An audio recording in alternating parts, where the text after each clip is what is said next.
Hi, welcome back guys. This is your friend, the fanfiction guy. Back with another fanfiction. This is the first part of What if Deku could only heal by hurting others? Now before starting, please give this video a like and subscribe to the channel if you want more videos like this. Now let's get into the fanfic. Don't hurt him, Kakin, Izuku shouted, standing between the smaller child and Bakugo, shielding him from Bakugo's wrath. Huh? What are you gonna do about it, Deku? You haven't even gotten your quirk yet. You think you can stop me? Bakugo sneered, taking another menacing step forward. Warning you, Kakin. I won't let you hurt him. Izuku stuttered, tears streaming down his face. In response, Bakugo leapt forward with a big right hook, ready to sock Izuku in the jaw. Izuku shut his eyes tight, and without thinking lashed out to protect himself, hitting Bakugo right in the face. Now, toddlers aren't very strong, but they aren't very hard to knock over either, so the punch sent Bakugo flying backwards, landing on the ground with a pained grunt. Izuku snapped open his eyes, as a jolt of what could only be described as electricity raced up his spine. He felt it buzz through his fingers and jump around inside him, a pleasant hum filling up his entire being. It was exhilarating. He was snapped out of his euphoria when he heard a strained come from the ground. Remembering what he had just done, he quickly rushed over to Bakugo, who had a purple bruise beginning to bloom on his cheek. Izuku was about to unleash a torrent of apologies, when something made him pause. Kneeling beside his injured friend, he felt the electricity build up on the tips of his fingers and pull his hand to Bakugo's cheek. Deku, what are you doing, Bakugo began, before being cut off. A blue glow began to spread from Izuku's hand, and his eyes flashed the same color with sparks of light. Under his touch the bruise began to recede, the purple fading back to perfect pale skin. The blue light flickered out and Izuku retracted his hand, no longer feeling the electricity. The two boys sat in silence, staring into each other's eyes, forest green against blood red. That is, until Bakugo broke the silence. You just got your quirk? Bakugo exclaimed, grinning ear to ear. It took Izuku a second to process this, before realization dawned on his face. I just got my quirk. Izuku shouted back, matching Bakugo's enthusiasm. They fell to the ground giggling. This was it. They could finally be heroes together. We should tell Auntie Inko. Bakugo decided. Yeah. Izuku agreed, still giddy with excitement. Race you to your house. Bakugo yelled before sprinting away. Hey, no fair. Izuku laughed before chasing after him. Izuku peered out the car window, watching the world around him whiz by. Mommy, why aren't we going to my usual doctor? Izuku asked. I like him. It's because of your quirk, honey. I called the doctors, and apparently healing quirks can be complicated, so we're going to see a specialist. Inko replied warmly. Oh. Izuku said quietly, looking down at his lap. I guess that makes sense. The quirk specialist's office was a charming room with white walls and houseplants scattered everywhere, bringing color to every inch of the place. Izuku sat on a small stool, clutching his All Might figurine and kicking his feet back and forth in boredom. The door creaked open, and a tall woman with long pink hair, wearing a white coat and black gloves, stepped into the room. She smelled like a summer breeze and wore a bright smile that made him match hers with his own. Good morning, Midoriyas. My name is Suzuki Kira, and I'm the quirk specialist. She began cheerfully. Sitting down in front of Izuku, she started taking off her gloves. My quirk is called Identify. It allows me to see what the quirk of anyone I come into skin-to-skin contact with. Just place your hand in mine and we can get started. It may take a minute, but that's normal. She stretched out her hand, and Izuku gently placed his in hers. Her eyes began to glow a faint white, and her expression fell, leaving her face blank. When nothing happened for a while, Izuku resumed kicking his feet in boredom. He expected that finding out his quirk would be a bit more, exciting. After a good minute or two of awkward silence, she retracted her hand, a sad smile gracing her face. Congratulations, Izuku, you have a very powerful healing quirk. It's called equivalent exchange. Drawing a deep breath, she continued, the amount of damage you do to someone else or yourself is the amount you can heal. If you want to heal someone, you will need to hurt someone else equally to gain the energy to do so. You can store this healing energy in your body, so if you gain some, you will keep it in you until you use it to heal. Izuku's eyes widened as what she was saying began to hit him. He tightened his hands on the All Might toy. No, this couldn't be right. He was supposed to be a hero. He and Kaken were going to be a duo. He was going to UA. He was going to save people with a smile. He wasn't supposed to hurt people. This couldn't be it. Inko's breath hitched. What does this mean? She asked worriedly. Suzuki looked at Inko sympathetically before answering. If Izuku ever wants to help someone, he'd need to hurt others to do it. And the All Might figurine clattered on the ground. Oh yeah, Midoriya wanted to go to UA too, right?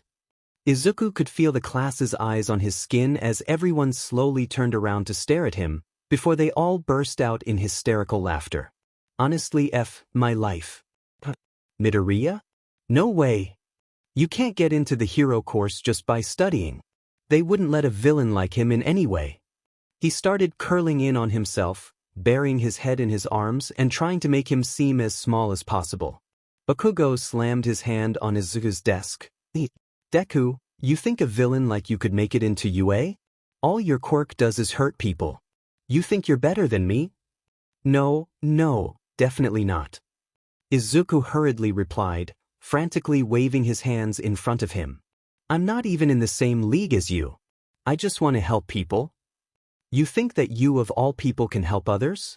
You just hurt people. You're a villain, Deku. Bakugo yelled in fury. Class, calm down, we still have a lesson. The teacher sighed. You can deal with your... He paused to look at Izuku, personal issues later. Izuku sank down into his seat in relief, grateful for a teacher for the first time in his life. An explosion-powered hand slammed down on his desk. Izuku looked up fearfully at Bakugo. Terrified green meets furious red. We're not done with that little stunt you pulled in class, Bakugo sneered, leaning closer. You and your stupid villain quirk would never make it into you. You would have thought that after all the beatings Deku would have gotten the message. Wing Boy huffed before breaking into a wide grin. Think we should educate him again? He accented the message by slamming his fist into his palm. Yeah. I think Deku needs another lesson today. Bakugo drawled before grabbing Izuku's arm and ripping him out of his chair. Let's make sure he gets the message this time. A punch landed in Izuku's gut, causing him to fall to the floor in pain. A foot crashed hard against his chest. The periodic thud against his ribs as they kicked him was the only thing he could feel as he fell into the white void of pain. By the time Izuku came back to his senses, golden light was already streaming through the school windows. He slowly uncurdled from the ball he had hunched himself into, wincing at the pain of black-blue bruises covering his torso. His ribs twinged in pain with every shudder of his body. He groaned, "Ah, shit, that hurts." Today really was the worst. Hoisting himself up with a desk, he grabbed his bag and shuffled awkwardly out of the classroom. Izuku slammed his door closed. Leaning against the door, he slid down until he was sitting on the floor. He hunched over. Tears began to gather at the edge of his eyes. It started quiet at first, a small sob escaping his lips, then it started to grow louder, until tears were streaming down his face and loud sobbing was wrenched out of his throat. He tucked his head in his arms and cried harder. Alone in the dark of his room, he bawled his heart out, no one to comfort him. He cried until his eyes ran dry and his throat grew hoarse, nothing left except the sluggish feeling of sadness inside him. Wiping his eyes, Izuku sat up. That's enough of that, he whispered to himself hoarsely, it'll be okay. Even when he said it, it didn't sound convincing. Sighing, Izuku dragged himself over to his desk and began to dress the bruises he had gotten from Bakugo's lesson. He had gotten quite good dressing his own wounds over the years. It's not like he could heal them with his quirk, he almost never had any healing energy on hand. Dragged himself over his bed, Izuku sunk into his mattress. He was so tired of all this. Pulling the covers over himself and forcing his mind to go blank, he drifted off to sleep. Izuku! His mother's voice cut through the quiet of the house, waking him. Izuku! Are you here? She sounded panicked, dread pooled in his stomach. something must have happened. I'm here, Mom. He threw off his covers and switched on the light. It had gotten dark while he slept. Pulling on a shirt to hide his injuries, he raced out into the hallway. I'm here. His mother flipped around and pulled him into a hug so fast he got whiplash. Oh, thank God. Thank God you're safe. She murmured as she tightened the hug. What happened, Mom? He asked, trying not to wince in pain from the hug. His mom pulled away to look him in the eye. You don't know? She said, surprised. Katsuki got caught in a villain attack on the route you usually take home. Is he okay? Izuku may hate the guy, but he wouldn't be a Midoriya if he didn't care about everyone. He just made it out. All Might was able to save him at the last second. She said, tears beginning to form in the corners of her eyes. I'm so glad you're safe. Well, now he's kind of sad he missed it. All Might doesn't show up in Mizurufu every day. Inko pulled him back into the hug, and this time he hugged her back, snuggling closer. He had an amazing mom. Inko pulled out of the hug. So what would you like for dinner? She asked. Izuku raised an eyebrow at her and smirked. Is that even a question? Inko laughed. Right, Katsudon it is. I'll go make some. I'll help. Hurry up then, dear. The Midoriya household was filled with laughter that night. Mother and son needing only each other. Izuku stepped back into his room, gently closing the door behind him with a click. He glared down at the spot where he had cried earlier. Grimacing, he sat down on his bed. He was pathetic. He had it so easy. He had an amazing mother, a warm bed, a roof over his head, and food in his stomach.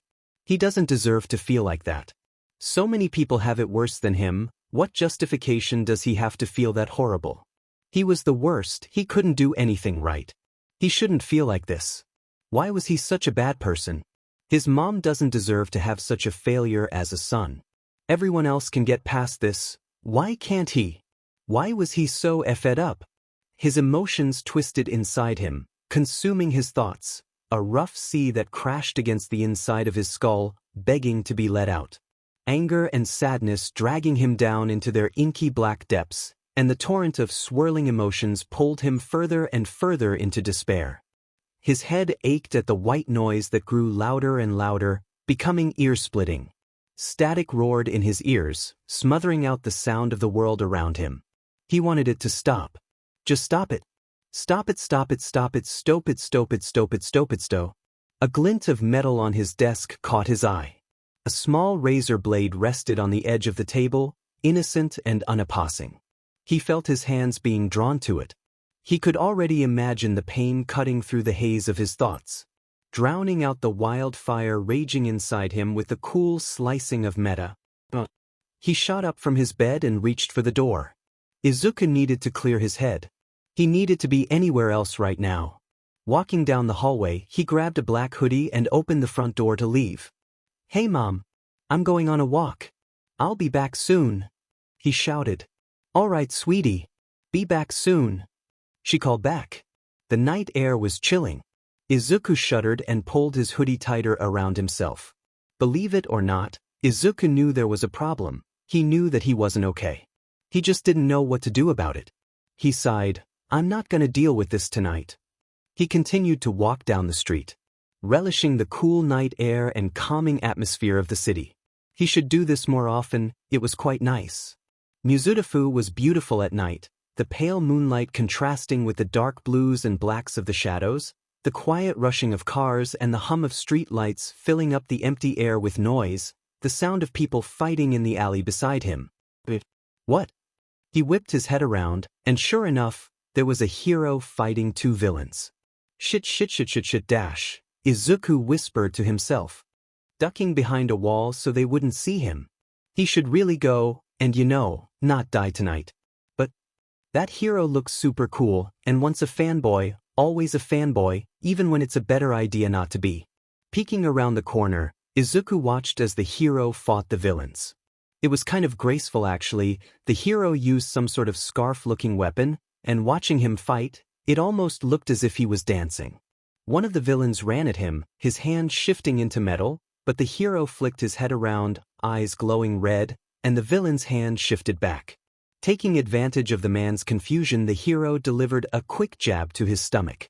The other villain had a reptilian quirk. He rushed towards the hero, arm raised high, ready to punch him, but the hero ensnared him in his weapon, before decking them in the jaw, knocking the man out cold. Wow! Izuku whispered, amazed. The hero loosened the scarf as the metal villain came rushing back at him, quirk activated.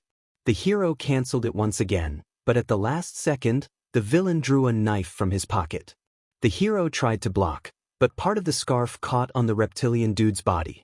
A small mistake, but it messed the hero up enough that the villain was able to bury the knife deep in his gut, before dragging it down, leaving a huge gash down the hero's side. The grizzled man fell to the ground, and the villain, realizing what he had done, ran, leaving the hero bleeding out in the alley. Oh no! Izuku whispered. He looked around to see if the villain was still there. He seemed long gone, so Izuku rushed forward. He fell to his knees at the hero's side. What were you supposed to do in this situation? Izuku knew basics first aid, not what to do when someone gets FING stabbed. Okay, calm down, calm the F down. Izuku reached out and put pressure on the wound. He held his hand there for a while, but blood kept spilling through his fingers, and the hero was looking worse every second. Tears started to stream down his face as he tried his best to help the hero, only for more blood to leak from beneath his hands. He pushed harder, blood still gushed from the gash. He pressed even harder, but the flow didn't stop. Blood pooled on the ground, spreading out like a blooming flower. The hero was going to die, and it was all his fault. A sob was wrenched from this throat. No. If only he had any healing energy, he could save them. He had never wished to hurt someone before, but right now he was really wishing that he had been kicking Kaken in the ribs earlier, and not the other way around. Shifting into another position to push on the wound, he felt his leg brush against something behind him. Turning around, he saw the unconscious body of the reptile villain. Oh no. Oh no. He whispered to himself in dawning horror. He stood up quickly. He didn't have much time. Muttering a string of apologies, he pulled his food back and slammed it into the ribcage of the reptilian man, resulting in a sickening crunch. I'm going to throw up. Feeling the familiar electricity flow into his veins, he turned back to the hero. You are so effing lucky I was here. He placed his hands on the wound and let the power jump from his body, down to his fingers, and into the cut. A blue glow enveloped the gash, and Izuku watched as the flesh stitched itself back together. By the time he was done, the hero by no means looked good, but he wasn't bleeding out anymore, and that was good enough for Izuku. He let out one last choked sob, before steeling himself. He wasn't done yet. All right, upsadaisy, he said as he hoisted the unconscious hero up, throwing his arm over his shoulder. Let's get you to the hospital. If I remember, that's 12 blocks away. F-. You owe me big time, Mr. Hero. The only response was a pained groan. Kiba liked her job at the hospital. She was a relatively new resident in the so she didn't think twice when she said, wow, it's pretty quiet tonight. The entire ear went silent at that remark, staring at her with disbelief, until one of her coworkers, Akano, stepped forward. You've doomed us all, she said, with a look of what could only be described as pure terror on her face. What did I do? Hey, people. I've got a hero here who was stabbed and bled out a lot. Can I get a little assistance over here, dipshits? Kiba. How the F is this my fault?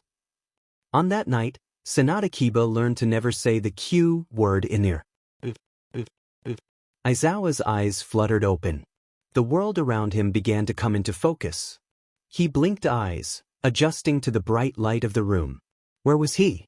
His body felt numb, and his head was like lead. Glancing around, Aizawa took in his surroundings. He knew this place well.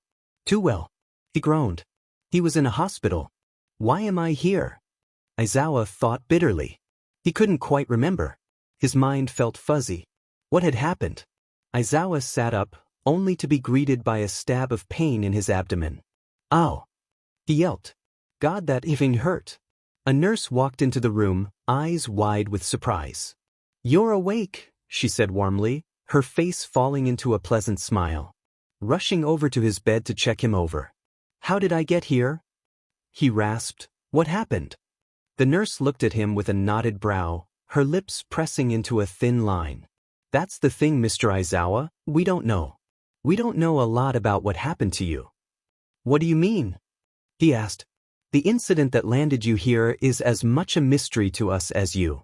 Last night, a kid rushed in the ER drenched in blood, with you slung over his shoulder. He told us you had been stabbed and bleed out a lot.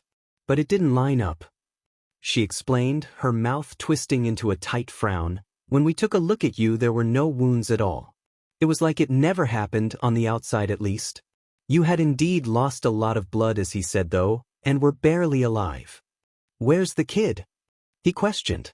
If they had nothing, maybe the kid could fill in the blanks for him. The nurse shook her head sadly. As soon as you were stable, our staff tried to question him. Only for him to be gone. To quote the resident who was there, it was like he vanished into thin air. Aizawa grimaced, rubbing his temples. What was he doing that night? It all felt hazy. He strained his memory. He was fighting those two villains when he messed up, and then what? What happened? All he could remember was his vision fading to black, haze filling up where what happened should be. A sob echoed through the fog of his memory. Oh no. He remembered the sound of a loud crack. The feeling of warmth spreading through his abdomen. He was hoisted up. You owe me, Mr. Hero?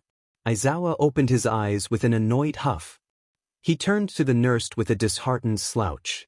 I'm sorry, he said, I can't remember. The nurse gave him a sympathetic look. It's all right, Mr. Aizawa. She put a comforting hand on his shoulder. It's common to lose one's memory after a traumatic event. If you remember anything at all, just tell us. And with that, she left the room. Izuku stared at his ceiling. He hadn't been able to focus in school today. Every time he closed his eyes, he was back in that alley again, blood painting his hands and feeling the life seep out of the person beneath him. Izuku shuddered. He didn't like thinking about it at all. Just remembering the slick feeling on his hands made his chest tighten and nausea to overcome him. He curled into a fetal position, shutting his eyes tight, trying to block out the thought. It wasn't working. Izuku gave a weak huff, angry at himself for being stuck on this. It was over, it had happened and he couldn't change that, but he had made it out, and everything was okay. Right? Izuku curled up even more, hands clutching his head and fingers digging into his green curls. He didn't feel okay. Every second he lay there he fell deeper into despair. He felt as if he was sinking into quicksand, the memory filling his lungs and choking out the air. He fought against it, lashing and kicking, only to sink further and further, unable to breathe. It was agonizing, never letting up, even as he struggled for air, even as he kicked at his covers and gripped his hair tighter, even as his pillow was soaked from salty tears. He couldn't help himself as his mind stumbled down the dark rabbit hole of, what if? What if that villain spotted and attacked him? What if the hero wasn't able to knock out the reptilian man? What if Izuku couldn't heal him? What if Izuku wasn't there? He imagined it, the hero bleeding out in that dark alley. Him being all alone as his vision faded, choking out a laugh at the fact that their entire life led up to death over a single mistake. He would never be able to see his friends or family again. They wouldn't know he would have died until much later the next day. No one would know. He would die while the rest of the world carried on the same. The lonesome hero would come to a mournful acceptance of his death, his pain fading away into nothingness as his consciousness flickered out. The curtains closing on the meaningless end of his life. Izuku wouldn't wish that fate on his worst enemy. It scared Izuku to even think about it, and it scared him even more that it wasn't outside of the realm of possibilities. Being the massive hero nerd he was, he knew there was around 100 underground heroes in Mizudafu alone. He knew they worked primarily in the damp, dark alleys of the city, and he knew that each and every one of them could end up like one he encountered. Left to bleed out alone, from a tiny slip-up. But that hero didn't die. He could have, and he should have, but Izuku stopped it. Izuku healed him, and Izuku could do it again. He thought about the heroes who get injured with no one to help them. He thought about how he could help. After all, he had the power to. Wouldn't it be wrong not to? Wait a second. What the hell was he thinking? That's illegal. Izuku buried his face in his hands. For a minute there he forgot not to be a dumbass. Seriously, what the hell, he could get arrested for that or worse. But he drew a deep breath and glanced around his room, looking at the various hero memorabilia, before settling on the smiling face of All Might. All Might wasn't as great as he once thought. He symbolized everything the world wanted in a hero with no room for imperfections like Izuku. That did not mean, however, that Izuku didn't look up to him or his ideals though. He could almost hear All Might's voice, whispering in his ear, telling him to do what he believed was right. Izuku knew better than anyone that the world wasn't black and white. He lived every day in the gray zone. Labeled a villain, but aspiring to be a hero. Dark and light together. Why not add another shade gray to the list? Izuku tightened his fists, stealing as himself. He could do this. He would do this. He would become a vigilante, coming to the aid of heroes. Izuku closed the front door gently. His mother was fast asleep, and he didn't want to wake her. Especially since what he was doing was less than legal. He felt bad for going behind her back, but he had already made up his mind. He wasn't going back on his decision. Izuku checked one last time to make sure he had everything he needed. His vigilante outfit consisted of a black hoodie with a green, messily sewn on red cross, which wow, that's an oxymoron, and a small first aid kit from the kitchen, stuffed into his hoodie pocket. He snuck down the stairs of the apartment complex and onto the street. He took one last glance at his house before turning on his heel and walking away.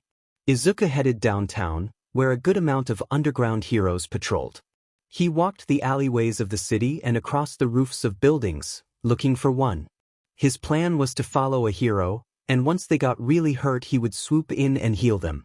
So far, however, he hadn't seen a single one. Underground heroes were a bit of a rarity nowadays, since mainstream heroism was becoming so popular to the point that underground heroes were almost obsolete, despite how much work they did. He walked over the top of a building, jumping roof to roof. He couldn't do the bigger jumps, but running from bullies had given him a few interesting skills. He was about to make another jump when a blur of movement caught his eye. Bingo! He quieted his steps and began to follow the hero. Now to play the waiting game. It had been hole. F-I-N-G. And nothing had happened. Every single night he would head out and track a hero. He had even mapped out multiple territories and patrol routes that the heroes took. He had literally nothing else to do after all.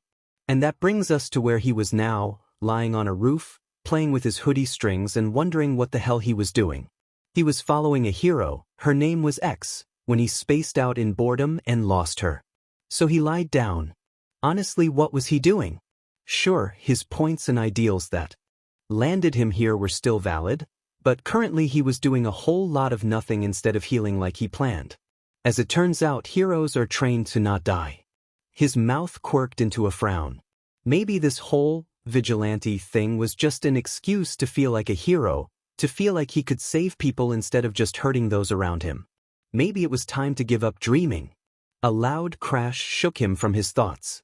He peered over the edge of the building, looking down into the alley below. A big man with a buzz cut had pinned a smaller woman with fierce auburn hair and scales littering her face against a wall. She looked terrified, shrinking down as the man leered over her. Izuku whipped his head around, looking up and down the block. There were no heroes. He looked back down at the mugging with worry. What was he supposed to do? He wasn't a hero, he could just heal people. He thought about stepping in, but shook his head. A hero would save her, it wasn't his job. Right? He gave her one last panicked glance and began walking away. It would be okay. She would be okay. He was right, it was time to stop dreaming. Izuku was no hero. Please sir. I don't have money. Her panicked voice cut through the night air. Don't fin lie to me, beach, he growled, low and dangerous. I know you have something. I don't have anything. Please. She cried, pleading. A loud crack echoed through the alley, followed by an agonized scream. Without thinking, Izuku flipped around and leaped off the side of the building, landing behind the mugger. Stop! He yelled. The villain turned around, pulling away from the wall, revealing the woman clutching her nose, which was bent at an odd angle with blood was gushing from it. Izuku winced. That was his fault. The villain smiled coldly. What cha gonna do about it, pipsqueak? He taunted, taking an intimidating step forward. Izuku had been scared before, but this take's the cake. He braced himself. When he gets scared, he does what he does best. Be an idiot. Instead of responding, Izuku whipped his hand up, faster than lightning, and delivered a solid uppercut to the villain's jaw. Izuku knew something was wrong immediately. He didn't gain any healing energy from that punch like he should have. Izuku slowly looked up, horrific realization finding its way onto his face. The villain looked back down at him, raising a cocky eyebrow. His jaw hadn't moved an inch. They stared at each other for a few seconds while the gears in Izuku's brain turned, processing what just happened. Sorry. Izuku offered meekly. The villain smiled understandingly before punching Izuku in his gut, sending him flying backwards. Izuku thought as he hit the ground. He has a shock absorption quirk. Coughing, Izuku struggled to get up as the man walked toward him, winding up for another blow. Izuku tried to strike first, a weak punch connecting with the villain's shoulder, yielding the same result before. He only had a second to brace himself before he was sent tumbling backwards again, his medkit flying out of his pocket and breaking open on the ground. Its contents spilled all over the floor. Izuku lifted his head up just in time to see the villain's foot flying at him. He rolled away, the kick just narrowly missing his head. A glint of metal on the floor caught his eye, a small medical knife that had flown out of his medkit when he dropped it. It was only a 2-inch blade used to cut gauze primarily, but it was better than nothing. Izuku scrambled over to the knife, picking it up before hopping back up to face the villain. The man ran at him, fist raised, aiming for Izuku's head. Izuku dodged the punch, but the villain grabbed his arm and yanked him over to him. Izuku reacted quickly, using his other arm to plunge the knife into the villain's hand, making him let go in pain. The vigilante smiled.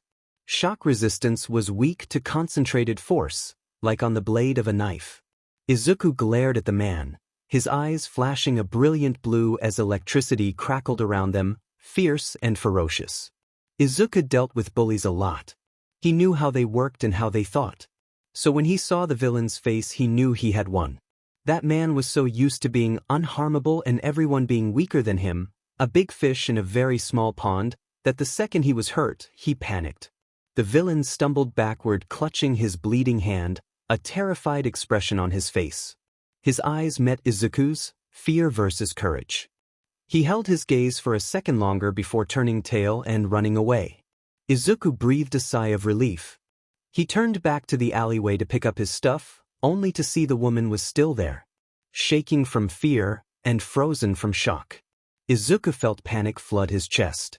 He had completely forgotten about her. He rushed over to her side, hands waving uselessly in the air. "Oh my gosh, are you okay?" He fretted. Looking at her crooked nose and blood-covered, well, everything. He slapped his face. "What am I saying? Of course you're not."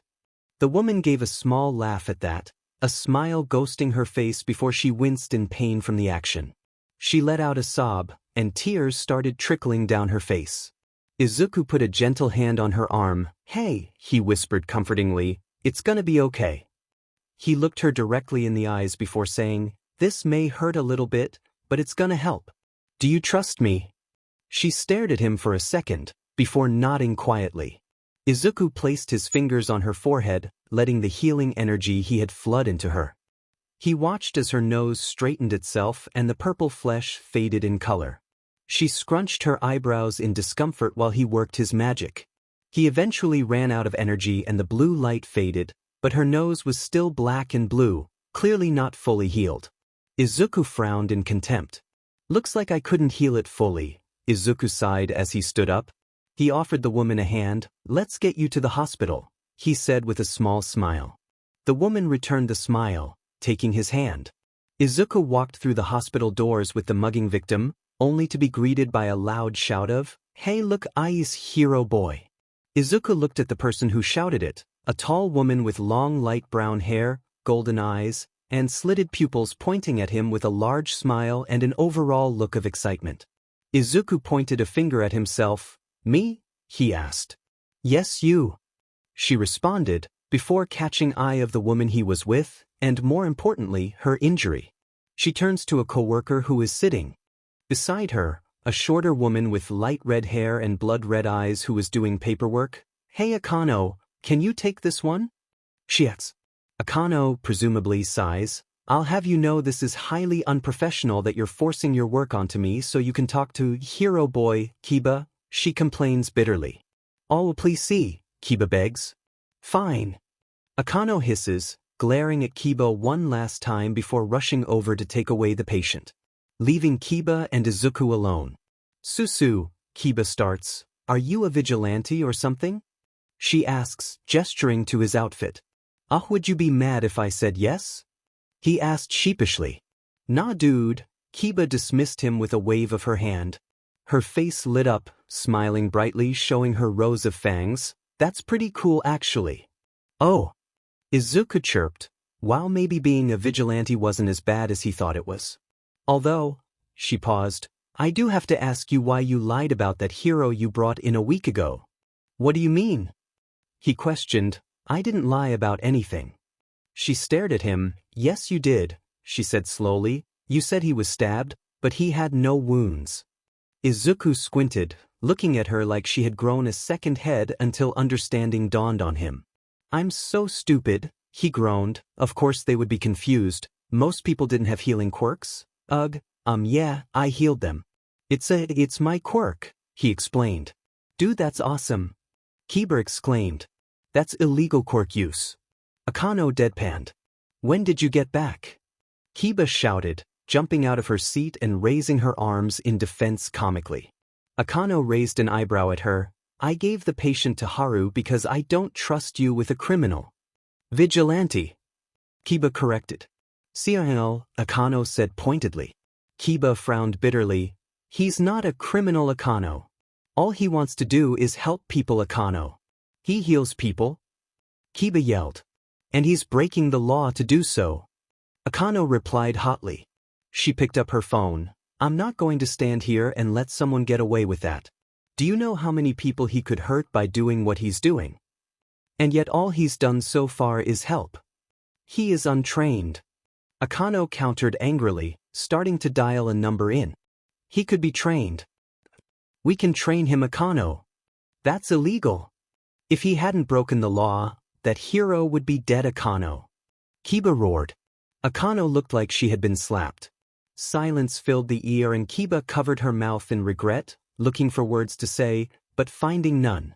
"Fine," Akano said dangerously, dropping her hand down and shutting off her phone, "but I'm not going to be a part of this." With that she turned on her heel and stalked off. Kiba turned back to Izuku with a sad sigh. "I'm sorry about that," she said glumly. "You will need basic medical training though. Just pop by at night and I can give you some lessons. Try to do a bit of research on your own as well, just the basics though." She gave him a sad look. "It's good to have another pair of boots on the ground, God knows we need it. You'll be our little aide." She smiled at that. "Hey, that could be your vigilante name. You don't have one yet, right?" No I don't," Izuku admitted. Kiba stretched her hand forward. "I look forward to working with you, aide." Izuku met her hand with his own and smiled at her. "Likewise." They shook on it. Izuku stared at his ceiling like so many times before. It was nothing like all those times before, however. Instead of crying like all those times before, he smiled. He thought back to the woman he saved, when he was walking her to the hospital. "Thank you so much," she had whispered. "For what?" he asked. He had let her get hurt. He had tried to walk away. He didn't deserve thanks. "I just did what anyone would have and you got hurt." "No," she said, "most people would have left, but even though you knew it wasn't your responsibility, you stepped in." "You don't understand." He looked away, tightening his fists. "I tried to walk away. I let you get hurt. It's my fault." She cut him off. "But you didn't walk away. You had every opportunity to, but you came back. In the face of danger you chose to help me. You saved me. You were a hero." Izuku smiled at the memory. Maybe she was right. Maybe he wasn't just dreaming after all. Maybe he could be a hero, if illegally. Maybe he could be aid. Izuku stumbled as he landed from his jump. Running across buildings had become much harder since upgrading his costume, the new weight throwing off his balance. He had added a messenger bag full of medical supplies including gauze, antiseptic, band-aids of varying sizes, and all the stuff you found in a standard med kit. He also added weapons to his gear. Having a knife was the only thing that kept him alive in his last fight, so he added some to his gear. His weapons consisted of 2 combat knives and a set of throwing knives. He didn't know how to use them, but he could learn. Plus, he thought it would look cool. Not that he would ever admit that out loud. He was taking heavy inspiration from one of his favorite heroes, Ares. They used guns and knives primarily, raining down attacks on villains like the god of war himself. It was a shame he went into retirement. He was so cool. He thought it would have been hard to get weapons. Apparently not. The amount of stuff you could get on the internet was unreal. He did have to sell some hero merch to buy it though. Izuku shed a single silent tear at that. It was a limited edition All Might figurine. He was a disgrace to fanboy culture. A true fanboy would have never sold it.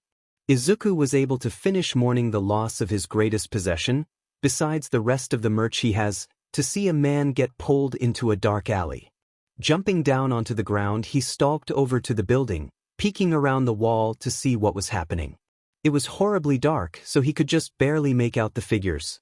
A muscular man had pinned a smaller dude against the wall, gripping his shirt collar threateningly. The other man looked like he was about to PSS himself in fear. That simply wouldn't do. "Hey!" Izuku shouted, "Stop it!" The villain turned towards Izuku, glaring at him. "Get out of here, kid," he growled threateningly, "or you're next." "Yeah, I'm not going to do that," Izuku said, letting a cheeky smile onto his face to cover up his fear. The man pushed his victim to the ground harshly, stepping forward into the street light. Izuku had to stifle a laugh. This tall, muscular, intimidating man had a large bean sprout growing from his head instead of hair. He looked like a cocky grin spread over his face. Izuku could take him. The villain cracked his knuckles. "I warned you, kid." Rushing forward, the man swung at Izuku. Izuku dodged the blows, smiling confidently, proud of himself, only to be immediately clobbered by the villain's other fist. Never mind, Izuku could not take him. Izuku reached for his messenger bag to grab his knife. The villain beat him to it, however, grabbing the bag strap and using it to pull Izuku into his raised knee, connecting with a loud smack to his stomach, winding him completely. Izuku collapsed to the ground, coughing as the man drew his foot back, winding up a kick. Izuku closed his eyes and braced himself for the imminent pain.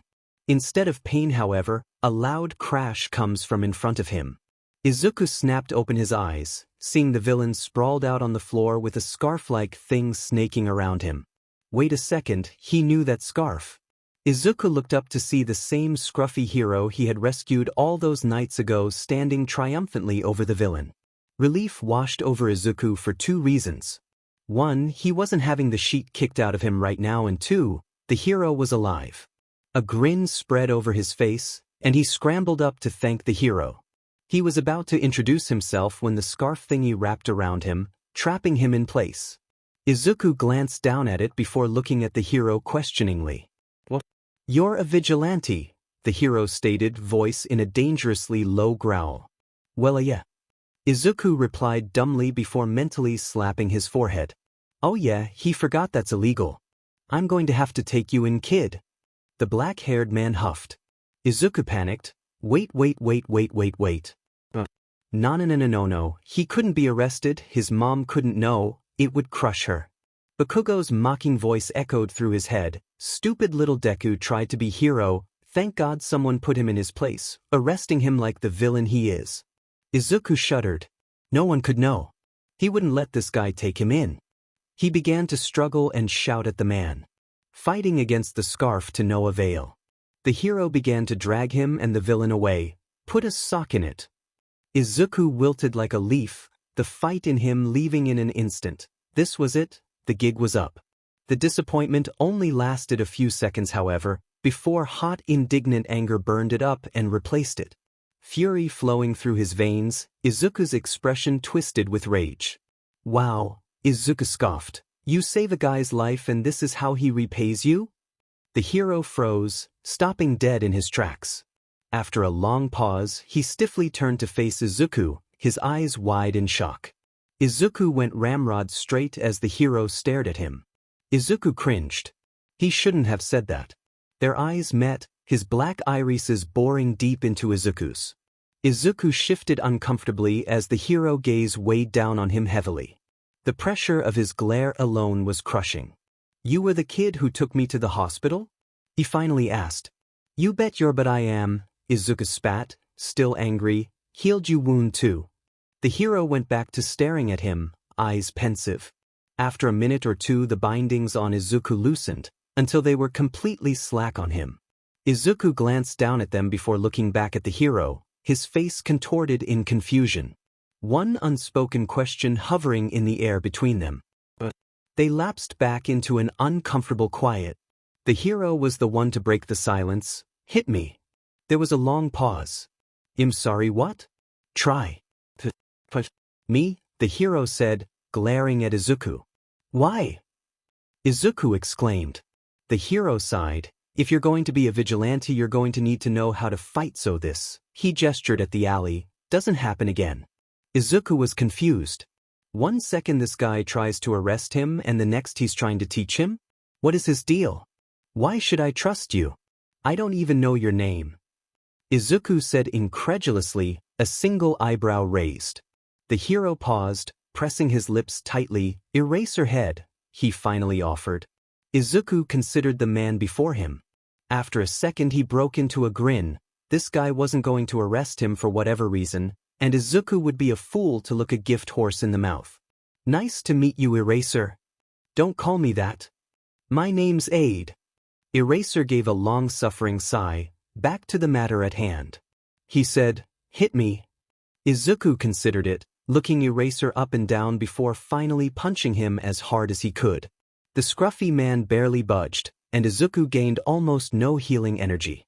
Eraserhead quirked an unimpressed eyebrow at him. "That's going to need some work." Aizawa watched as Aid ran off and wondered if he made the right choice. Aid was a criminal, and it was his job to arrest criminals. That should have been the end of it.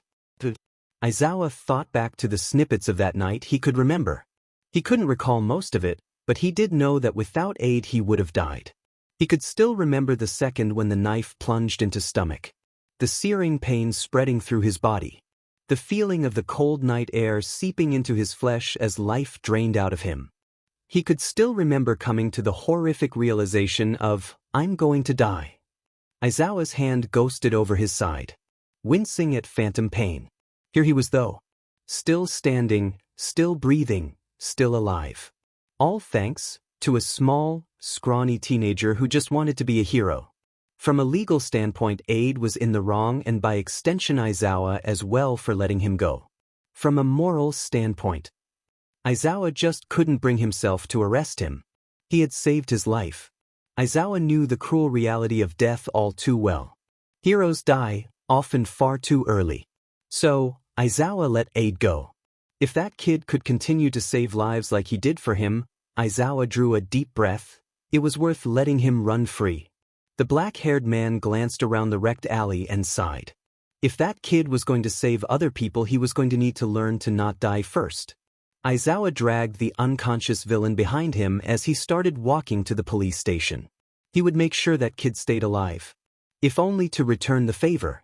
Izuku listened intently as Kiba explained how to wrap an appendage with gauze. He had been visiting there whenever he had the time and was infinitely grateful for Kiba. Even if she wasn't an incredible teacher, he had gained so much from her lessons. She was also fun to be around. Constantly raving about the latest movie or manga, waving her hands around to brazenly accentuate her points and laughing loudly. Izuku hadn't really had any friends since he got his quirk, everyone either hating him or fearing him. Who knows, maybe Kiba would stop talking to him too once she found out about his quirk, but until then Izuku would savor every second of lessons. Kiba took out a roll of gauze and started demonstrating how to do it correctly when Akano approached the table. She extended her arm, offering Kiba a file in frigid silence. Kiba stopped talking to grab it, matching Akano's cold shoulder with her own. Their eyes met, the tension in the room becoming so thick you could cut it with a knife. Akano held her gaze for a moment longer before stalking off. A heavy quiet filled the room. Izuku finally broke the silence. Are you and Akano, he paused looking for the best way to say this, on bad terms with each other? Kiba gave a mirthless laugh. You could say that. Her expression fell downcast. She's been upset since our argument about you. Izuku's eyes filled with panic. Oh no. I'm really sorry. I can leave if I'm causing you trouble. He didn't want to completely ruin their relationship. Although looking at them, it looked like he already had. Kiba forced a small smile on her face. Nah, kid. It's not your fault. I said I was going to teach you and I will. I always keep my word. Don't worry about me and Akano, we'll sort it out. With that she turned back to wrapping her arm. Izuku closed his hero notebook. It had taken a while, but with the power of determination, Google and energy drinks he had the name, quirk, and a few videos of the hero Eraserhead. He had started researching as soon as he got home from school, but by now the sun was setting. He was definitely one of the hardest heroes he'd ever had to research, but Izuku was nothing if not determined. He leaned back in his chair. He knew that it wasn't going to help build any trust with his new friend, but knowledge is power, and Izuku didn't want to be helpless again. Pain sparked from his bruised side, as if to say, oh dipshit. Knowledge may be power, but you're weak. Maybe learn how to actually fight before getting all philosophical dumbass. Izuku blinked. Since when did his inner voice sound like a watered-down Bakugo? Interesting. Weird thoughts aside, his inner voice was right. He couldn't exactly be a vigilante without knowing how to fight. Eraserhead had helped him a little bit in that regard by showing him how to actually throw a punch. The man may have tried to arrest him that one time, but he was willing to put that behind him, as he would take any training he could get. Eraser was right, what happened last night was a disaster. He was completely overpowered and would have ended up a bloody pulp if not for Eraserhead swooping in. Izuku ran through his fight with Plant Man, as he so affectionately named the villain, going through every second in detail in his head, picking out the mistakes he made and fixing them. He paused when he reached the part where Plant Man knocked away his knife, leaving him defenseless. That's probably not a good thing. Izuku stood up and walked over his closet, pulling out his vigilante bag. Rifling through it, he picked up one of the throwing knives. The weight felt uncomfortable and unfamiliar in his hands. I really need to learn how to use these. He balanced the knife on one finger. It's not like he could just learn to use them on the job. What if he hit something vital on a villain? Sure, he could just heal it, but he didn't want to hurt anyone more than necessary. But how would he learn then? Izuku's eyes lit up. Wait a second. I think I still have it. He turned back to his closet and started rummaging around. I haven't used it in ages. He dug through his random sheet until he found what he was looking for. Pulling it out of the dark abyss he called his closet, he held it up triumphantly. In his hands was an old dartboard. It was dirty, cheap, and beat up, but it would do. His mom got it for him as a birthday present when he was 10. He loved the thing, but eventually got bored with it and shoved it to the back of his closet. It felt reuniting with an old friend. Izuku hung it up on a wall, then crossed over to the opposite side of his room. Holding one of his throwing knives, he drew back his hand. Sking in a deep breath, he closed his eyes. He stayed like that for a second before letting out a slow exhaling. He snapped open his eyes and whipped his arm forward, launching the knife. It flew across the room like a bolt of lightning and hit drywall. Izuku blinked, staring dumbly at the knife embedded in his wall. Yeah, that made sense. A part of him was hoping to have a cool movie moment where he discovered his hidden potential or some sheet. Sadly, that stuff doesn't happen in real life. If his life was a movie, then the author was messed up. They couldn't even give him cool knife skills that he didn't have to work for. Throw me a rope, man. He chuckled at his joke. Yanking his knife out of the wall, he observed the damage. There was a small hole left in the drywall, but other than that nothing was broken. Oh well, he could cover it with a poster. He walked back over to his spot and drew his hand back again. After all, there's only one way to improve. Izuku had been throwing his knives for 10 FNG minutes and he hadn't made any progress. Sure, 10 minutes isn't that long, but he hadn't even hit the board once. The wall now had many small holes to accompany the original. He groaned. This was going nowhere. Maybe he should just give up for tonight. I can't do it. Eraser looked at him and sighed. You just need to work on it. Nothing ever comes without work, nothing ever comes without sacrifice. Izuku gave a disheartened whimper. You need to pivot your torso, put your weight behind the punch or else it won't have any power. Like this. He threw a punch into empty air, looking back at Izuku. Try it.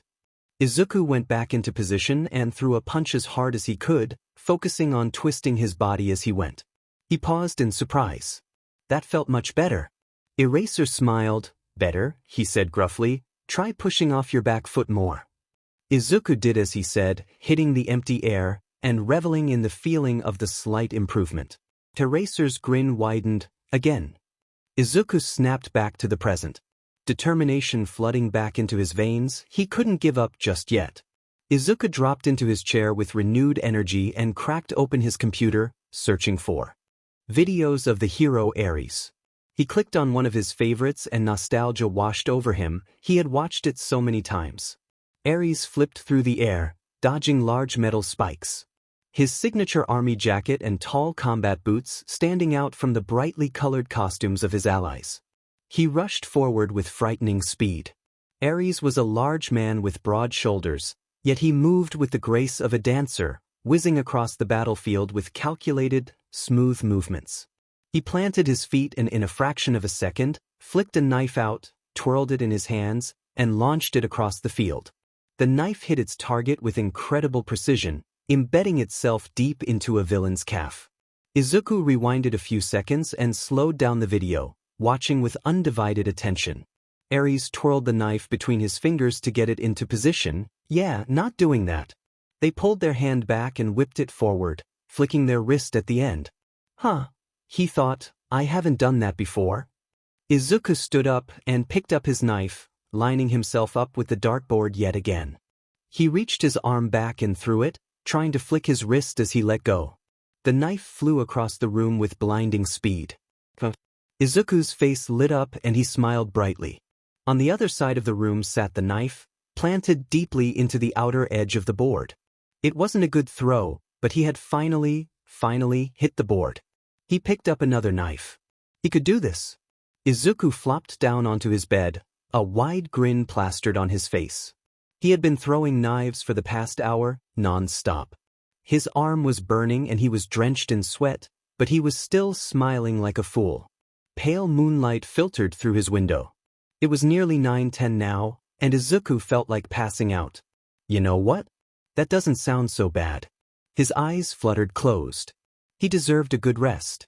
He was proud of himself after all. Across the room, knives littered his dartboard. A single blade lodged directly into the bullseye. Tsukachi sighed loudly. He slumped back into his chair, looking like he wanted to melt into it. Aizawa looked up from his paperwork. You okay? He asked. Tsukachi slammed his head on his desk. I want death. Don't we all? Aizawa murmured. But seriously, what's up?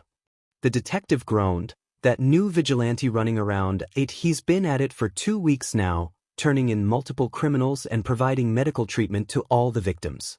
He's improving at an alarming rate in both first aid and fighting according to witnesses. He's still a total rookie, yet we have nothing on him. Aizawa was lucky he was a master at holding a poker face. It was incredibly awkward having his friend complain about the same vigilante he had been training for the past 2 weeks. He wouldn't admit it out loud, but he had grown fond of Aid. The kid had some spunk, but not unbearably so, unlike a certain cockatoo. He inhaled deeply. I mean, what's the harm in letting him go? He's not hurting anyone. In fact, he's doing a lot of good. Tsukachi raised an eyebrow at him. That is the last thing I expected to hear from you. Usually you're pretty gung-ho about this sort of thing. He paused, looking for the right words. I just think he's helping people, not just civilians but heroes too. He gripped his side. Besides, we've worked with vigilantes before. Tsukachi sighed again. I know, it just frustrates me. Have you met him? Aizawa hummed. Once or twice, he said, electing to leave out the fact that he has been actively teaching the kid. He's a sweet guy. He's even healed me before. The man chucked. Lord knows you need that kind of help. Remember when you decided to keep working when you broke your arm because you didn't want to go to the hospital? Namuri and Hizashi practically had to drag you there. Aizawa opted to not respond, instead looking back down at his paperwork. Tsukachi huffed. I do see your point, Eraser. He isn't really hurting anyone. The detective smiled and he leaned back in his chair. Suddenly, his eyes sharpened. However, Aizawa, the second he toes the line of a villain, I expect you to bring him in. Izuku finished putting a band-aid on a victim. They were lucky as they had just gotten a few scratches. The offending villain was knocked out cold on the ground.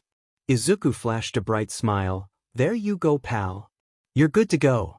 Just head on over to the police station and report what happened here. The victim, a small woman with pale blue skin and webbed fingers, stood up shakily, Izuku assisting her up. Thank you, she said quietly. He smiled again. No problem, ma'am. Izuku waved at her as she walked away. A quiet thud came from behind him. The local hobo has arrived. He spun around, arms spread widely and a grin decorating his face. Eraser! He exclaimed. Eraserhead gave him a small nod in acknowledgement. Aid. It's time for our nightly spar, is it? Also known as Izuku getting his butt kicked repeatedly. Eraser hummed in confirmation. Walking away, preparing to climb the fire escape of the building next to them, as they usually spared on the roof. Izuku followed with a skip in his step. So what? He was proud of himself. He was actually starting to become a competent enough vigilante, and he would savor every moment of pride until Eraser inevitably crushed it.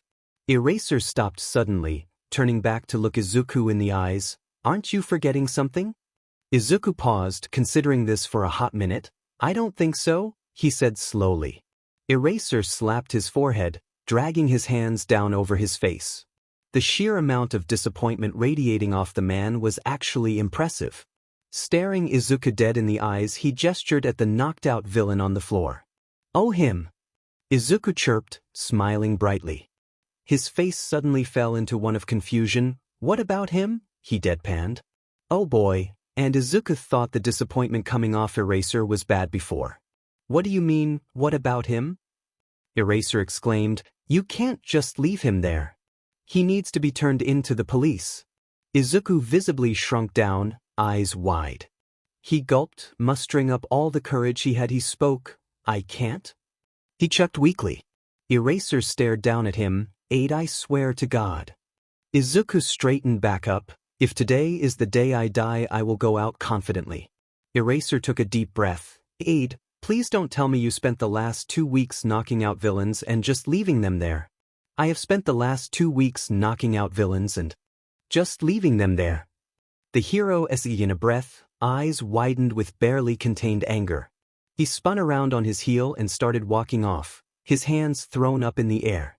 Izuku chased after him. What was I supposed to do? The vigilante asked incredulously. Just walk up to the police station?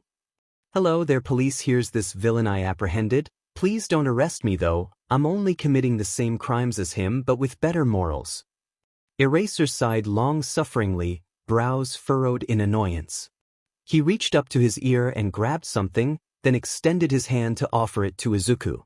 In the palm of his hand was a small black earpiece. The device was made of polished metal with silver accents, and had a white button on the side. This is how underground heroes call in arrests, request backup, and communicate with each other at night. He explained, when you take out a villain, press the button on the side and give the location of where you are, the police will pick them up, you just need to be out of there before they get there. Don't worry about taking this one, I have spares. Izuku was taken aback. He expected Eraser to stay angry at him. Thank you. He whispered. He cupped the device in his hands gently. Well, Eraser said, call in. Izuku's eyes shot up. Right now? Yes, now. When did you think? Tomorrow? Eraser quipped. Izuku fumbled with the earpiece, hastily putting it in place. His finger hovered over the button. His lips pressed tightly. Izuku was never the best on phone calls with people he didn't know. Anxiety would overtake him every time, like a boa constrictor tightening around his chest. His breaths would turn shallow and panicked. It made him flinch at every word he spoke until all he wanted was to curl up into a ball and disappear. In short, anxiety esigus. For the most part he could avoid situations like this, but there was no getting out of this one. He could feel Eraser's expectant gaze on him, unaware of Izuku's internal plight. There was only one out of this. Time to rip off the band-aid. Izuku uttered in a harsh breath and in one swift motion pressed the button. He heard a soft click followed by the monotone voice of a police operator. Eraser head, state your call and reason. Izuku let out an awkward laugh. Yeah, about that. He trailed off. The operator's voice turned harsh. Who are you and how did you get this device? Izuku panicked. Sheet, I didn't think about that. My name's Aid. I stole it off Eraserhead when he was bleeding out a few weeks ago, came his bullshit answer. You're that vigilante, aren't you? The operator growled. I thought that was obvious, but yes. Here we see the wild Midoriya using phone call survival technique number 7. Cover up your insecurities with sass. And anyways, he drawled awkwardly, I've apprehended a villain on 16th and Niwaki. He's here waiting for you to pick him up. Hey, why? Anyways, nice talking to you. I really enjoyed this call. He shouted over the operator's indignant squawks. Bye. He ended the call and let out a sigh of relief, visibly relaxing. I hate you. Izuku groaned. Fair. So back to our spar. Why do I let you teach me again? Izuku grumbled, his cheeks squished into the pavement after Eraser had pinned him for the umpteenth time. Because you kept getting your butt handed to you. Eraser said dryly. Izuku considered that fair, but I'm still angry, so F you. Eraser got up and offered Izuku his hand. He took it begrudgingly and the man hoisted him up. The second Izuku was on his feet, however, he flicked a knife out of his pocket and launched it at Eraser. The man dodged and ran towards him. Utilizing the element of surprise, I see. You're improving. His capture weapon whipped through the air, aimed at Izuku. Izuku jumped backwards, barely avoiding the scarf. Just as the capture weapon started to fly back to Eraser, Izuku reached out and grabbed it. He yanked it back, making the hero stumble forward. Using my own weapon against me. Clever. Eraser grinned, but it's going to take more than that to win. Instead of trying to pull back like Izuku expected him to, Eraser went with the motion and ran forward. Izuku tried to jump back, but the capture weapon snagged his arm first. He reached for his knives, but it was too late. Eraser swiped his feet out from under him. Once again Izuku's face met the floor. He was getting real tired of the taste of asphalt. USCK. He bit out angrily. His pride was too wounded to make good insults. I'm not the one on the floor now, am I? Eraser quipped back. Yeah, well, Izuku stumbled for a good response. At least I don't look like a hobo. Eraser clutched his heart in mock pain. You wound me, Aid. How will I ever recover from such a vicious insult? Shut it, old man. Izuku grinned. Pipsqueak. Eraser shot back. Fossil. F this. Dumb butt. Problem child. Their bickering was interrupted by a quiet meow. A small black kitten with short fur and bright yellow eyes sat on the edge of the roof. Its fur was ruffled and messy, clearly a stray. It was thin, unhealthily so. The poor thing looked like it hadn't eaten in days. Kitty! Izuku exclaimed, scrambling up to go pet it. It didn't matter if he looked immature, it's a cat, he can't just not pet it. Izuku reached out his hand, letting the cat smell it so as to not scare it. The kitten sniffed the hand twice before deeming Izuku safe and pressing its head into his hand. Izuku smiled softly and began scratching the cat behind its ears. Its fur was surprisingly soft despite its looks. Eraser came up from behind him. You like cats? Izuku scoffed. Of course. They're the superior animal after all. Eraser noted. For once we agree. The hero kneeled down, pulling a dried sardine out of his pocket.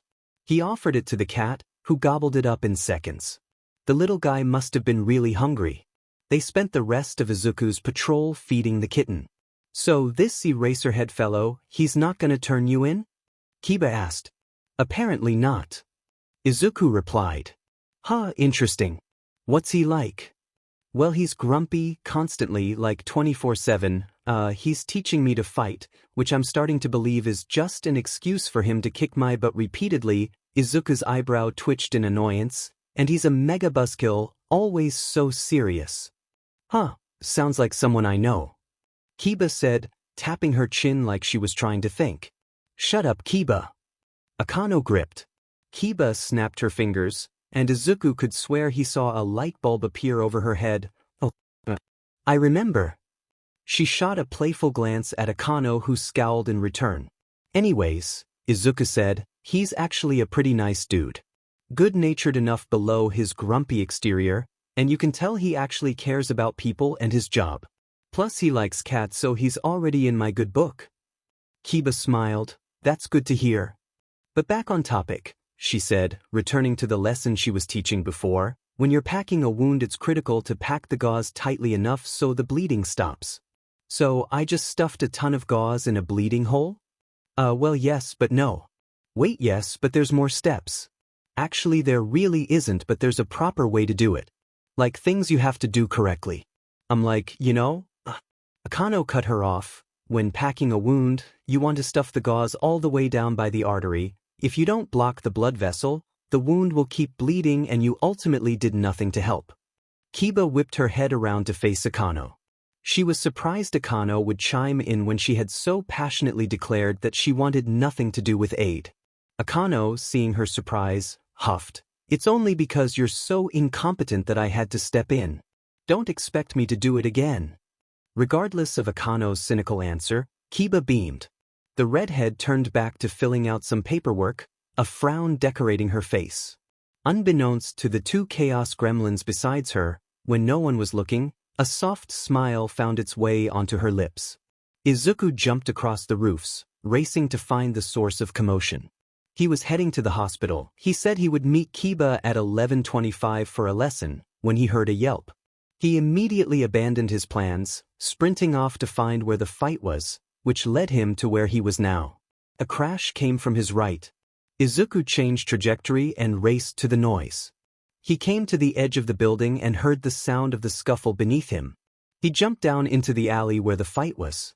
He spun around to face the fighters just in time to see Eraser get punched in the face. The man stumbled backwards only for Izuku to catch him. Fancy meeting you here, Eraser. He chirped brightly, looking down at the hero in his arms. Looks like you're in quite the predicament. Not the time for sass aid. Eraser shouted, jumping back into the battle. Are you gonna help or just stand there? Yes, yes, Izuku said, a pout on his lips before joining the fight. Izuku flipped a combat knife out and ran at the villain, a man in his early 30s with shaggy brown hair and dressed in baggy clothes. Izuku made a calculated slash at his torso. The man jumped backwards, just barely dodging it. Taking advantage of the villain's defenseless stance, Eraser landed a kick in the man's stomach, winding him. The villain stumbled back, eyes filled with panic as he realized he was outmatched. He jumped back and activated his quirk. Copies of himself flickered to life around the alley, quickly circling Eraser and Izuku.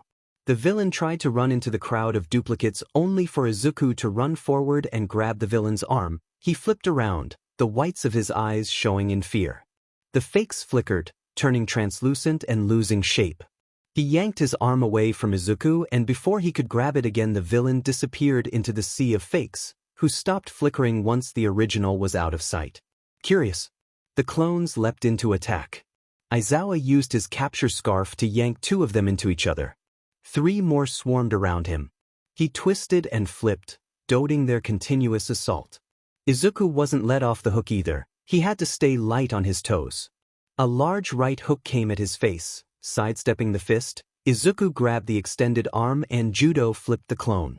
The recipient of the action landing on the ground with a pained grunt. Take that, you ectoplasm ripoff. Izuku cheered in victory. 8 behind you. Eraser shouted in warning. Izuku leaped to the side not a moment too late, a clone's fist passing where his head had just been a moment ago. The clone, not expecting to meet empty air, stumbled forward, leaving them vulnerable. Izuku whipped his arm forward, throwing the combat knife in his hand, which sunk deeply into the clone's skull. The clones flickered again, becoming transparent and allowing Izuku to see the original. The man's face was painted with fear, eyes wide and sweat forming on his brow. The villain looked positively terrified. The clones became solid again before Izuku or Eraser could do anything. The clones have flickered twice now, what's causing it? A light bulb went off in his head. Could it be? It's a wild gander, but it just might work. Izuku grinned, time to put on a show. A malicious grin split over the vigilante's face, turning glare at where he last saw the original. I see you, he drawled, ending with a maniacal giggle. He drew another knife, tapping it against his cheek. You saw what I did to that clone. He pointed his knife in front of him. God, I hope this works. His voice fell deadly serious. I can do the same to you. The clones flickered out, revealing the original again, the villain looking scared to death. I was right. The clones disappear under mental duress. Izuku smiled. They disappear in reaction to fear. The vigilante threw the knife. The blade buried itself into the man's thigh, downing the man. Healing energy flooded Izuku, the euphoric feelings spreading over him. It felt good, like stepping into a hot shower after being out in the cold. He just wanted to melt into the warmth. He enjoyed it and he hated himself for it. He shouldn't take pleasure in hurting others. He didn't want to be the villain he was told he was. Izuku rushed over to the villain. This is gonna hurt, sorry. In one swift moment he yanked the knife out. As soon as the knife was gone, he placed his hand over the wound and healed the man, the wound shutting in seconds.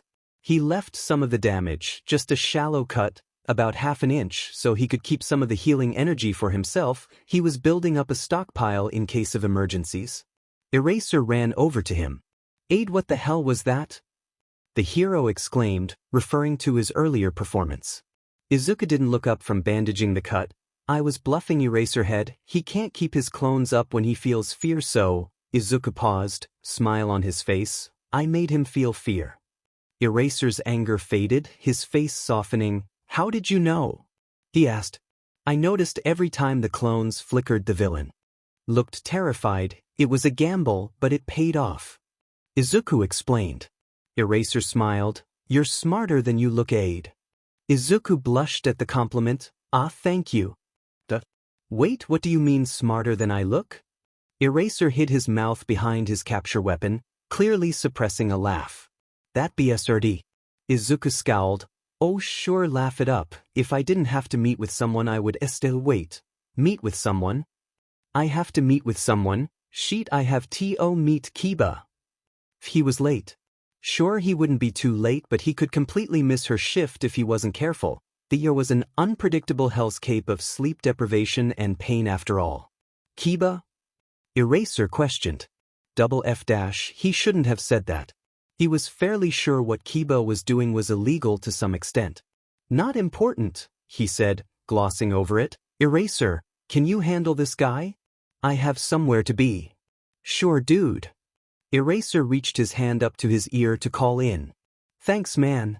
Izuku spirited away, waving goodbye. He could hear the faint murmuring of Eraser as he bound off.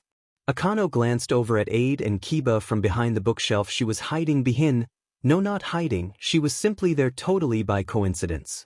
The vigilante had arrived around 10 minutes ago, bursting through the door and loudly asking if Kiba was still on shift. They were sitting together talking about the lesson. Kiba was explaining how to apply a tourniquet. Suddenly, Kiba threw her head back and her loud, boisterous laugh rang through the air. Aid must have told a joke. A pang of sadness jolted through Akano. Despite her aloof attitude, she missed being close with Kiba. Ever since their argument over Aid, their friendship had become tense and wore thin. It always felt like walking in a minefield around her, Akano just trying not to mess anything up again. Their relationship was in tatters, and the worst part was Akano knew it was all her fault. She had just gotten so angry when Kiba said that the hero would have died if not for Aid. It hurt so bad to be reminded of her father. It felt like Kiba was using what happened to him against her, even though she knew she didn't mean to. The fact that Kiba was right made it all the worse. She was right and Akano had lashed out. This left Akano in a weird position. She wanted to apologize and join them, but her pride kept her feet rooted in place. Pride was a chain binding her to the same spot, trapping her from moving forward or mending relationships. Pride made her voice catch in her throat when, "I'm sorry," tried to bubble up. Pride made her watch from afar while her loved ones drifted away. Pride hurt her. Their relationship shouldn't have ended at one FANG argument, but Akano couldn't work up the courage to admit she was wrong. She just couldn't apologize. So Akano did the only thing her prideful mind knew. She ran from Kiba and she ran from their friendship. Aide's voice cut through the haze of her thoughts. "Hey Kiba," he said, "do you think I could try learning some more advanced stuff? Like how to stitch a wound or something?" Kiba hummed, "Sure." Oh hell no.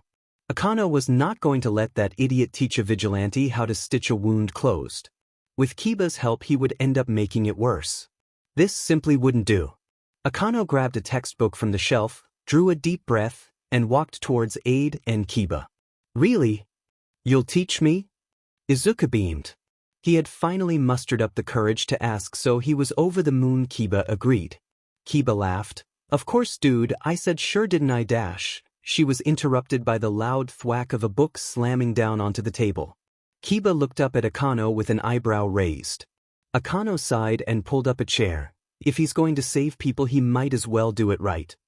A large smile, bright as the sun, spread across her face. Akano let out a huff.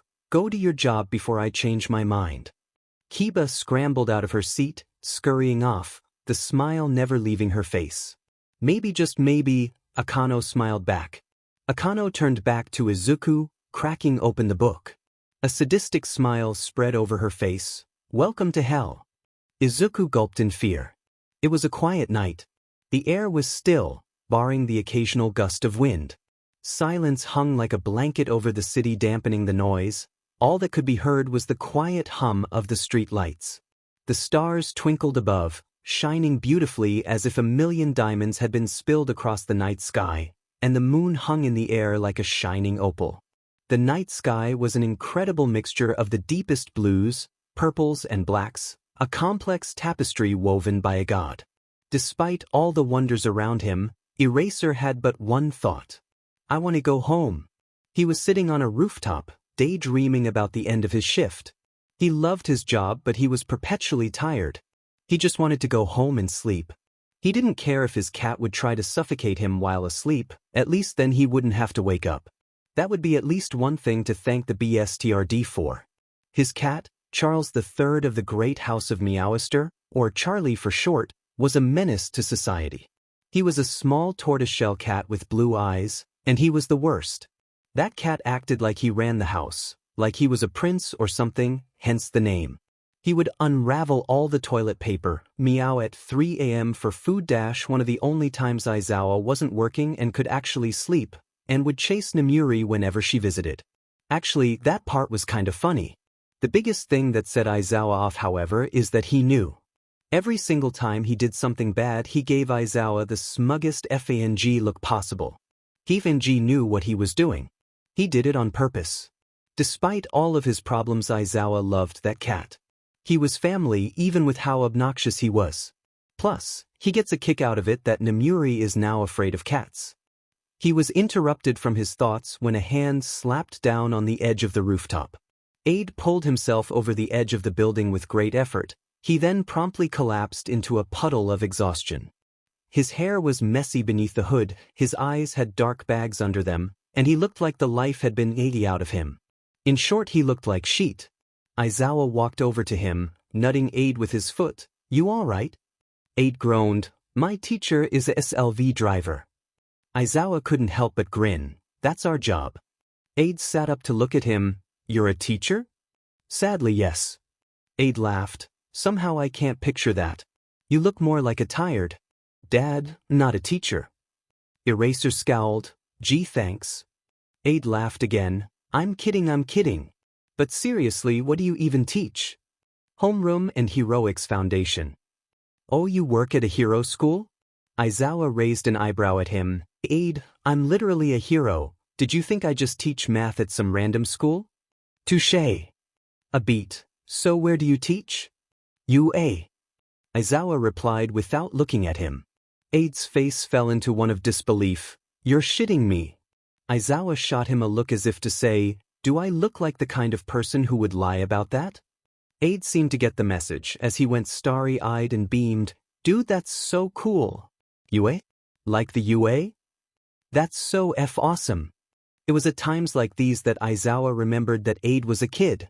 Sure, he acted immature all the time, but most vigilantes did. Aide was hard-working, focused, and knew when to be serious, which was more than he could say for most of his students. Sure, Aide was still a child, but more importantly he was, well, a friend. Yes, I teach at UA. Will you shut up now? Aizawa huffed. Something in Aide's eyes said he wouldn't, but he did close his mouth. They sat in silence for a while. Just them and the quiet of the night. Aide fidgeted. Hey, Eraser? He spoke softly, breaking the silence. Do you think I co? He was cut off by an ear-splitting scream. It was full of fear, terror, agony in it. Didn't. So, Aizawa met Aide's eyes. The seas of deep green filled with panic.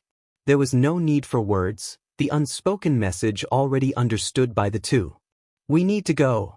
They raced off to find the source of the sound. Izuku ran as fast as he could, Eraser trailing close behind him. The rhythmic pounding of his feet and the harshness of this breath faded into the background as his mind focused solely on the scream.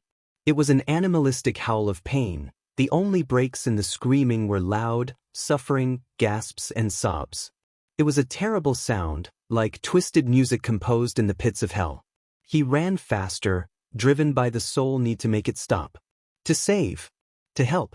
The scream got louder, they were getting close. He skidded around a corner and there lay the source of the scream. The alley was disheveled, large stone spikes jutted out at random angles, bits of concrete chunks were scattered around, and lying by the alley wall was the writhing body of the victim. Above the mess stood the villain. Izuku could care less. His eyes were drawn to something else. Blood had pooled out of the victim's body, and was continuing to spread out from it at a rapid pace. Time slowed down. His breath caught in his throat. Izuku felt sick, he could almost feel the slick blood on his hands again, the same gross feeling of the warm liquid spilling from between his fingers. The same panic from weeks ago returned, his chest tightened in fear. He felt like the same person as he was that night again, kneeling over Eraser's body, begging, screaming, pleading for him to not die. He felt helpless. Another loud wail from the victim broke him from his thoughts. He didn't have time for this. He had a job to do. The villain's feet disappeared behind the exit of an alley. In his shock, the villain had started running away. Eraser rounded the corner behind him, finally catching up, Izuku having overtaken him in his adrenaline-powered dash. Eraser! Izuku shouted, take care of the villain, he said, pointing to the end of the alley. Eraser hesitated. Don't worry about the victim, I've got them. Go! The vigilante yelled. Eraser looked at him again, worry clear in his eyes, before nodding and racing off. Izuku turned back to the victim. He kneeled beside them and inspected the wound. Or at least he tried to. All he could see was a blood-soaked pant leg and snippets of the actual injury below it. He grabbed a pair of trauma shears from his messenger bag and cut off the pant leg. There lay what was beneath it.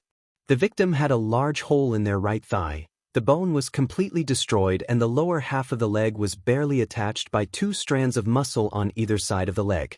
Blood was gushing out of the wound at a dangerous pace. He needed to act fast or they could go into hypovolemic shock. He couldn't just heal it right away either. There was concrete debris and dirt inside the wound. He couldn't heal over debris because the tissue would heal over it, trapping whatever it was inside the person. He needed to stop the bleeding to buy time to clean out the wound, then he could heal it. Hey, I'm going to have to apply a tourniquet, he said to the victim, already reaching into his medial bag for it. He had started carrying better tools for trauma situations with him after starting classes with the ER staff. It's just a device that I'm wrapping around your leg to cut off the blood flow. It's going to squeeze a lot and hurt, but I need you to bear it. He met eyes with the victim just for a second, a woman in her 30s with silver hair. From that brief look he knew all she was trying to tell him. Help. Acting as quick as he could, he wrapped the long strap around her upper thigh. Just above the wound, he fed the strap through the buckle and started turning the knob of the windlass rod. tightening the band around her leg until the bleeding was stopped. He didn't have time for a break though, and he was already reaching into his bag again. He slipped on a pair of black LTX gloves.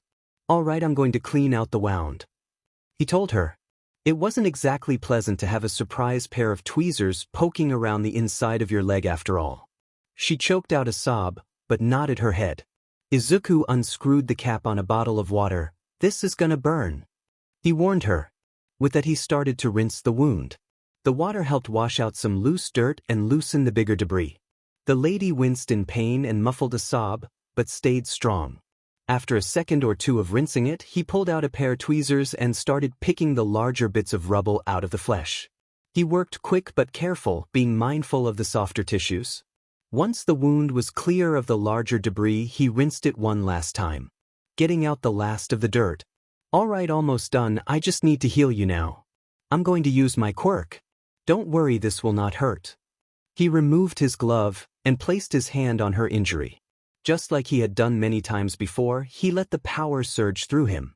It was almost exciting. He had never used this much healing energy before.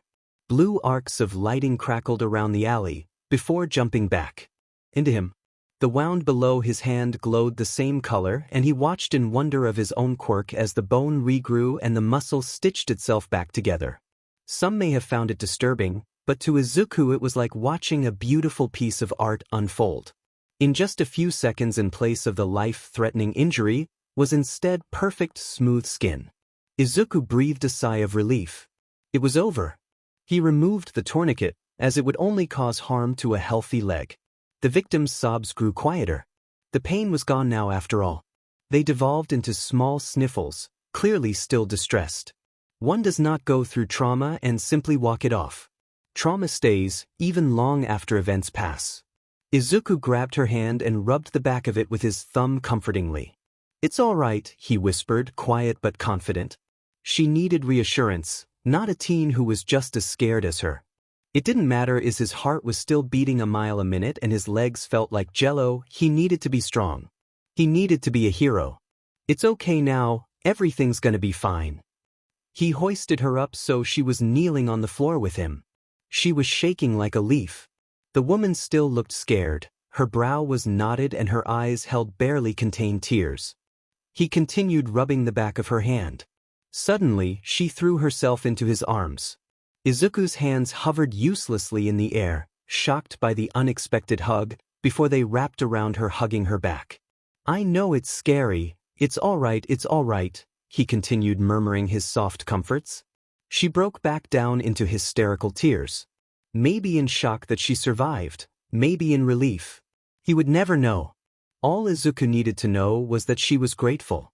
It filled his chest up with a warm feeling, not unlike the hug he was in right now. She continued to cry, all breathless sobs and sharp intakes of breath. Crying isn't a pretty sight, but this time it made him smile. It was confirmation it was over, it was okay, that he did his job.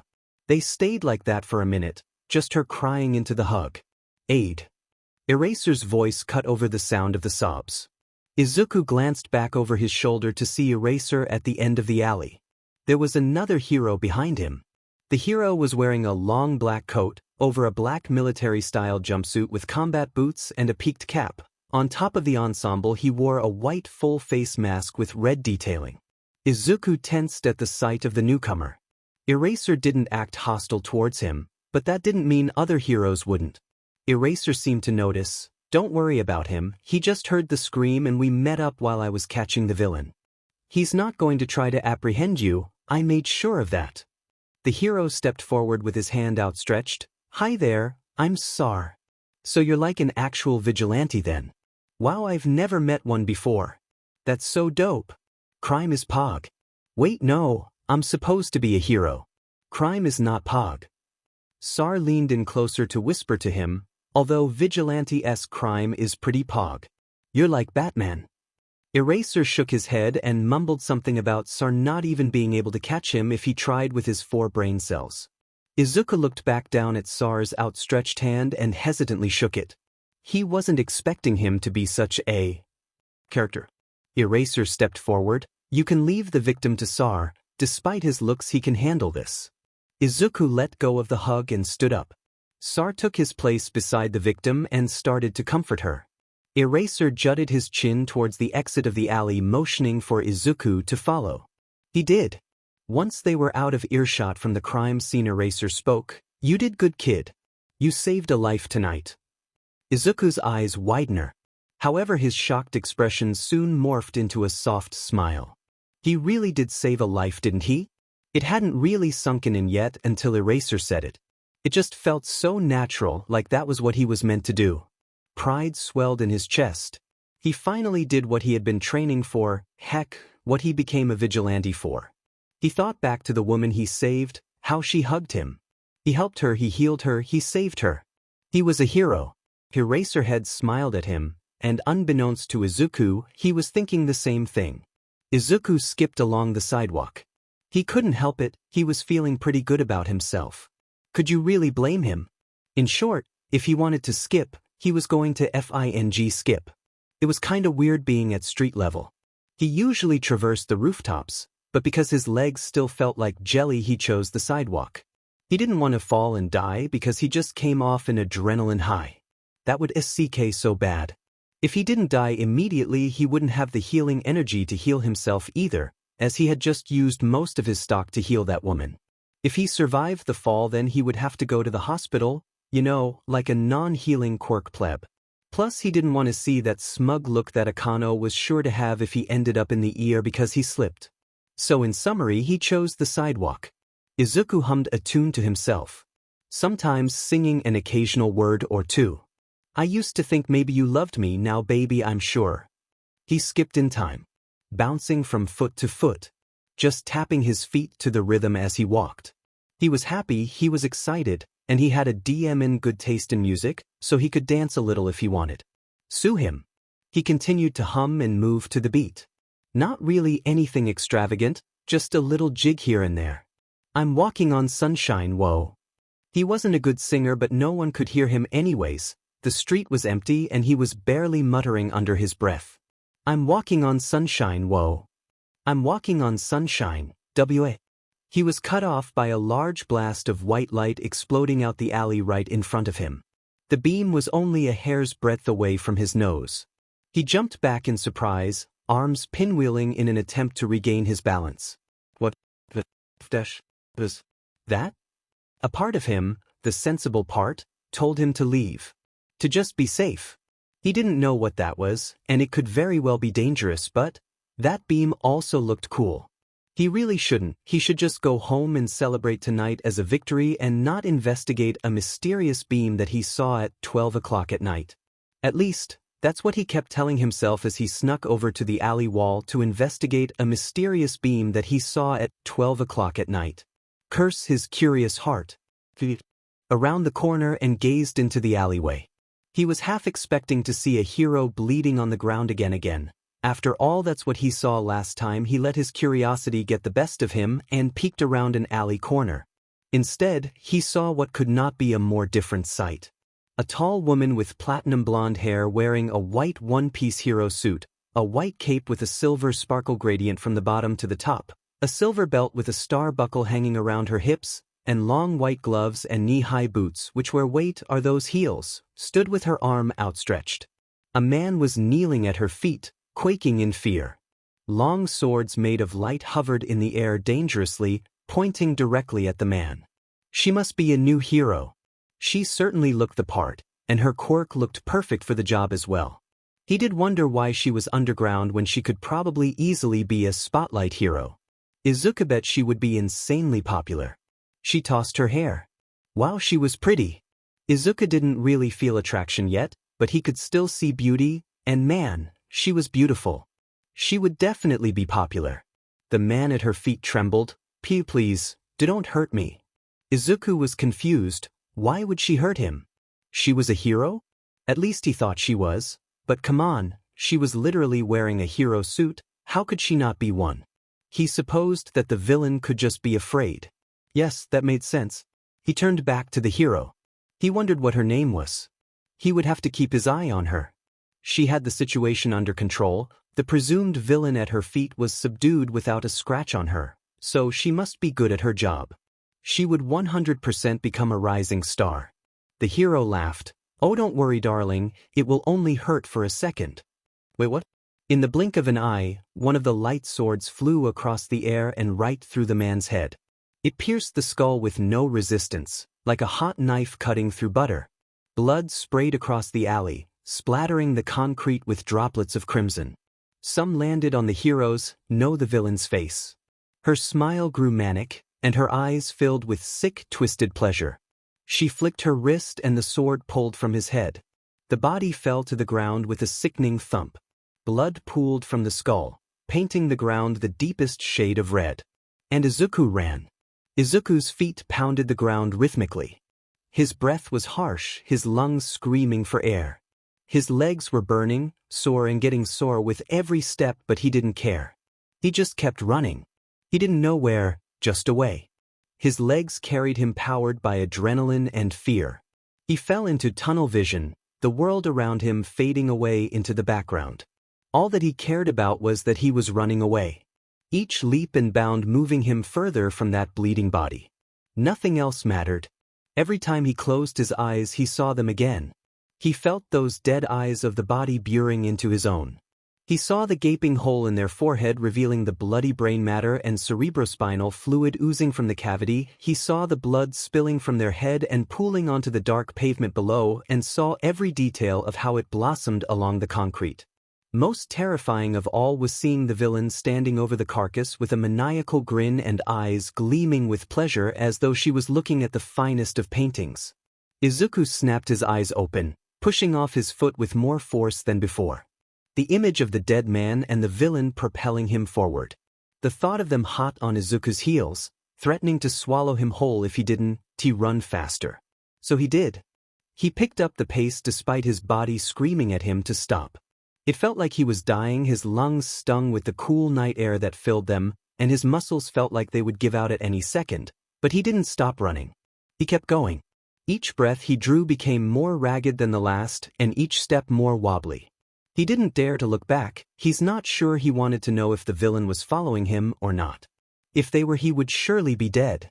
Just another bleeding body for the heroes to find in the morning.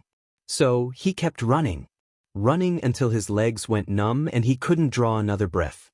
He didn't even register when the red glow of the ER sign illuminated him or when he pushed through the doors of the hospital. He was far too deep into his panic, the world around him just white, white, white and white. His uneven breaths were all he could hear. In out, in out, in out, in out, in out, faster and faster each breath came, in out, in out, in out. It was so loud. So incredibly loud. And he was scared, oh so scared, yet his mind called for him to keep running. His body was about to break down, but it didn't matter. He just needed to keep running. ID dash. His feet wouldn't budge. He couldn't stop now. He needed to run. He should run. Why couldn't he run? AI dash. His subconscious screamed at him, shrill and loud. Clawing at the inside of his skull, thrashing around inside him, it wanted him to leave, to keep moving. It howled. He needed to run, yet his feet wouldn't obey him and they stayed glued to the ground. The voice continued to shriek, run, run, run, run, run, run, run, run, run, run, run, run. Aid. Izuku snapped his head up, surveying his surroundings frantically. He was met with a familiar sight, clean white tiles, bright lights, and the scent of antiseptic in the air. He saw the white reception desk and the boringly bland waiting room he had seen so many times before. He knew this place like the back of his hand. He was in the ER. Kiba's hands clenched his shoulders, her face painted with worry. Aid, what's wrong? Are you all right?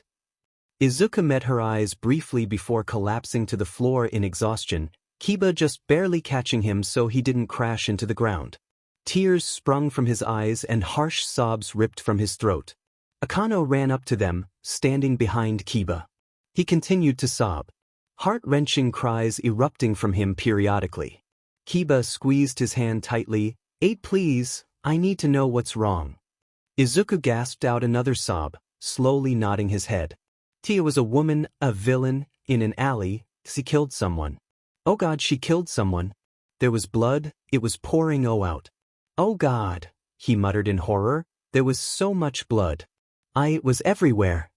Izuku curled in on himself, tucking his head under his arms in an infantile attempt to shield himself from the world. I'm so scared, he whispered, and then again louder, I'm so scared, he cried, tears falling from his eyes. Izuku shrunk down even more. What do I do? He whimpered quietly, a sound that was so broken and lost. It reminded the ER staff that this was just a child. He may be a vigilante, but he was still a kid. Surprisingly, Akano knelt down beside him, pushed Kiba aside and took Izuku in her arms, wrapping him in a hug. The embrace was warm and comforting, not unlike his mother's. A bit rougher and a bit tighter, but comforting nonetheless. I know. It's scary, she murmured softly, letting Izuku cry onto her. She pushed off his hood and combed her fingers through his hair. They stayed like that for a minute, just letting Izuku wail into her arms. Eventually she spoke. You have a hero friend, right? She asked. Eraserhead, was it? Izuku nodded weakly. Akano rubbed his back. Okay, good. You need to tell him. He'll help. She tightened her arms around him. It's going to be okay. Things are going to be scary, but you need to be brave right now. Go get that hero and then take care of yourself. Akano briefly pulled out of the hug and looked him in the eyes. Be safe. She embraced him one last time. It was Izuku who pulled out of the hug now. He didn't want to. He just wanted to stay in the safety of her arms and let himself be hidden away from all his fears. But Akano was right, he needed to be brave right now. He walked over to the doors, and taking one last glance at Akano and Kiba, he left, pushing through the glass doors and stepping into the dark void of the night. Eraser! Izuku raced over the rooftops towards the hero. The man in question flipped around to see who spoke. Upon seeing it was Izuku, his face became light, friendly, almost letting that stony poker face of his fall. The expression didn't last though, as only after a few seconds his face fell into one of worry. Izuku was aware of how he looked, disheveled, tears still streaming down his cheeks, a complete and utter mess. It wouldn't take a genius to figure out something was up, let alone Eraser. Wait? What's wrong? He asked urgently. Eraser, we need to go. There was a murder, he said, trying to muster up enough confidence to keep the shakiness out of his voice. It didn't work. Eraser turned serious. Tell me everything. Izuku swallowed a lump in his throat. I was passing an alley. Some light burst out of it, so I went to investigate. He began, stuttering throughout the story. There was a woman. She was tall, had shoulder-length blonde hair and was wearing some kind of white hero suit. He said, trying to best describe her. She was standing over a man. She said something, I forgot what, but before I could do anything she killed Him. How did she kill him? Eraser asked. Was there quirk use involved? Izuku nodded. She had some sort of light manipulation quirk. She had made swords out of light. One of them pierced his forehead and went right through. He was dead before he hit the ground. Eraser nodded. Where did it happen? He asked. I don't remember the street name, but I can show you. Eraser considered it. He really didn't want the kid to have to be anywhere near the crime scene again, but they needed to get to the scene as quickly as possible.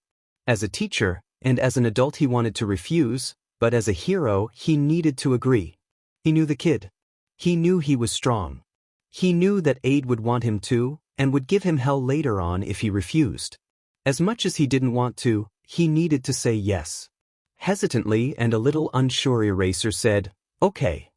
Izuku turned on his heel and sprinted off, quickly tailed by Eraser. They flew across the rooftops. The ground beneath them simply a passing blur.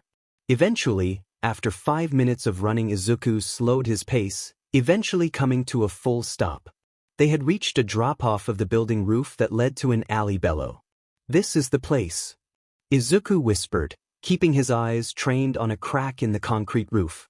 He refused to look over the edge. He refused to look down and see that bleeding, broken body again. Eraser hummed in acknowledgement. Before Izuku could react, he pulled him into a hug, the man tucking Izuku's head under his own. You were very brave, Aid, he said softly. I know what happened tonight was terrifying, believe me, I know.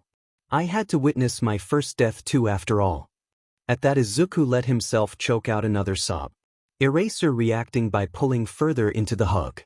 It's scary, but it'll be okay. Eraser pulled out of the hug and looked over the ledge. Now go home, Aid. Take care of yourself and I'll take care of this. Eraserhead tensed his body, preparing to leap off the edge, but before he could an arm shot out and grabbed his shoulder. The hero looked up at Izuku in confusion. Go in with erasure activated. Izuku explained. From what I saw, her quirk can kill in the blink of an eye. He let go of the arm. Eraser shot him a grateful smile, then leapt off the ledge, eyes glowing a brilliant red. Izuku as turned to leave, he could hear the faint sound of Eraser's voice calling in over the comms. This is Pro Hero Eraserhead reporting a homicide on 19th and Shida. One victim, unidentified male. He went on to rattle off the info Izuku had relayed to him. Then, Izuku heard the last words he needed to hear.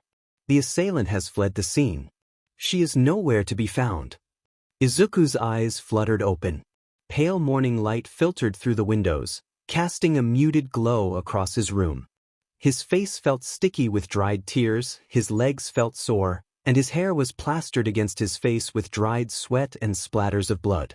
All in all, he felt disgusting. With a groan, he sluggishly rolled out of bed to take a shower, only to find himself still dressed in his vigilante outfit. Even his clothes were a mess. His sleeves were soaked in blood from when he had healed the woman last night, and the whole hoodie was splattered with specks of the same liquid as well. He sighed. The jacket was completely ruined. He would need to get a new one soon. That was an issue for a later date though. Right now he had to deal with this mess. He looked down at his hands. They were in a similar state to the sleeves, with dried blood coating the black LTX glove on his left hand that he had forgotten to take off. The other hand was clean, with only a circle of blood around his wrist that had transferred from the sleeves. That shower couldn't wait any longer.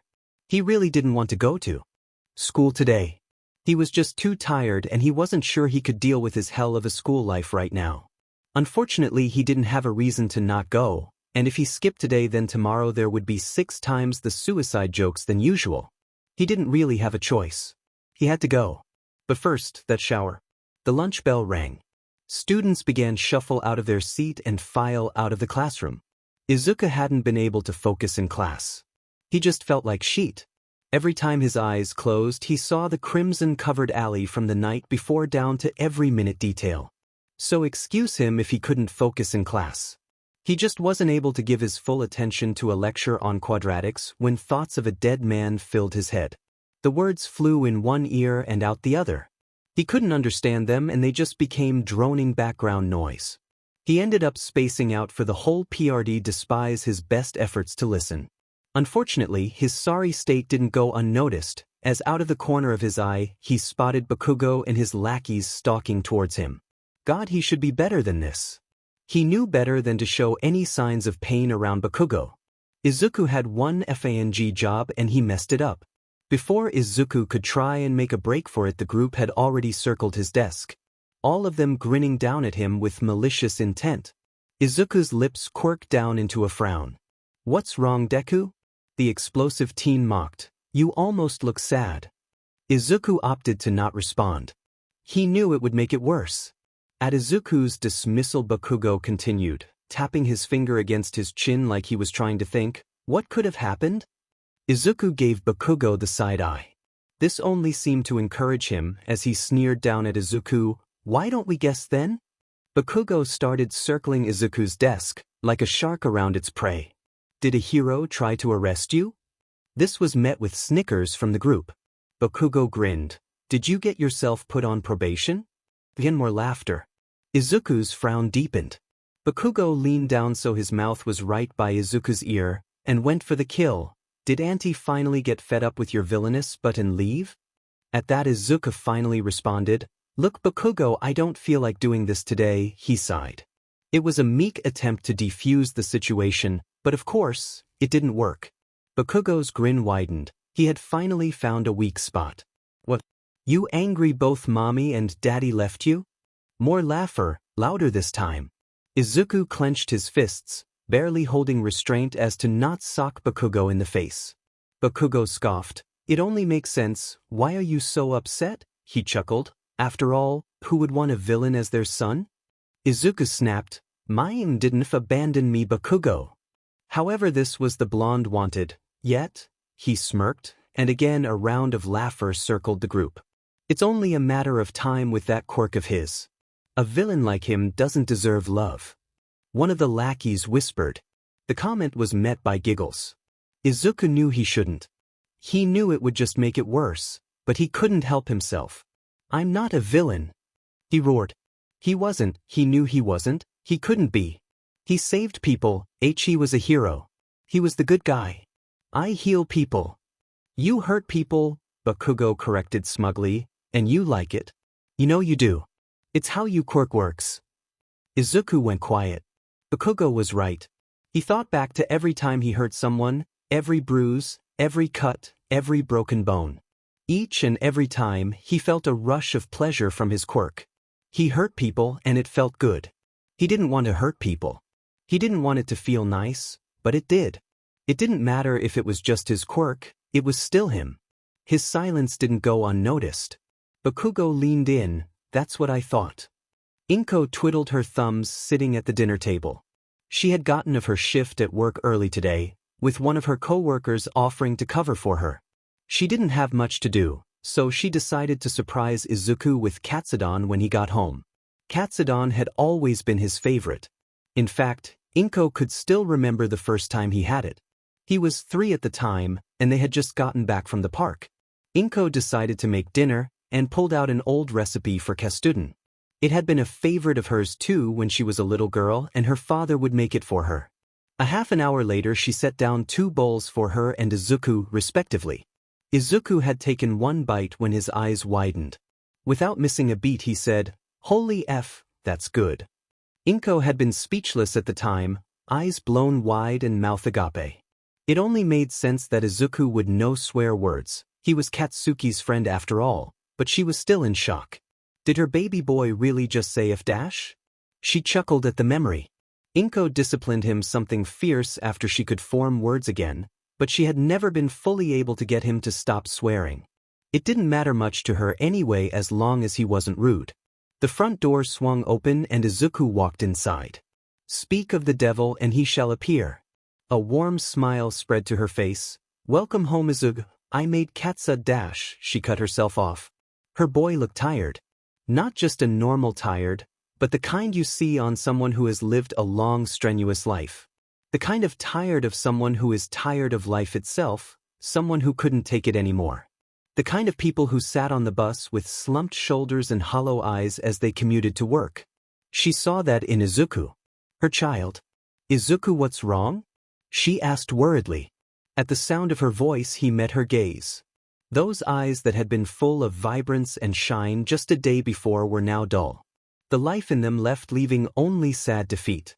Deep, dark green pools of a million words unspoken and a million tears not shed. A child should not have those eyes. Am I a villain, Mom? He asked. Inko was taken aback. Out of all the things he would say that was not one of them. Of course not, honey. She responded. It was the truth. She knew her boy, he was gentle, he was kind, he loved with his whole heart no matter how many times it was broken. Her boy wasn't a villain in the slightest. What brought this on? He ducked his head. It's nothing. He mumbled. Inko was not blind. She understood the world had not been kind to her son. People looked at all his gifts, all his kindness, and they shoved it away. They looked at his quirk, the wondrous thing it was, and ignored the beauty of it in favor of calling him a villain because of how it worked. She knew that people didn't love her boy as much as she did. But this? How much worse were they to Izuku than she thought? Izuku, look at me, she spoke, waiting until his eyes met hers to continue. You are not a villain. You are kind, you are loving, and you are you. I love you no matter what. Don't let anyone tell you otherwise. She said, never breaking eye contact, never questioning her words, never speaking a single syllable without full conviction. It was like a dam broke. Izuku burst into tears, rubbing them away with his hands and letting out muffled cries. Crying ran in the family, But Inko didn't shed a tear as she walked forward and pulled him in the warmest hug she could muster. Her son didn't need more tears right now. He needed a mother who was there for him. They stayed like that for several minutes. Inko rubbing his back and tightening the hug whenever the shudders got worse and the crying got louder. Whispering, "I've got you, Orsant, it's all right," us to him. Inko let him cry his heart out. She knew it wasn't easy for him to break in front of her, so there was no way in hell she would even consider insinuating that he wasn't allowed to be vulnerable around her. Eventually, the sobs turned to sniffles, and Izuku relaxed slightly. He asked. "Yes, dear? See, can I be a hero?" It was but a quiet whisper, but Inko heard it with perfect clarity. The voice was filled desperation, a voice that said it had asked 1,000,000 times and never heard the right thing. Inko thought back to the last time Izuku had asked her that. His eyes filled with tears as he replayed All Might's debut over and over again. She could never forget that day. She could never forget her biggest regret.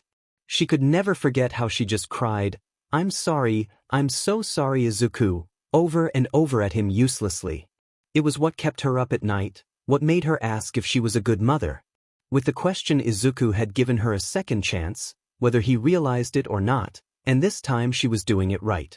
She was sure this was a turning point in her son's life, and she was going to make sure it was a good one. Izuku didn't need tear-filled apologies or pitying looks. Her son needed a strong mother. "Of course you can, Izuku. You'll be the best DMN hero out there." Izuku shut his front door as quietly as he could. He felt bad continuing to go behind his mother's back when she put so much trust in him, but it's not like he could tell her. What would he even say? "Hey Mom, remember how you said I could be a hero?" "Yeah, well I've been a vigilante for the past month or so. Repeatedly breaking the law and risking my life. Sorry for not telling you." So no, he couldn't just tell his mother. He crept down the stairs into the street. To be honest, he didn't even want to go out tonight, but at this point he just felt like his nightly outings were the only thing that he was good at. The only thing he could do right. If he wasn't saving people, then what was he worth? His quirk had two parts, hurt and heal. If he didn't heal people, then he was just the bad half of him, he was just the hurt, he was just the villain that everyone thought him to be. Plus, after last night's ordeal, Eraser and the ER duo were sure to be worried about him, and he didn't want to make them needlessly fret. He stalked down the street, shoulders hunched and eyes flitting left and right nervously. A shiver ran through him. The night was cold, colder than usual. God, he hated weather. Who decided it was a good idea? A gust of icy wind blew through the air, and he tucked his arms in tighter around his torso, trying to keep himself warm. Izuku took in every part of the street, observing it in detail for anything out of the usual. It probably wasn't normal that he felt the need to see everything around him, to check over his shoulder every minute, to tense at the slightest noise, but he couldn't help it. He felt a tightness in his chest, a snake that coiled around his heart for every second he couldn't see behind him, only alleviating the pressure when he fell to those compulsions. As his gaze raked over the setting, his eyes caught on a dark alley. In the swirling shadow, he saw the man, light sword still lodged between his eyes. Mouth agape, blood dribbling from his chin. His breath hitched, and the snake squeezed tighter than before. God, the blood was everywhere. Deep crimson dripping from every corner of the alley. The heavy scent of iron in the air. Blood pooling out from the body covering every surface. It was everywhere, just blood, blood, blood, blood, blood, blood, blood, blood, blood, blue. He blinked. There was nothing there but empty blackness. With great effort he ripped his eyes away from the passageway. He squeezed them tight, trying to push the image out of his head. Willing his legs to walk despite them going rigid with fear, he strode away from the alley. It's not real. His pace quickened. He needed to talk to Eraser. Scaling up a fire escape, Izuku climbed onto the roof that he and Eraser would usually meet at before patrols. He sat on the ledge, waiting to hear the signature sound of Eraser's footsteps. He didn't have to wait too long. "Hey kid." A voice sounded from behind him. Izuku turned to face Eraser. "Hey." The hero sat beside him. There was quiet for a minute, as neither of them were great conversationalists after all. Eraser inevitably broke it. "How you holding up?" he asked. Izuku looked at his feet. "All right, he said, his voice unsure. He winced from the tone. He couldn't even convince himself with that voice, and he was a master of delusioning himself. Izuku sighed. I don't know. He corrected himself. He paused awkwardly. He didn't know what to say. He wasn't exactly a master at looking at the gross ball of pain he called his emotions and go, yes, I know what that is still. He tried his best. It just feels like I'm. He paused again, looking for the right word. Stuck. He finally settled on. He looked at Eraser, who motioned for him to continue. Izuku, in a weary breath. Every time I close my eyes, I see a dead man, he began. I see him in my dreams. I see him in every dark corner. I see him whenever I give my mind enough time to wander. I see her too. I see her smile. I hear her voice. He wrung his hands together nervously. It's scary, you know? But it's even more terrifying that I can't stop. He shuddered a breath out and felt tears start to prick his eyes. It feels like I've been told to climb a mountain without a peak. Where do you even begin? I'm scared to even start climbing, so I'm just sitting at the bottom, stuck in place. Not moving, just wallowing in my fears because it feels easier than climbing. I feel scared and alone, and I don't know how to stop. I don't know how to make it stop. He was crying now, hot, silent tears streaming down his cheeks. I just want it to stop. He turned to face Eraser again, a deep melancholy and fear in the back of his eyes. How do I make it stop? Eraser was silent for a second, then sighed. That's a complicated question.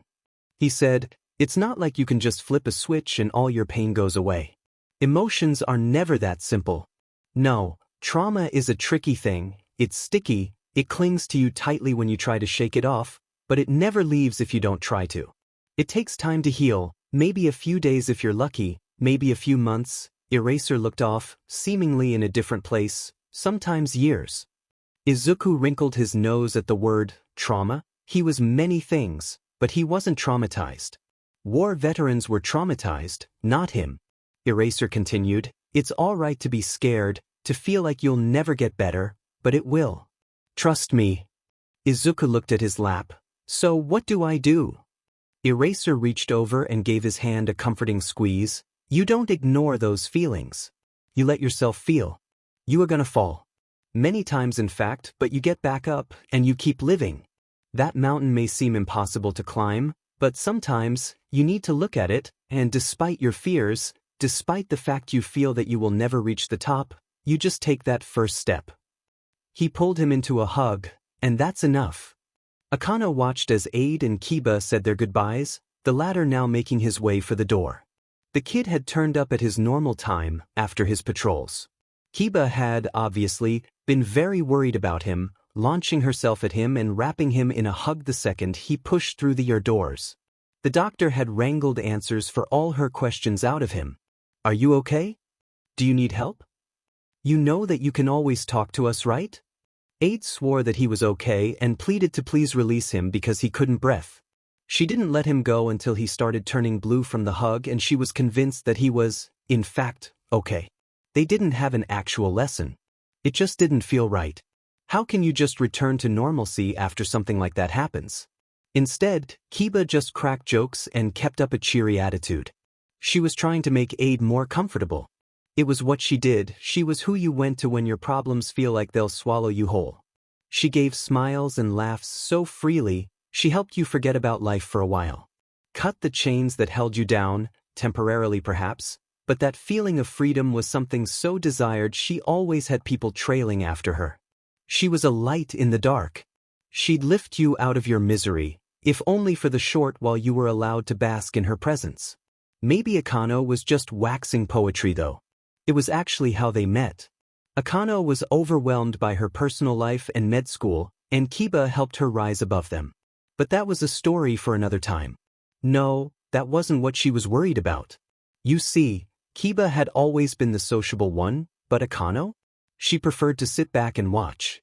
She would sit idly by while others would chat, watch their every move, and slowly pick them apart without them ever knowing. Her quirk certainly made that part easier. She was able to see the parts of people that were hidden behind a mask. She could observe them and see what they wanted to say but didn't, what they loved, what they feared. She could see it all. She was a master at sniffing out secrets. In fact, she had wanted to go into underground heroics for a while, however that dream didn't last. But back to the point. Nothing was able to go unnoticed by her, which is why she was able to see that Aid was not okay.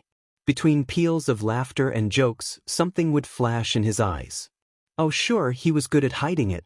Only letting it seep into his face when he was sure they couldn't see, but Akano could always see.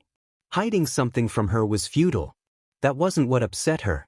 No, she had no qualms with him trying to hide something from them, but instead was worried by that look.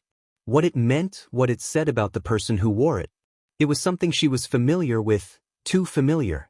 It was a look that spoke of not just sadness, but fear. Fear of letting others know you're hurting, fear of disappointing people who loved you, fear of looking weak. She knew that look well. She herself had worn it for years of her life after all. Pride kept her rooted in place, while fear made sure she would never dream of leaving. Akano chewed on her thumbnail, a nervous habit she had picked up in college. Akano had the gift of sight, but what she saw in Aid terrified her. She saw herself. Another person afraid of saying, "I'm not okay." It scared her. She knew from first-hand experience how damaging that mindset was. She didn't want that for Aid. Akano pushed out of her seat. "Kiba, I'll be right back, cover for me." "What?" Kiba asked, tilting her head in confusion. "Where are you going?" She spared a glance back at her friend, to find Aid. She pushed out of the outdoors and into the cold night and started running down the block, eyes scanning the street for his ruined hoodie. The dark blues of the starlit city whizzed past her as she ran. "Aid!" she called, hoping he would hear. She needed to talk to him. "Aid!" She turned the corner. "Aid!" Where was he? Akano ran another block, about to make another turn, when a flash of movement caught her eye. There, walking down one of the alleyways, was the vigilante. "Aid!" she yelled, sprinting to catch up to him. "Wait up!" He flipped around, surprise clear on his face. "Akano? What are you doing here?" Now that her impulsiveness had worn off, self-consciousness was seeping back in. A million words she wanted to say were caught in her throat. Damn it. She wanted to tell him it's okay to not be okay, that he's not weak for experiencing emotion, but she couldn't find the words. Her mind raced in distress. She wants to be able to say the right thing, but she just can't. She just doesn't want him to be like her, trapped in place by the double-edged sword of silence. She said awkwardly instead. What if she was wrong? What if he was fine? God, he would probably think she was stupid. She knew what she saw, but what if she was just interpreting it wrong? "Akano?" he asked with a tilt of his head. She looked down at him and bit her lip. She couldn't just stand still and say nothing. But what if? She could look like an idiot if she was wrong, but if she was right, she would never forgive herself if she didn't say something. She essayed in a breath. "It was now or never. I just wanted to say, you can tell us if something is wrong. I know what it's like to be afraid to admit that sort of thing." She rubbed her arm awkwardly. He looked taken aback, like that was the last thing he expected her to say. "Obviously you don't have to talk to us if you don't want to," she explained quickly, before calming her nerves and saying in a slower tone, "Just don't bottle it up. If you ever do want to talk, me and Kiba are here and we won't think any less of you for it." She shifted on one foot awkwardly. "I know you might not want to admit something is wrong. Trust me, I know. You've been there. But sometimes the first step is to finally say, I'm not okay, you know. Even if it's just to yourself. Sometimes it's just better to," she shrugged, "let yourself feel." He looked shell-shocked. His mouth hung agape, and his eyes were blown wide. He stood there speechless for a minute, every passing second making Akano regret her choice more. Had she read it all wrong after all? Finally he pulled himself out of his stupor. Tears glistened at the corners of his eyes. I made him cry. Akano felt panic surge through her. Why was he crying? Did she do something wrong? "I don't deserve this," he finally said, his voice a quiet whisper. "Wait, what?" Akano opened her mouth to speak, but before she could, he continued, "Both you and Kiba are so nice," he sniffled. "You're both so kind to me," he said the word like it was foreign to him. "I have eraser too." I don't deserve any of this. I don't deserve your kindness. Why are you nice to me? Why do you all care so much? He shouted, distraught. Tears were streaming down his cheeks now, hot and angry.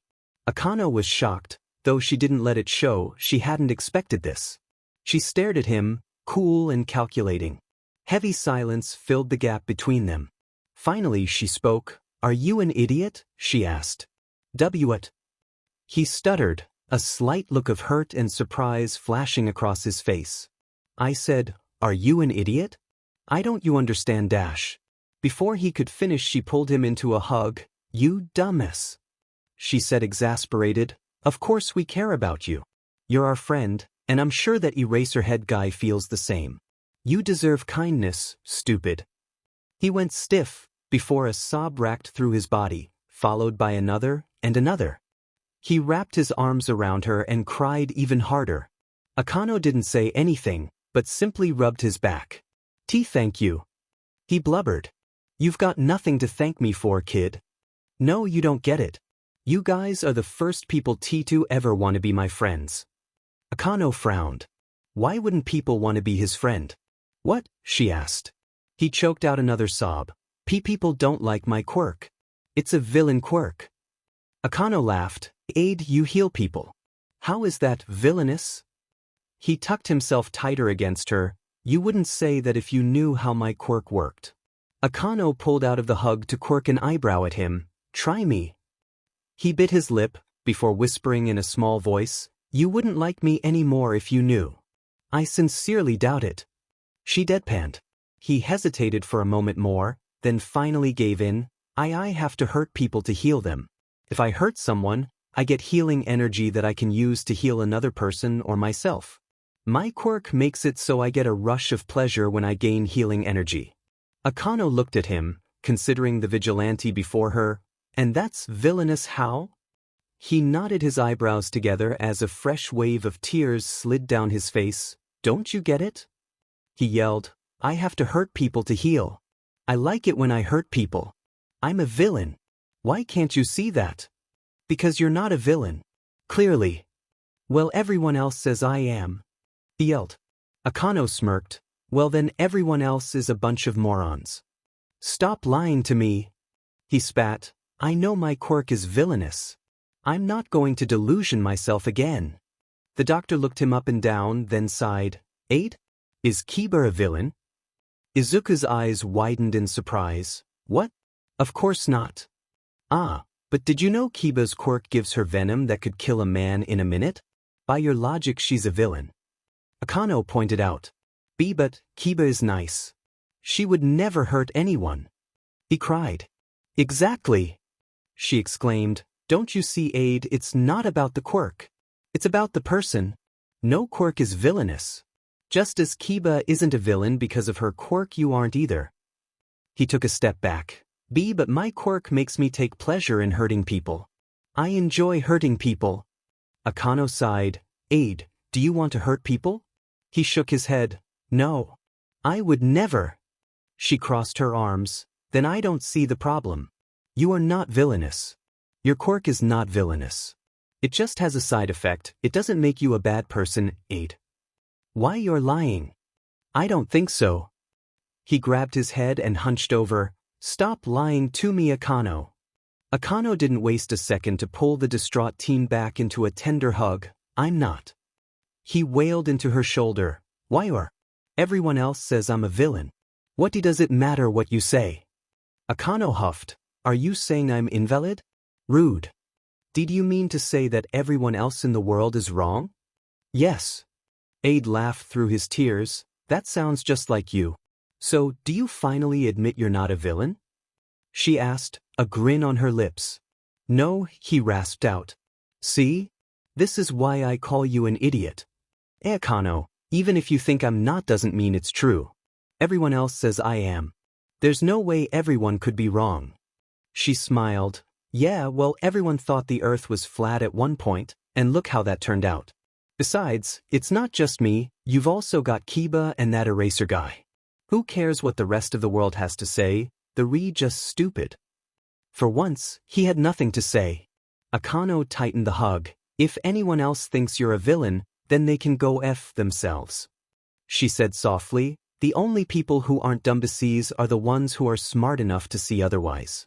The only people who matter are the ones who can see you as the kind, caring, heroic person you truly are. She held him gently as he sniffled against her. They stayed like that for a minute. Eventually she pushed him out of her arms. Now no more mushy stuff, go do some heroing or whatever you do. He chuckled, tears still fresh on his face. I'm not a hero, I'm a vigilante. She shot him a grin, not to me. His eyes softened and a wobbly smile found its way onto his lips. Go on, little hero. She flicked her hands, gesturing for him to leave. I'm sure there's someone who needs saving right about now. He wiped his eyes with a sniffle, then gave her a mock salute before running off. Wait, Aide. She shouted at him. He turned around, confused. Don't tell Kiba about this, she said sheepishly. I have a reputation to uphold after all. He laughed, giving her a thumbs up and continuing on his way. Kano smiled. She could tell Aide wouldn't be like her. He would be so much better. He was already a hero. She couldn't wait to see the world realize that too. Aizawa straightened his tie.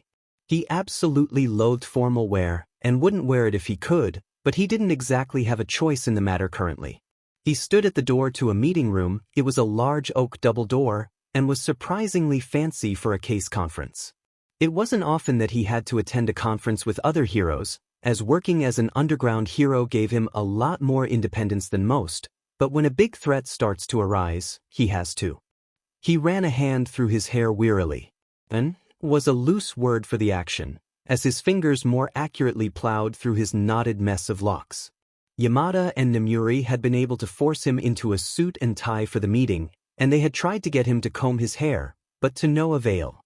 The second he walked in the staff lounge and saw them holding a brush, he booked it down the hallway. They never stood a chance at catching him. With a sigh, he pushed through the doors and entered the room. Heroes were sitting around the oval conference table, making idle chatter. Night Eye was speaking to Fat Gum about something or other, while Ms. Joke was having an engaging conversation of what seemed to be a pun exchange with Sar. God, he wanted to leave already. He strode across the room and took the only available seat left. It was beside Mrs. Joke. Trust him, if he chose another chair he would, and unfortunately for him, both the joke hero and Sar noticed him immediately. Eraser! Ms. Joke said loudly, promptly announcing his presence to the entire room. How's my favorite handsome hero? Wishing he wasn't here, he replied dryly. In response, Ms. Joke just laughed. That's Eraser for you, always so cut and dry. I'm actually quite sociable with people I like. That was a lie, but she didn't need to know that. You know, Sar said slowly, you really should be kinder to your future wife. Aizawa scowled at him. He couldn't see Sar's face because of that stupid mask he wore, but he knew the BSRD was grinning at him. Ms. Joke was shocked for a second, before matching Sar's grin with her own. He's right. So when are we getting married, huh? She asked. I bet you probably have the whole wedding planned already. You're always so proactive. Aizawa just banged his head on the table in lieu of responding. This was why he didn't like hero conferences. Ah, come on, Eraser, don't be like that, she pouted. He's probably just sad you spoiled the surprise, Sar chirped. Ms. Joke gasped. You're right. She turned back to him. I'm so sorry. How about I make it up to you and we do it together this time? Aizawa just groaned. What would the wedding colors be? Sirth. I was thinking maybe green and black because of our hair colors. That might look a little dark and edgy. True. What about green and red to match our eyes? Wait, no, then it would look like Christmas decor. That's what I was thinking. So then what do you think would work then? He hummed. Maybe a color that complements both of you? Oh, that's a great idea. How about gold? That would look great, but I think Eraser here is a silver man himself. Good point. Silver it is. Now what about flowers? Oh, definitely go with white roses. They continued their banter back and forth, hemming and hawing about decorations for a wedding that would never happen. They were like a feedback chamber, each amplifying the other's chaos. Aizawa would rather listen to Aide rant about the different kinds of stitches there were for the rest of his life than this. The two dumbasses behind him had moved on to food. For the wedding cake they decided on mocha because everyone knows he likes coffee, but I can tell Eraser is definitely a chocolate lover as well. The worst part was he was right. He did love chocolate. How the F did Sar know that? Finally, after what seemed like hours of torture, Tsukachi entered the room, signaling the start of the meeting. The heroes all quieted as the detective took his seat at the head of the table. He folded his hands in front of him. "You are all probably wondering why I gathered you here today," he began. Before he could explain, Sar cut him off. "Asuki, you make it sound like this is a funeral." The detective shot him a frown, before continuing, "We are here to discuss the appearance of what could potentially be an A-class villain.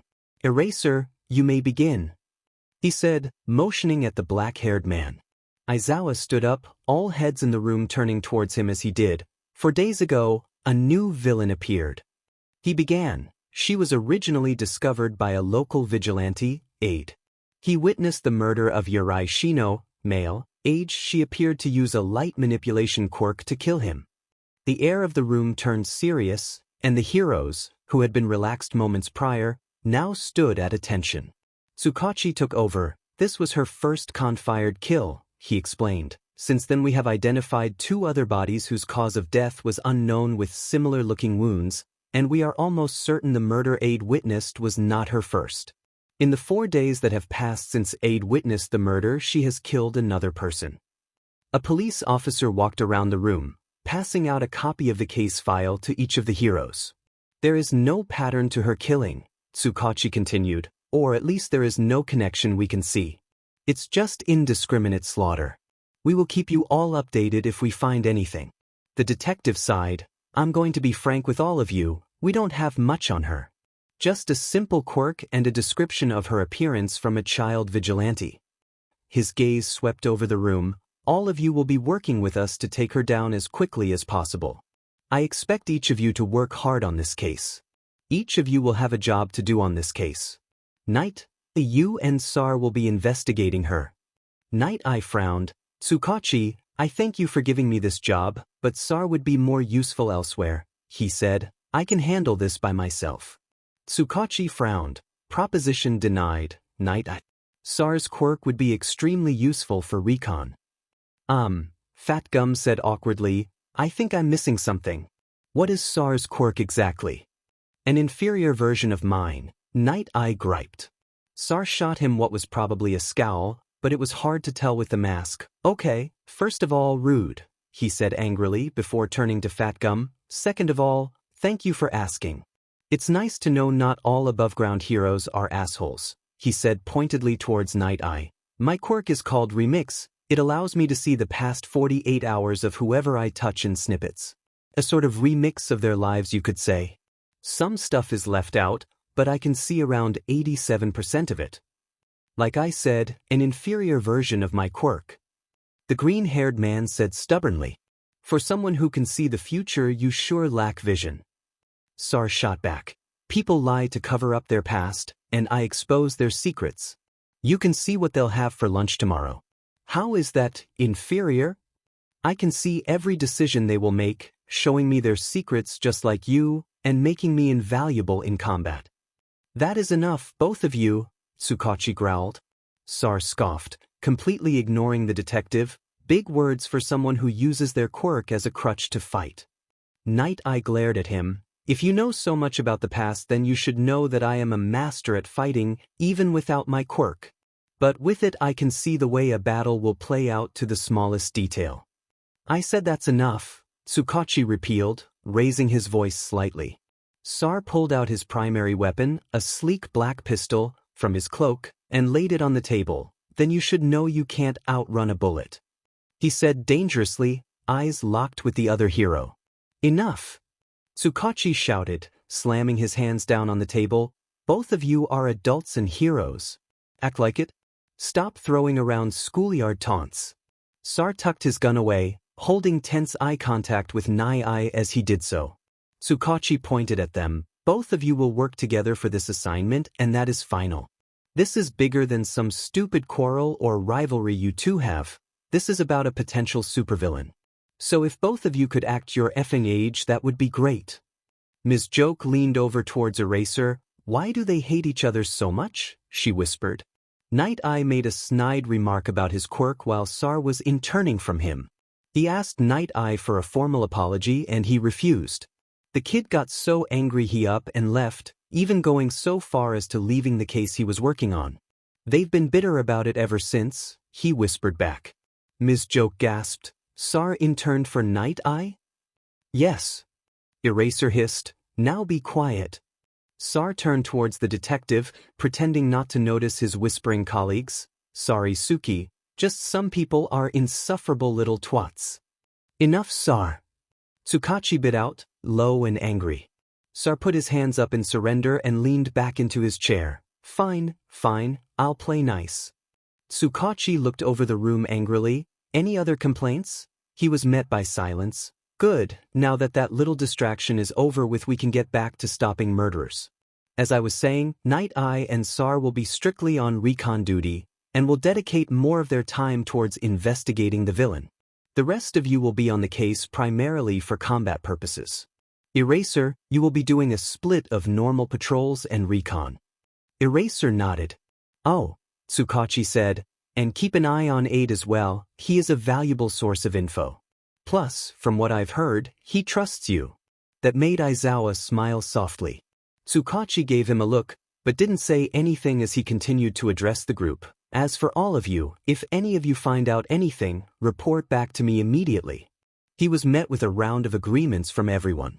Tsukachi gave a slight head nod in approval. Good, now for our final topic of the meeting. The villain was reported to have an extremely powerful quirk that can kill in seconds. If you spot her, do not engage without backup. Tail her and wait for help to arrive before attempting arrest. If possible, get Eraserhead with you before you try to fight her, as his quirk is the best counter to her dash. Bang! All the heroes jumped up from their seats, taking a fighting stance from the noise. The door had been flung open, and a police officer with a cat head who had burst through stood at attention. Sansa? Tsukachi asked. The officer in question saluted. Sir, we have just gotten an update regarding the case. Tsukachi's eyes widened. What? It's not much, but one of our informants reported that she has given herself a name. Well, what is it? He asked, almost excitedly. Sansa's eyes swept over the room, addressing everyone as he spoke but one word, Aurora. Izuku stared at his vigilante outfit, or more accurately, what was left of it. The black hoodie was blood-stained and fraying at the edges, looking more like a dish rag than a jacket. Izuku signed. It was absolutely beyond repair. He had still worn it out the past few nights, simply because he didn't have time to get another one and the fact that it wasn't exactly on the top of his list of worries at the moment. No one had really cared at first. The duo and Eraserhead more concerned about his safety than his wardrobe, but for the past few days now he had been getting looks. It didn't help that it smelled.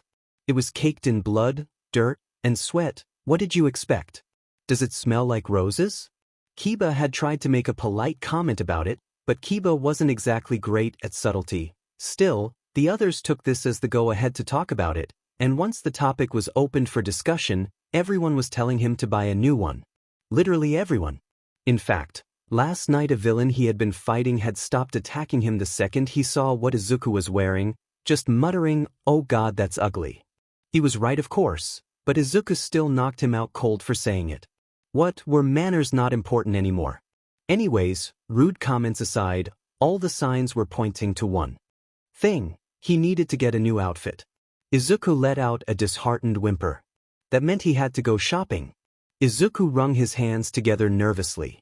He was at the mall. Groups of friends and shoppers walked past him while he stood in the middle of the sidewalk, sticking out like a sore thumb.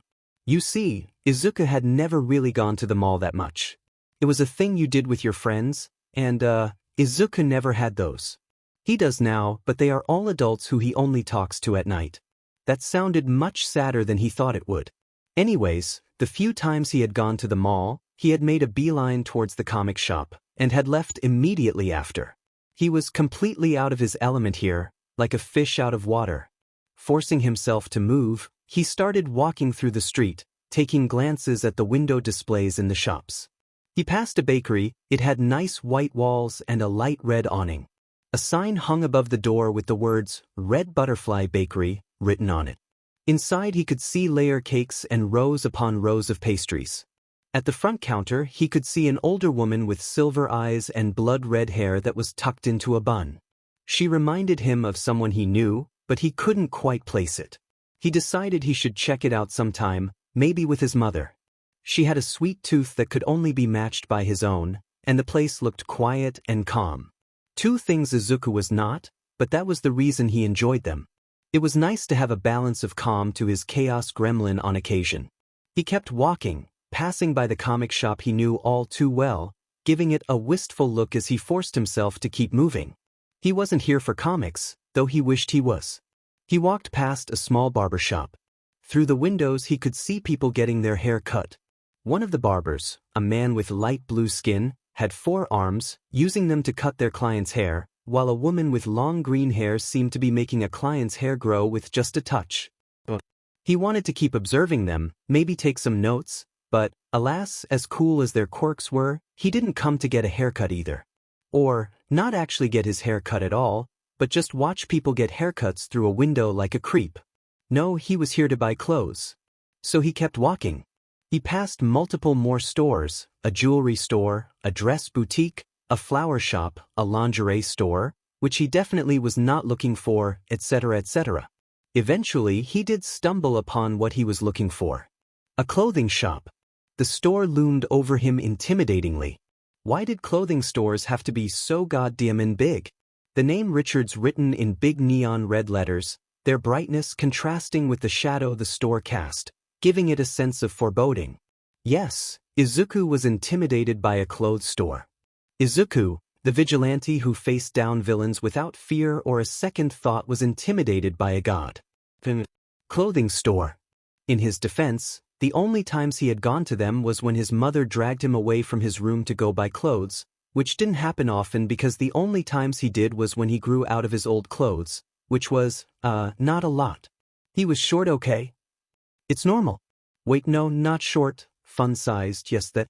His mother had tried to get him into fashion, but he was perfectly content being a little gremlin who only wore sweatpants and his t-shirt shirt.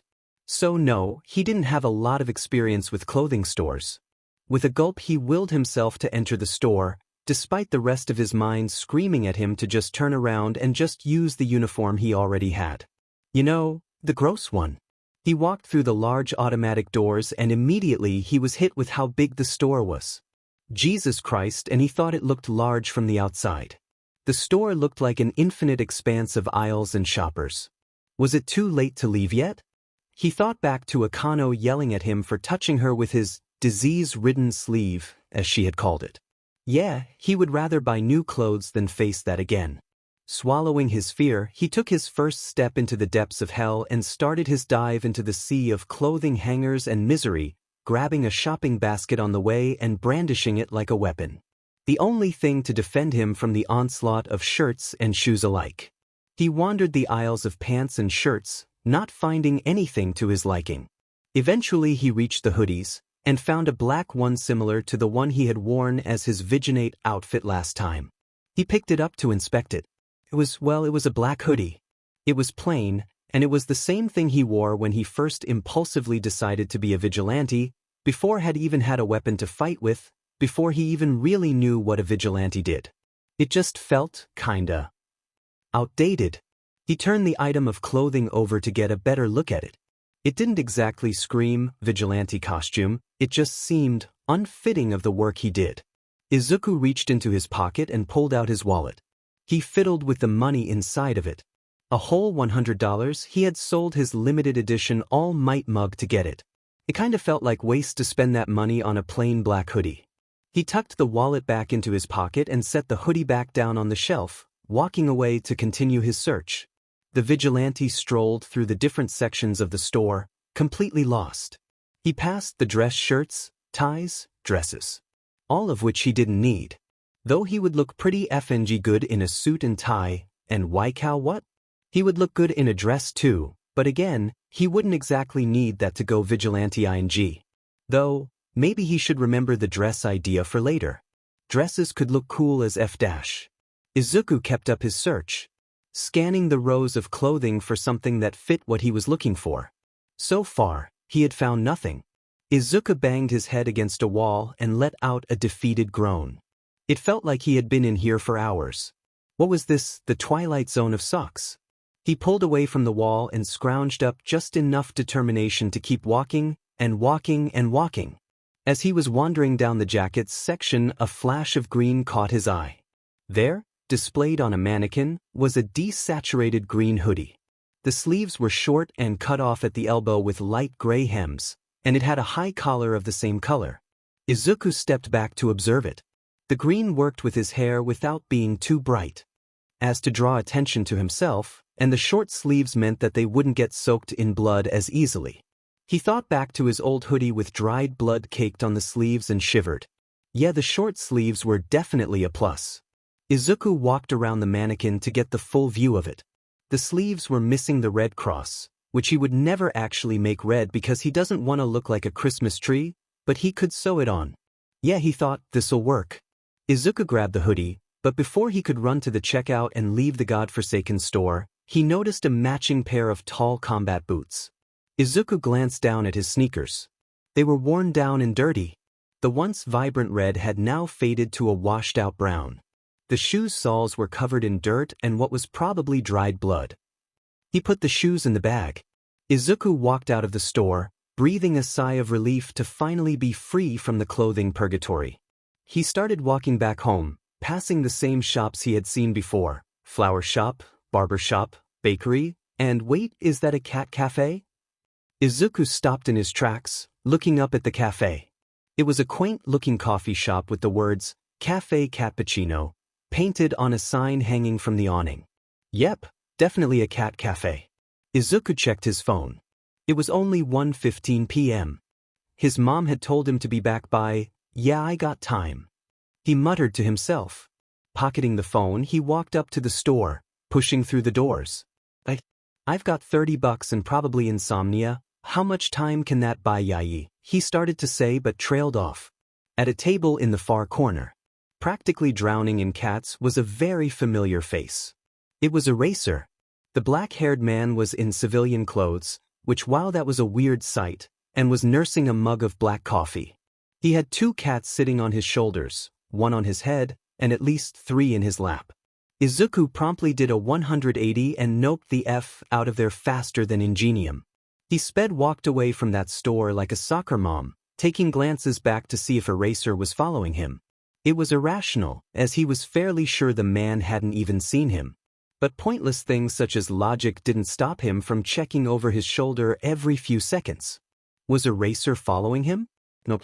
What about now? Are you sure? He took another glance back. Yeah, he was sure. He kept checking over his shoulder, to the point that he was more accurately looking behind him and occasionally checking in front of him. He took another glance back, surveying the crowd of people behind him to try and spot that familiar mess of black hair. He was abruptly shaken out of his paranoia by the gentle feeling of 2 skulls crashing together at high speed. Ow! Izuku fell backwards onto the ground, landing on his butt. He rubbed his head. God, that hurt. I watch where you're walking, dash. He started to shout before pausing, taking in the person he had crashed into. Kiba? The woman in question stopped rubbing her own head to look down at him. Aid.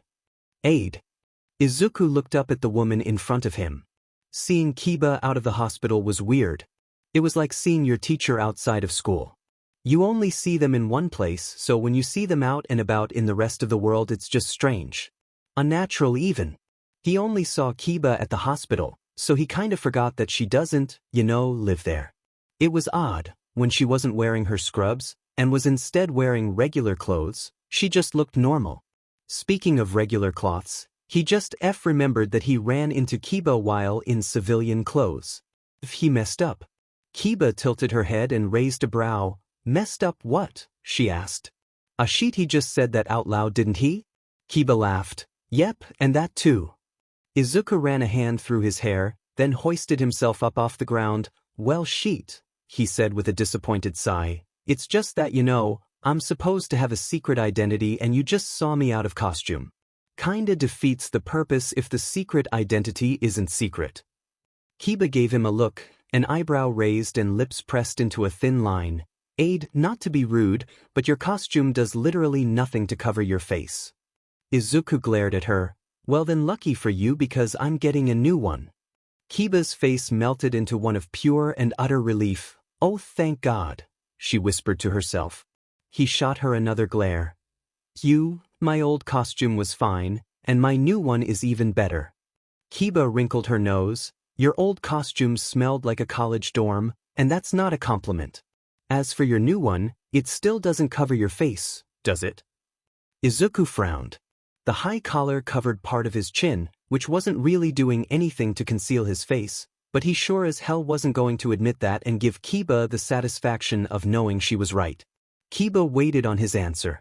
When none came, her lips split into a sheet-eating grin. I'm gonna take that as a no then. Shut up, he gritted out, an embarrassed blush on his cheeks. Another laugh rang out from Kiba. Don't worry about it, dude. I don't know your name. It's just like seeing you in different clothing. I don't know your secret identity. She made quotation marks with her hands.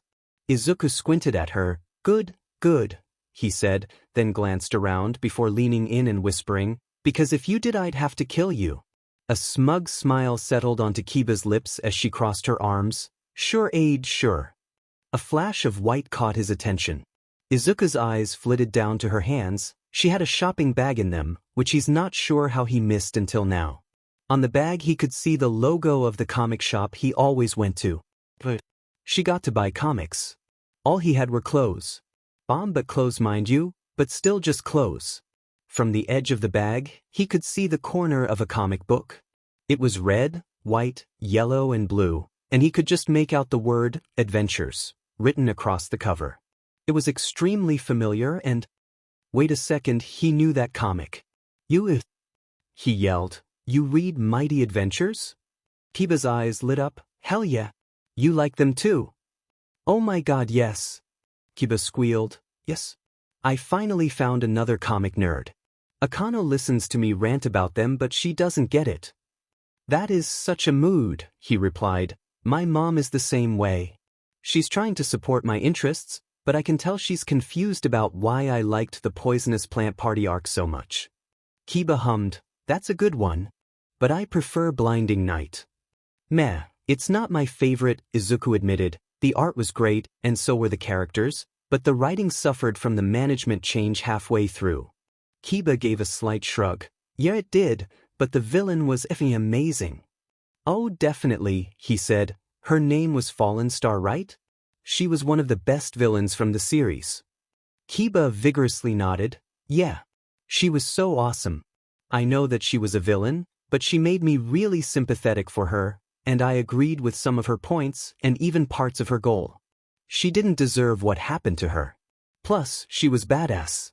Yeah, he agreed. She was a good one, and her costume was dope.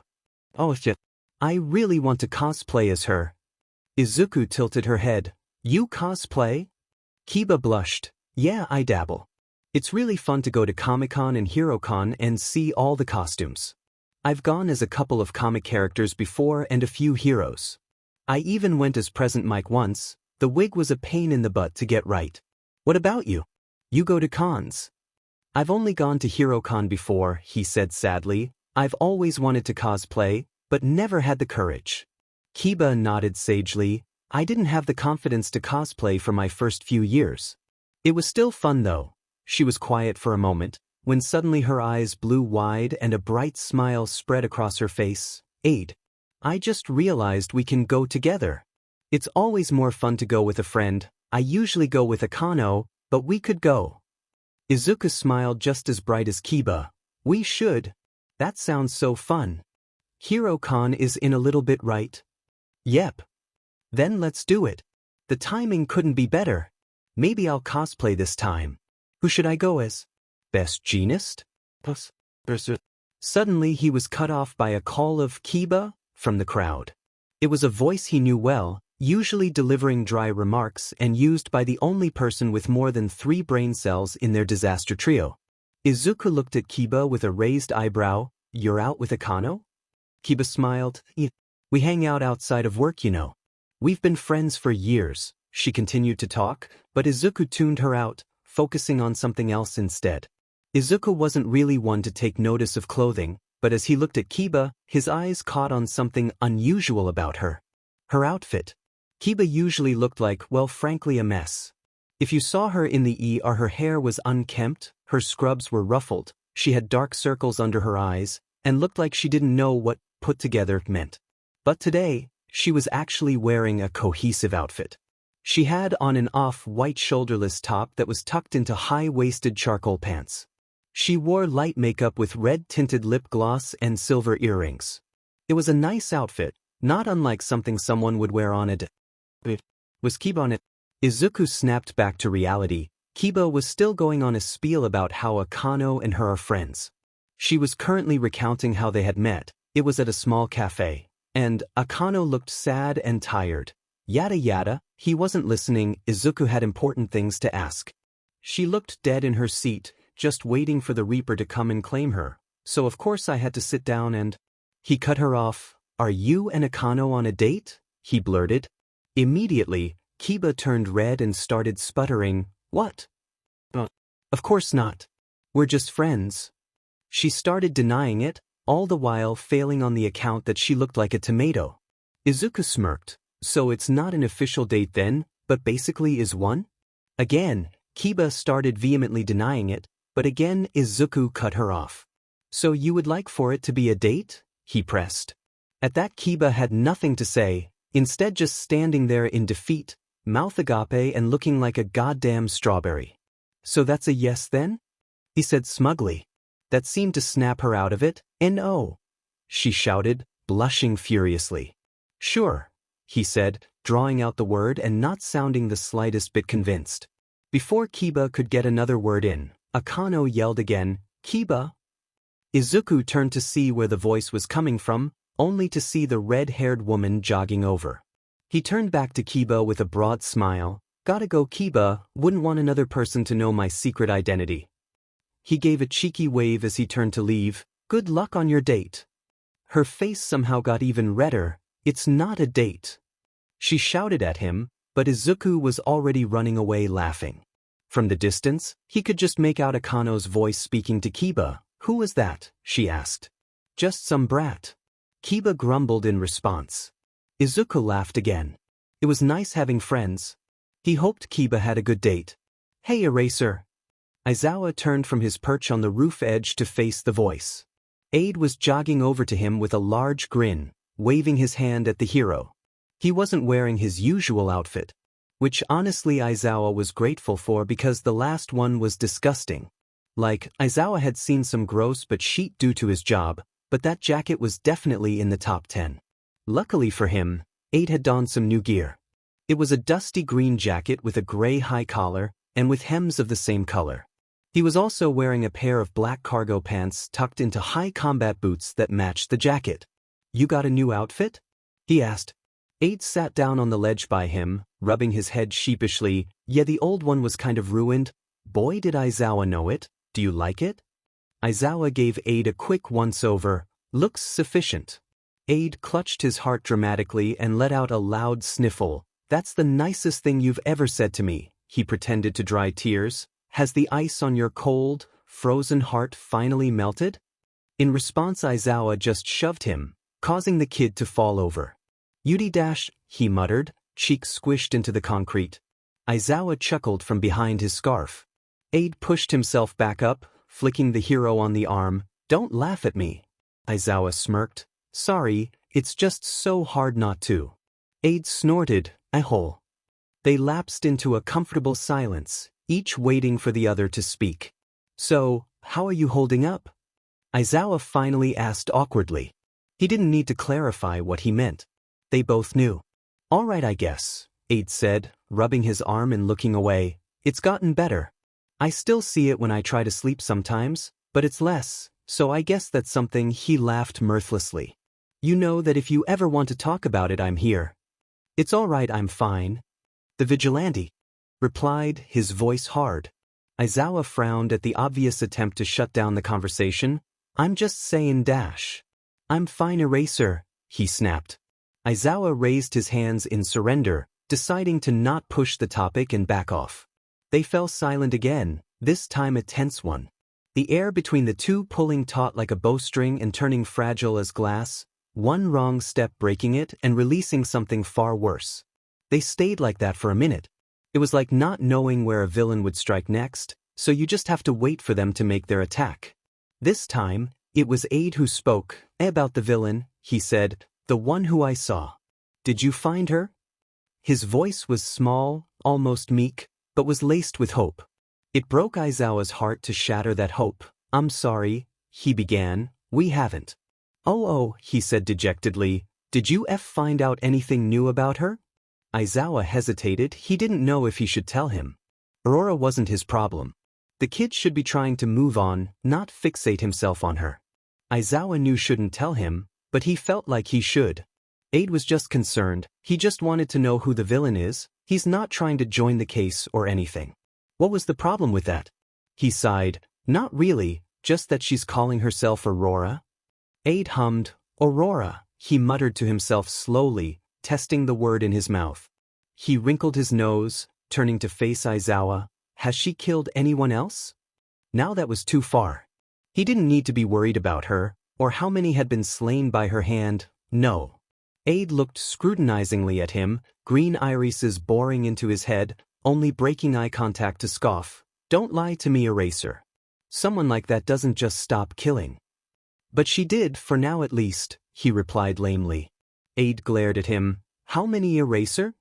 No one, Aide. How many? The look in Aide's eyes could kill a man, the sharp glare cutting deep into him. His gaze was unwavering and strong as steel. The message sent was clear, he wasn't going to believe any of Aizawa's bullshit. One, he admitted in defeat, but we confirmed 2 kills before the one you witnessed. He saw Aide's hands curl into tight ball, and his jaw set into a firm line. He was angry, no doubt. Aide closed his eyes, taking a deep breath. Without looking at Aizawa, he stood up and started walking away, back turned to the hero. Come on, Eraser, let's go patrol. They crept across rooftops and through the dark alleys of the streets. Aizawa moved like the wind, confident and smooth, completely natural, like he should be there. You could walk past him and not even notice that he was standing right beside you.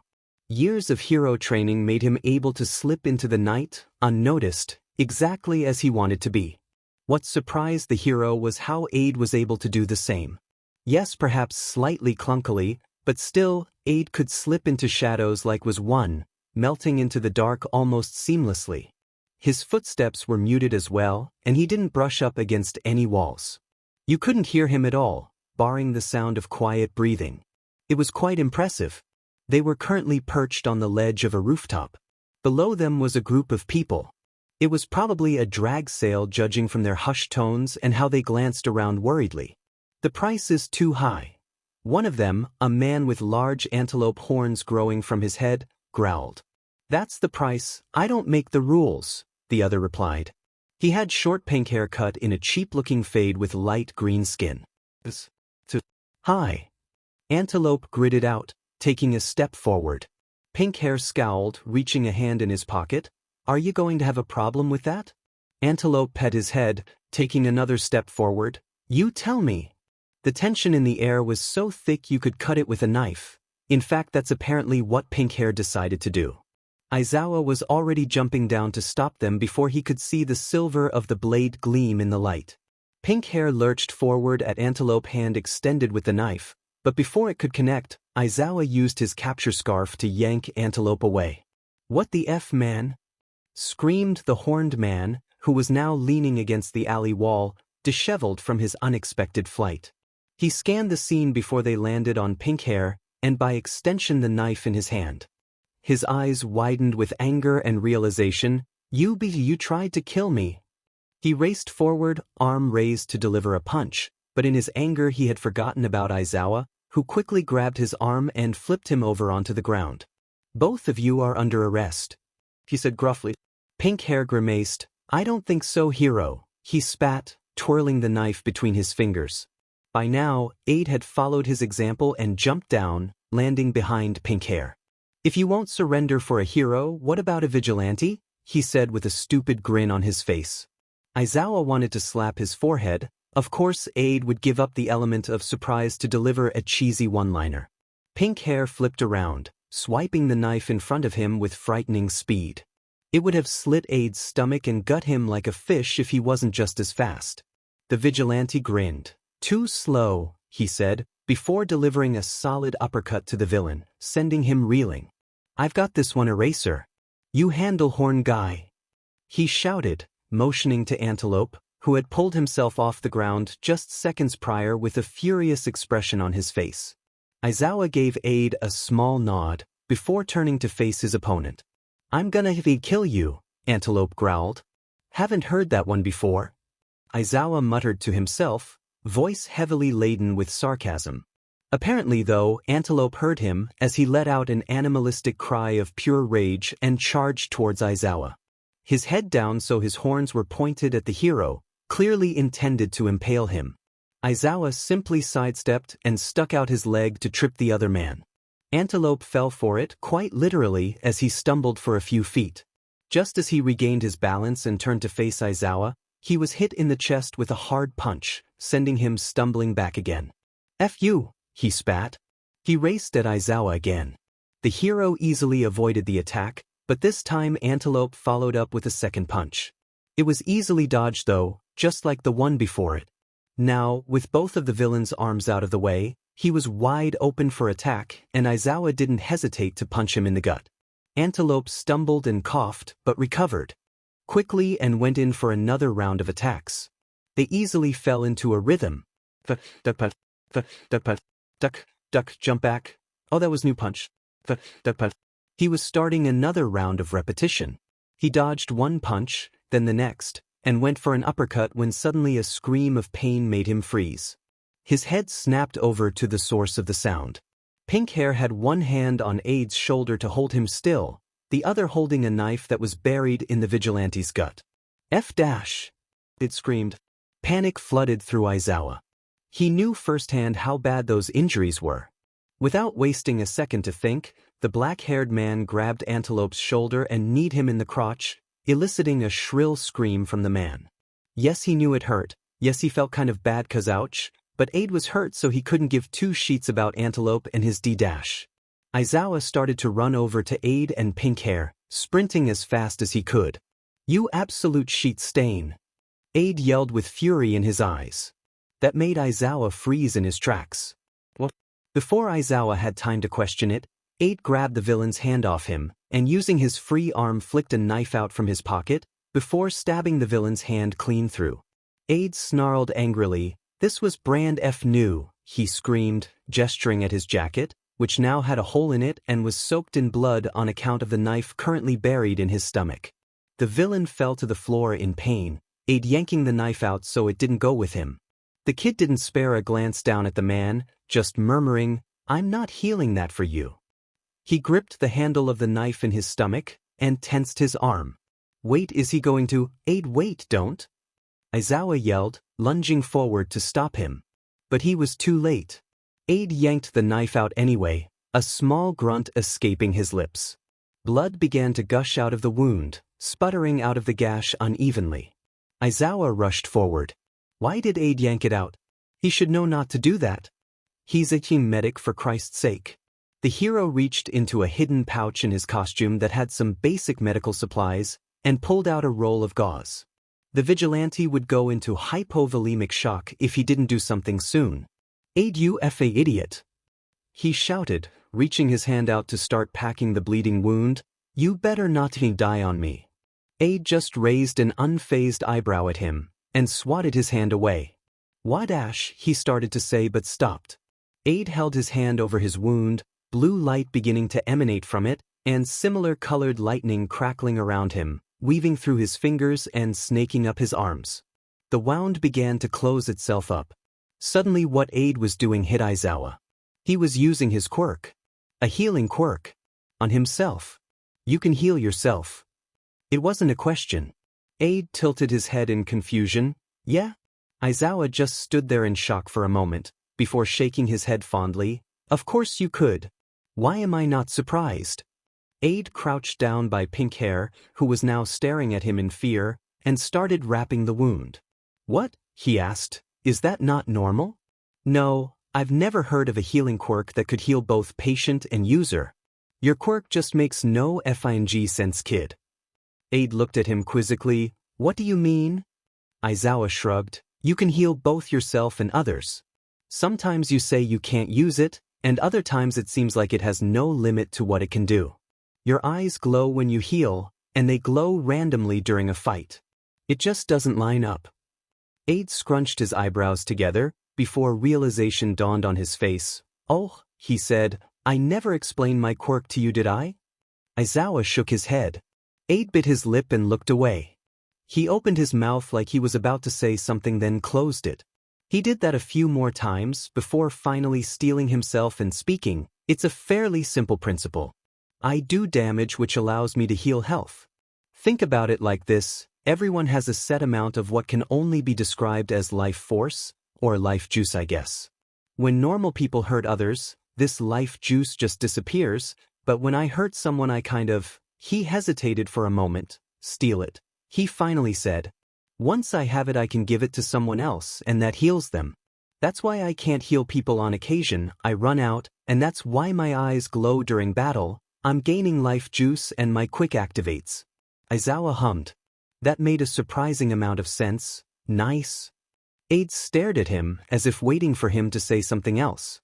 When he didn't, Aide burst out into laughter. What? He asked. What's so funny? Aide was wiping tears from his eyes at this point. Sorry. It's just that usually people have more to say about my quirk than nice. That made Aizawa frown. Why? It's just a cool quirk. Aide smiled at that. Thanks. Would you two stop being so wholesome? Pink Hair gripped. In response, Aide glared at him, which shut him up quick. That's what I thought. Aide said smugly. The vigilante stood up and jabbed his thumb at the two villains lying on the floor of the alley. I think I'm gonna go patrol on my own. Can you take these two in eraser? Aizawa nodded. Thanks. Aide chirped, giving him a wave as he turned to leave. See ya later. See you. Ouch. Izuku shouted as he pricked his thumb with a needle. He was sewing his jacket back up after that a-hole had stabbed him. His lessons with Akano and Kiba taught him how to sew up people, not clothing, so it had been slow work. He wanted the seam to look, well, as seamless as possible. So far, he was succeeding, so that was good. You could hardly see any imperfections in the green fabric. Yes, it was still green despite being soaked in blood. If Izuku could marry hydrogen peroxide, he would. Hello, sleep-deprived people of the... Aide announced loudly as he pushed through the doors. Hey, Aide. Kiba replied cheerfully. All Akano did was hum in acknowledgement. They were seated at their posts, with Akano sitting further down the desk than usual, filling what looked to be a form out on a computer. A grin spread across Aide's face as he slid over to Kiba, leaning on her desk with his elbow. So, he whispered, Akano, huh? Immediately the brunette snapped her head up, a blush already spreading across her face. Shut up. She growled. Aide stifled a chuckle. Did the date go well? Kiba blushed even more. It wasn't a date. She was trying to whisper, but was obviously struggling not to flat out scream at him. Aide gave her a look, but went with it. All right, did your 100% platonic hangout go well? Kiba shrunk down in her seat, her face looking more and more like Akano's eyes. Well, did it? He asked. Yes. She finally bit out, happy now? Aide smiled, always. What are you two whispering about? Akano spoke up. Nothing. Kiba shouted at the same time as Aide said, taxes. Kiba turned to Aide. Taxes? Really? She hissed. He flushed in embarrassment. At least it's not as painfully obvious as nothing. You guys realize I'm still here, right? Akano asked. We do, Aide said, but that doesn't mean we have to admit jack shit. Akano huffed. All right, keep your secrets then. Kiba slumped back into her chair in relief. mouthing, "I hate you," at the vigilante. Aid stuck his tongue out at her. In retaliation she did the same thing. Akano pinched the bridge of her nose. "Jesus Christ, you two act like your children." Aid pulled his tongue back in. "Hey," he squawked indignantly, "at least I have an excuse." "Oh yeah, you're like 12, right?" Akano asked. Aid gasped. "I will have you know I am 14. Akano shrugged. "Same thing." "It's not." Aid protested. Kiba hummed, "I'm going to have to agree with Akano on this one." Aid gasped again. "I've been betrayed." Kiba smirked in triumph. "Suffer," she whispered to him. Aid fell to the floor dramatically. "How could you?" He cried. "I trusted you.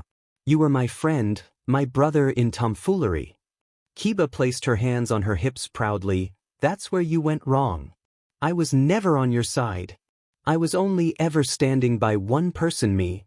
She laughed maniacally. "It's always a pleasure to crush the innocence of those who believe the world to be fair and just. It's time for you to learn that the only one you can trust is yourself." Nu cried. "It's time for you to face the truth, hero." "No. Kiba, I know there's still good in you." Kiba crouched down beside him. "Yet again you're wrong. Whatever light I had left in me, I snuffed out my personality." Aid bowed his head in defeat and let out a loud sniff. Kiba did not say anything, simply letting him stew in his miserable defeat. "Holy shit, you two are such nerds," Akano said, breaking the silence. The two nerds in question turned their heads to face the red-haired woman, blinking at her owlishly before devolving into hysterical laughter. Akano stared at the two shaking forms below her, scowling, but when it was clear they couldn't see her through their tear-filled eyes, she smiled. Holy shit," Kiba wheezed out, "that was good." Aid nodded his head in agreement, unable to talk due to the laughs raking through him. Their laughter was cut off at the sound of their doors being forcibly flung open. A paramedic rushed through the doors, pushing a man on a stretcher in front of them. The man was screaming loudly, broken sobs of pain chopping up the noise a bit. "I've got a man in need of immediate medical attention," the paramedic yelled. "The left humerus has a compound fracture in it, he too cracked ribs, and a possible concussion. His breathing is stable, and the bleeding is under control." Immediately, Kiba and Akano jumped up to assist the paramedic. Aid stayed frozen in his place on the floor. The abrupt chaos caused him to completely freeze. Kiba and Akano were already rushing further back into the ER to treat the patient. They disappeared behind a doorway, and Aid snapped from his trance. He rushed after them, following where he had seen them go. He ran past the new doors he had never crossed before. Luckily for him, they hadn't gotten far. They were still rushing down the hallway with the stretcher. "Wait!" he shouted. "I can help." Kiba turned to face him, eyes widening in shock.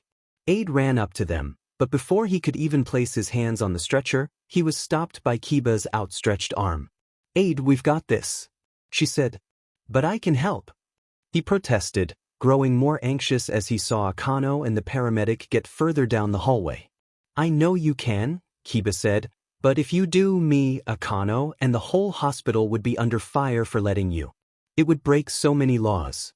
"I break laws all the time," he exclaimed. "I'm a vigilante." "Yes, but it would get me and Akano fired, or worse." At that, Aid had nothing to say. Kiba ran a hand through her hair. "Listen, that man's life is not in danger. He is in pain, yes, but he'll be fine. This is our job. Just let us handle this. Okay?" Her face was worried and pleading. It was clear he needed him to agree. Hesitantly, he gave a nod. Kiba hugged him in relief. "Thank you," she whispered before running off after Akano and the paramedic, leaving Aid standing alone in a deserted hallway. He felt powerless. He could help that man, but not legally. Not without hurting those around him. Same old story. How he longed to chase after them, to do it anyway, but he knew he couldn't. Akano and Kiba were wonderful people, dedicating their entire lives to saving their fellow man. They did so with grace and efficiency. He knew the darkest parts of the world, and he knew they were the brightest. All he wanted was to help people. All he wanted was to be just like those two. If only he could. If only. Izuku walked down the dark streets. He had stood around in the air uselessly for a bit after Kiba's talk, before he noticed that he really had no reason to be there, so he left. It was an incredibly clear night. Not a cloud in the sky, and not a gust of wind. It felt like the world was on pause and he was wandering through a still picture. It was a new moon, so the only light came from the yellow street lights and the glittering stars above. The sky looked like a vast ocean, and he felt like he could just reach up and dip his hands right in. He imagined how it would feel to have the night sky flow around his fingers, to feel the stars bend beneath his touch. It was incredibly serene. The air smelled clean and fresh, a little cold, and quite dry, despite Mizudafa being an ocean city. It was the kind of air that stung a little when you breathed in. It carried its coldness down your throat and right into your lungs. Izuku inhaled deeply, letting the air fill his chest, savoring every sensation it brought with it. He exhaled and felt the feeling slip from him. Part of him wished he could take moments like these and capture them forever. Moments where the rest of the world just seemed to fall away, leaving him and only him left. Moments where he could forget every dark thought swimming in his head. He wished he could put this moment, this memory, this feeling in a frame or hold it in a jar. Sadly, no matter however hard he tried, that was impossible. So instead, he took note of everything he could feel and see. The way the streetlight flickered, the feeling of his hood rustling softly every time he moved, the scent and taste of the air, the slight chill on his cheeks. He tried to remember every little detail. Moments like these were far and few, so he tried to appreciate them. Unfortunately for him, he would always have to leave this piece behind.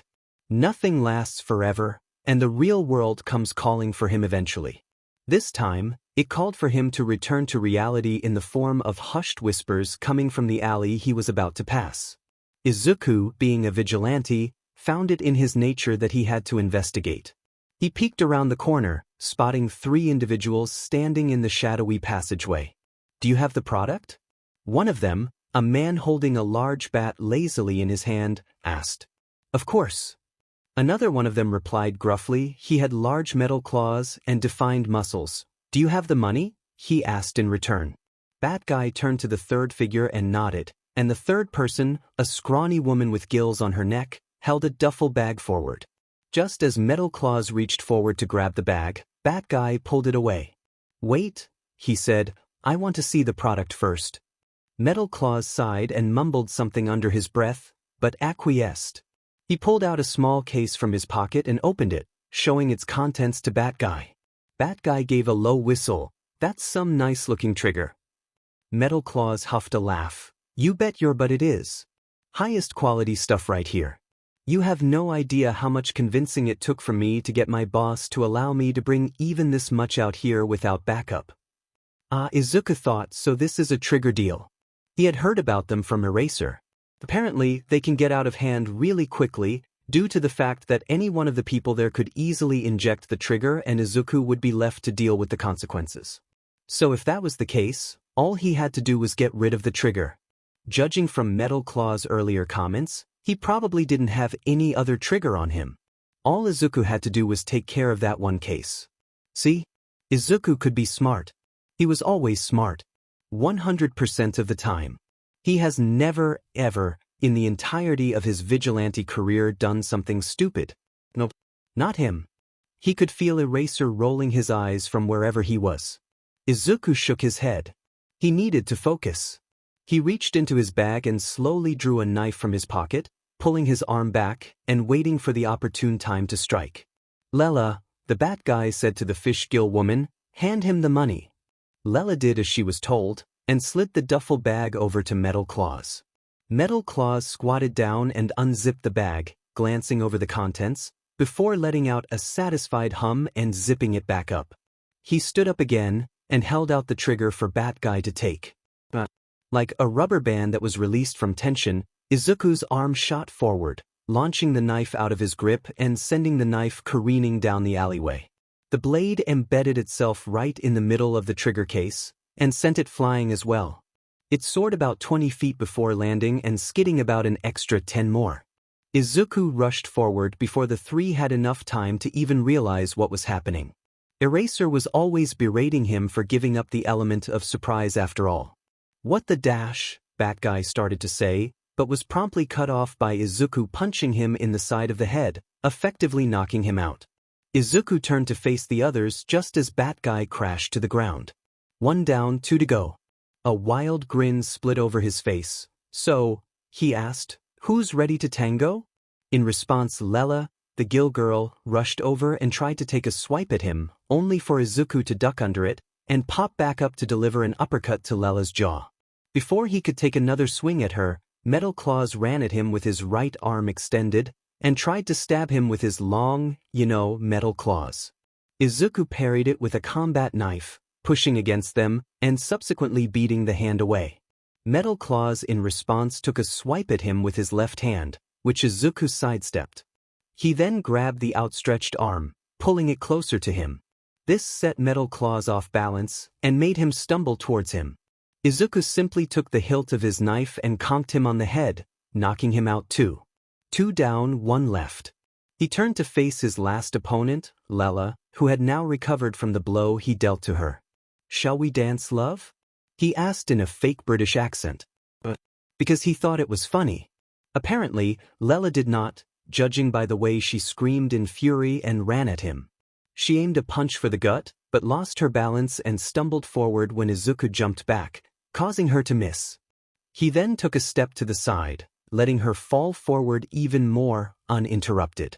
But, just when her face was about to hit the ground, Izuku caught her by her arm. She looked up in surprise. Izuku shrugged. "Broken noses, SEK, he provided. It'll hurt less if I do this." And by this, he meant also hitting her square in the forehead with the butt of his knife, knocking her out as well. And that was 3 for 3. He reached into his messenger bag and pulled out some zip ties.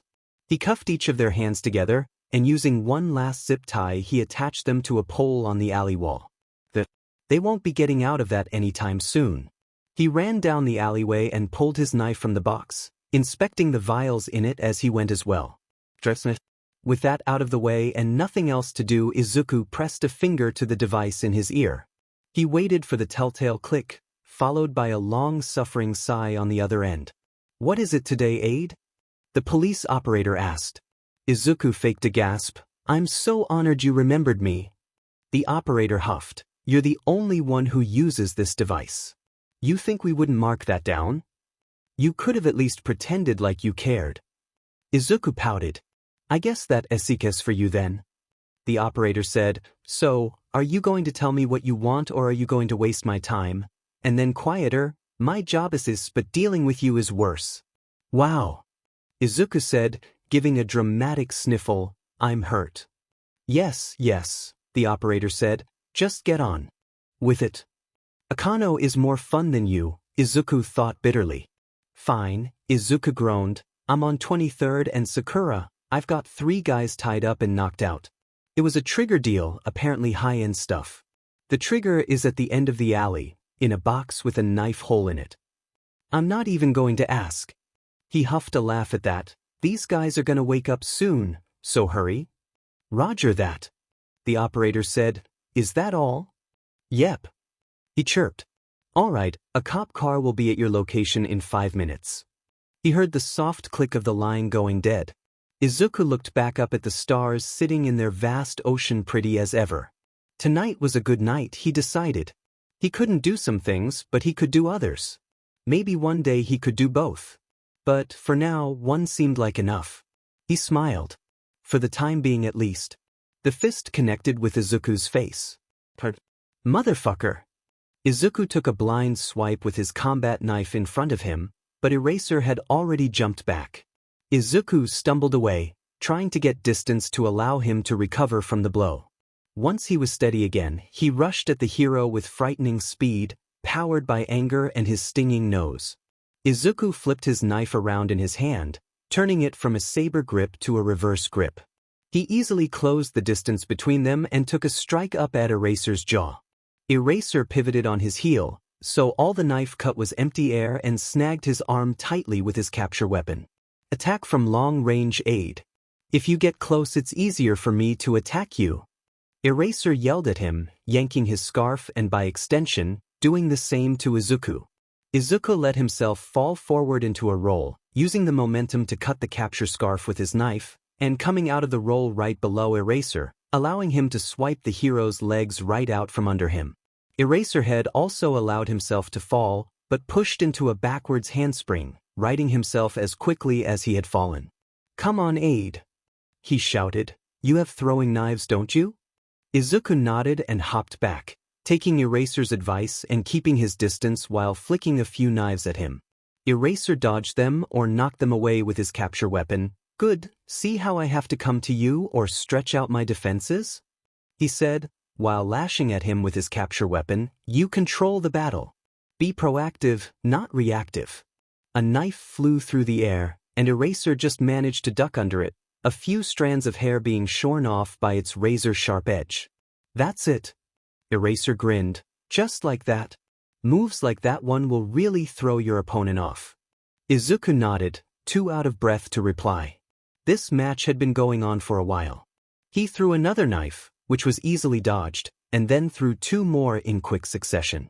Eraser jumped out of the path of the first one, and caught the second between his fingers. He threw the knife right back at Izuku. "Showing off, are we?" Izuku thought. "Well, two can play that game." The knife soared past his ear, but just as it was about to fly out of his reach, he caught it by the handle and twirled it between his fingers with a grin on his face. Eraser gave him a slight smirk in response, before launching an attack of his own. His capture weapon shot out, faster than a striking snake. It was in Izuku's face before he could even blink. Izuku grabbed the capture weapon that was trying to latch onto his arm, and in one swift motion stabbed his knife clean through it and down into the concrete below. The blade lodging itself into the hard ground, sending small cracks out on either side of it. One thing Izuku always noticed was that if Eraser couldn't use his capture weapon properly, it would throw him off. He had seen it on the first night they met, when it snagged on the villain, allowing him to be stabbed, and he had seen it a few times since then. Whether it led to him taking a few more seconds to execute a move, to stumbling, to even him needing to disengage from the exchange entirely to collect himself. Whatever it may be, it always resulted in one thing: an opportunity for the opponent. Without wasting a second, Izuku abandoned the knife in the ground, and ran at Eraser in his moment of defenselessness. He grabbed another combat knife from his bag as he moved. He had two for a reason, and in a flash, he was where he wanted to be. Standing toe-to-toe with Eraser, a gleaming blade held at the hero's throat. "Checkmate." There was a beat of silence. Eraser broke into a crooked grin and raised his hands in surrender. "Well, what do you know?" he said. "I surrender." Izuku lowered his knife slowly, as if he thought this was a trick or test. Eraser, seeing this, chuckled. "Aid," he said. "You won." Izuku stared at him warily, before realization hit him like a ton of bricks. I won," he whispered to himself, then louder, "Holy shit, I won." Eraser shook his head fondly. "Yes, you did," he said plainly. But Izuku was not done celebrating. "Oh my god, I actually won. SCK at Eraser. The student has become the master." Eraser full-on laughed at that. "Yeah, no. You won, be proud of that. But this won't happen again anytime soon. Plus, now your knife is ruined." He gestured at the blade that was still stuck in the ground. "Oh right," Izuku said, running over to pull it out. With a yank and no small effort, he dislodged the blade. He frowned at the weapon. It was completely ruined. The tip was bent and chipped, and the edge was completely dull. The whole of the blade was scratched and dented. Looking back, maybe it wasn't the best idea to slam a relatively cheap knife into hard concrete. Izuku sighed. He would need to get a new one. "Ah, that's it," he groaned, waving the knife in the air over his shoulder for Eraser to see. "Yeah," Eraser agreed, "but on the bright side, you won your first match against me." Izuku's energy was back immediately. "You bet I did. I was finally the one to kick your butt for a change." "I wouldn't take it that far." Izuku grinned caustically. "You won't, but I will."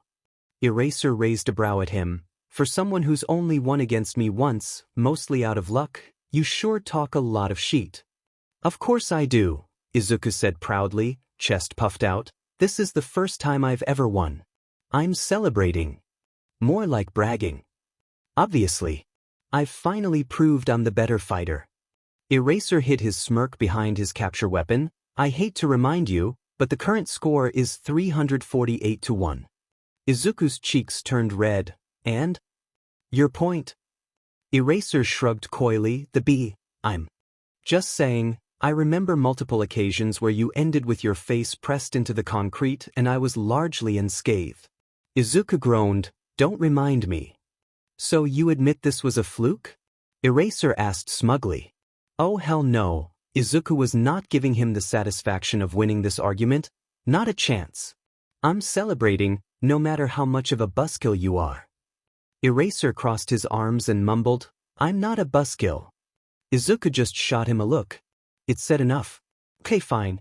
I'm a bit of a buskill. Eraser admitted, God, you sound like Namuri and Hisashi. How are you even supposed to celebrate? We're sitting on a random rooftop at 2 a.m. Are you just gonna brag all night? Yes, Izuku said, and he swears he could see the soul drain from Eraser's face. But more than that, I'm gonna get us a drink. Nice, get me some vodka. I could use some. Hey wait, you're like 12. I'm 14. Eraser waved his hand dismissively. Same thing, and you can't drink either way. I was talking about coffee, you asshat. There was silence, then, oh. Izuku laughed. Dumbass. In my defense, you worded that horribly. Eraser complained. Izuku shrugged. Maybe so, but you're still an idiot. That's rich coming from you. Izuku scoffed, rude. How do you even plan to get coffee? Eraser asked. All the cafes are closed at this hour. Izuku laughed. I'm not going to get it from a cafe, silly. As much as I know you love cappuccino. How do you know that? You're going to have to settle for homemade coffee. Wait. Do you just bring coffee with you everywhere? Eraser questioned, confused. Again no. Izuku said, I'm going to go make some. Wait, Eraser said, right now?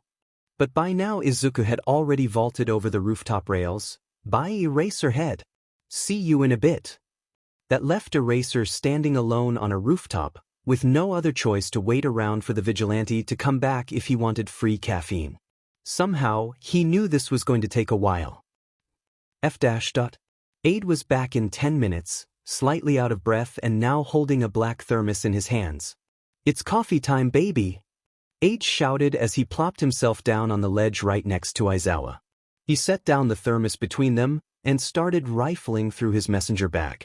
There was a soft sound of rustling fabric, then the sound of what seemed to be metal clanking together. Where did I put them? Aid said, eyebrows scrunched in focus. I swear, this bag is like a black hole. It SCKs up anything I put in here and it gets lost in the abyss. I mean, how hard should it be to find if there they are? He pulled out a pair of tin mugs triumphantly. The vigilante then grabbed the thermos again, unscrewing the lid with vigor, and pouring himself and Aizawa a generous serving of coffee each. He offered Aizawa one of the now full mugs, which the hero gratefully took. He savored the warmth seeping from the mug into his hands. It always got annoyingly cold at night in Mujwafu, winter or summer, didn't matter, it was always cold once the sun had set and the moon took its place in the sky. He brought the mug to his lips and took a greedy sip. He basically ran on caffeine due to his sleep schedule, and he wasn't planning on cutting back anytime soon. Holy shit, he whispered, that's really effing good. Aid laughed. You bet it is. Aizawa snapped his head towards the teen. How do you make it? He asked. He needed to know. Too long he had suffered with the mediocre-tasting staff lounge coffee and his sorry attempts to make something better than average. Heck, Aizawa would say this was better than anything he had gotten from a coffee shop. Aid gave him a sly grin. Family secret. That smug BSTRD. Please, I need to know. The corners of Aid's mouth somehow curled up even more. The kid looked like the effing Cheshire cat. Never. Aizawa bowed his head in defeat. Are you sure you can't just tell me? He asked feebly. Aid patted his back. I'm sorry, Eraser, but that's between me and God. He seemed to think for a second. And my mom, he tacked on. Just your mom? Aizawa asked. What about your dad? Aid scoffed. They fed off when I was like 4. As far as I'm concerned, I don't have a dad. Oh, Aizawa said quietly, sorry. Aide just slapped his shoulder. I don't worry about it. I don't really give two shits about him. It was still insensitive. Aide shrugged. Like I said, I don't really care about it. You didn't know. No biggie. Aizawa was quiet. Aide downed his coffee in one gulp and then slammed the mug down. All right. No more sad shit. Back to the fun. Aizawa huffed. Why is it that this is how you always move on from darker topics? What? Would you rather we just stayed quiet for like 30 minutes because we don't know how the social interaction works? Yes. Then I wouldn't hear your irritating voice. Aide threw his mug at him. Aide was nursing the last cup of coffee in silence. After shouting and laughing at each other for a while, they had decided to just drink their drinks quietly. It was getting late, or was it early? Yep, early 3. So they were pretty tuckered out. Despite this, something was still on Aide's mind. A single thought was buzzing around the back of his head like a rather annoying fly. Hey, Eraser? He finally asked. Yeah. Have you got any updates on Aurora? Did you guys catch her yet? Aizawa hesitated. Then came a soft, almost apologetic, no. Aide drooped. We are working our hardest on it though. We have Sar, Fat Gum, Ms. Joke, and even Night Eye on the case. We'll find her soon. He assured. Aide nodded, before lifting his head to meet Aizawa's gaze. Has she, he drew a thumb across his throat, finding himself unable to say the word, any more people? Aizawa sighed. Yeah. From the last time I talked to you about her, she has killed 2 more. Aizawa could see Aide's jaw clench. In anger? In fear? He didn't know. He suspected it was a combination of both. He set a hand on the vigilante's shoulder. Aide, please, just promise me this. If you ever see her, you run the other way. Aide didn't respond, simply lifting his mug back up to meet his lips. You did what? Aide flinched from Kiba's unexpected outburst. I, may have bought 20 scalpels, he admitted shyly. Kiba scrubbed her face. Please tell me they're the disposable ones. They're not. Kiba gave him a horrified look. Why? I don't know. I just thought I would need them. Aide shouted defensively. Why would you ever need 20 scalpels? It's amazing, Akano marveled from her place down the desk. You two created a feedback loop of chaotic stupidity. Shut it, you overgrown strawberry. Aide snapped. Akano scoffed and checked her watch. I don't have to put up with this, my shift is over. You were the one who insulted us first. Kiba yelled at her, but the redhead had already started walking away. Hasta la vista fuckers. She crowed over her shoulder at them, swinging her hips in exaggeration as she sauntered off. She even spun around to blow a kiss as a cherry on top. Granted, she did it with dead eyes and her mouth pulled into her resting face, also known as a frown. She had become less uptight lately, and it made Kiba smile to see her loosening up and letting herself have fun. Or Kiba would have been smiling about that, if her mind had not been occupied with, other thoughts. That was hot. She murmured under her breath. Unfortunately for her, it was just loud enough for a certain brat vigilante to hear it. Could you keep your pining inside your own head at least? Aide asked, feigning annoyance. Kiba knew he loved to tease her over this sheet. I'm not pining, she grumbled. Sure.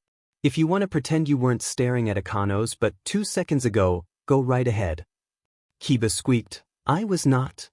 She was so incredibly thankful that Akano had already left. She would actually die of embarrassment if Akano heard any of this sheet. Aide gave her a knowing look. Aha. Right. Kiba made a choked noise in the back of her throat. Aide sighed. Listen, this is becoming painful to watch. Just goddamn ask her out. Oh hell no. Not in a million years. Why not? Kiba fidgeted. What if she says no? Aide propped his chin up on his hand. What would happen in your mind if she did? I don't know, Kiba stuttered. I guess she would hate me. Aide patted her on the shoulder. Listen, I see 2 scenarios. 1, you get a hot girlfriend. Epic, win-win, incredible. 2, you get rejected. You would still have her as a friend. Kiba, I don't think Akano would give up your friendship just because you had romantic feelings towards her. Kiba raised a brow. When did you become an expert in relationships? When I ran out of coffee and when I decided your pining is getting out of hand. Kiba crossed her arms. Nope. I'm not doing it. Aide deflated. This is what I feared. Looks like I'm going to have to go with approach 2. Approach 2? Kiba asked. Aide started to scribble something down on a piece of paper. If you aren't going to do sheet, then I'm going to help you. He passed her the paper. Here, it's my Discord handle. Kiba took the slip of paper. So, you're offering to be my wingman? Aide grinned. Essentially. Kiba looked at him in confusion. Why?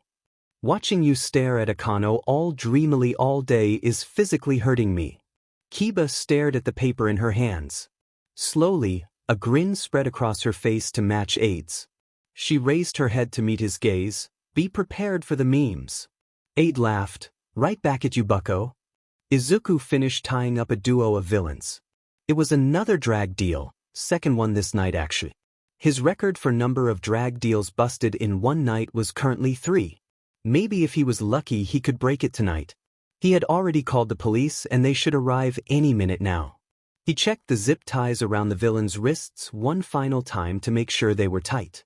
He nodded in approval of his work and stood up to leave, spinning around on his heel, only to run smack dab into Eraserhead. Holy shit! He screamed. He hadn't heard the man sneak up on him. Aide. Eraser said simply. Jesus Christ, when did you get here? He asked. About a minute ago. A minute? Eraserhead paid him no mind. I was looking for you. Aide sputtered. We are not moving past the minute thing, Eraserhead. He did exactly that. As I was saying, I was looking for you. There is an upcoming trigger raid in 3 days. How much healing energy do you have built up? The vigilante crossed his arms. I could bring about 2 people on the brink of death back to full health. Why? Good. I was wondering if you would like to participate in it. Aide did a double take. Eraser, he said hesitantly, I might be going crazy, because it sounded like you just invited me to a trigger raid. I did. Me? You. Aide gave him a disbelieving look, mouth hanging slightly agape. Eraser sighed. Yes, Aide. I'm inviting you to a trigger raid. Holy shit. Indeed. Holy shit. That is, in fact, what you just said 2 seconds ago. Aide pumped a fist in the air. Hell yeah. He shouted. Holy crap. I'm actually going to a trigger raid. Should I take that as a yes to my offer? Aide broke out into a wide smile. Yes. Dear goddess, I'm gonna get to do real vigilante sheet. Thank you. I'm gonna kick some trigger dealer butt. Calm down. You're not going to see combat. Aide paused his celebration, his smile immediately falling. What? He asked. Eraser put a hand on his shoulder. As much as I trust your combat ability, you're not ready to participate in the battle of a planned raid. Most hero students don't get to do that until their 2nd year usually. Then what am I supposed to do? Cheer you on? Aide muttered sarcastically. Eraser frowned. Aide, combat is only one of the jobs in a raid. They consist of multiple moving parts, each one no less important than the other. There's the heroes, the police, the people operating the comms, the surveillance teams, and you'll be working with the medical team. Oh, Aide said, his mood brightening back up. All right. I can do that. Great. Eraser said. He reached into his pocket and pulled out a crumpled napkin with an address scribbled down on it. This is where it's going to happen. Be there by 3 p.m. on Saturday. Aide took the napkin from Eraser's hand, noting with amusement the printed-on paw print in the corner. This man and his cat cafes. Hey, Aide said, his eyebrows knitting together in concern. You said at 3? I usually patrol at night. I don't go out during the day. I thought of that. Notice how it's on Saturday. That's by design, Aide. Now you won't have to skip going to preschool dash. I'm 14. To be able to go to the raid. Eraser finished. Aide huffed. Okay, fine. But how do I explain this to my mom? The black-haired man shrugged. Just say you're going to hang out with a friend. He gasped. You consider us friends, Eraser? I'm so touched. Eraser swatted at his head, but Aide ducked under his hand. Before either one of them could speak, the sound of police sirens rang through the air. "Ah shit," Aide said. "Looks like the cops finally showed up." He turned to run away. "Would love to stay and chat more, but I don't want to be arrested along with these villains. See you on Saturday, Eraser." He gave a two-finger salute and broke into a sprint down the alley. Eraserhead gave him a small wave as he left. Izuku shrugged off his vigilante jacket and tossed it into his closet. He flopped into his bed and threw his arm over his eyes. He was tired as F-. His phone buzzed from its place on his nightstand. With a groan, he rolled over and pushed himself back up. He grabbed his phone and checked to see what caused it to go off. A notification from Discord was displayed on his lock screen. From Medschoolhertz. "Hey, this is Kiba." He unlocked his phone and opened Discord. From you Poggers. From Medschoolhertz. "Hey, your username is fitting." From Zero Rude. "I know I named myself that, but am still offended." From Medschoolhertz. "You have to admit, with your 2 brain cells it describes you perfectly." From "Yeah, well, yours doesn't." From 1 second. From Medschoolhertz. "Oh no. Dumbass on Ice has changed Medschoolhertz's name to Gay But Snake." From From Gay But Snake. "You know what, I'm not even going to deny it." From Gay But Snake. "I know it's true." From Gay But Snake. "I'm still gonna change yours though." Gay But Snake has changed Dumbass on Ice's name to Hippocratic Oath? Don't know her. From Hippocratic Oath? Don't know her. From Hippocratic Oath? Don't know her. What's that? From Gay But Snake. Jesus Christ. From Hippocratic Oath? Don't know her. What is it? From Gay But Snake. How TF do you not know?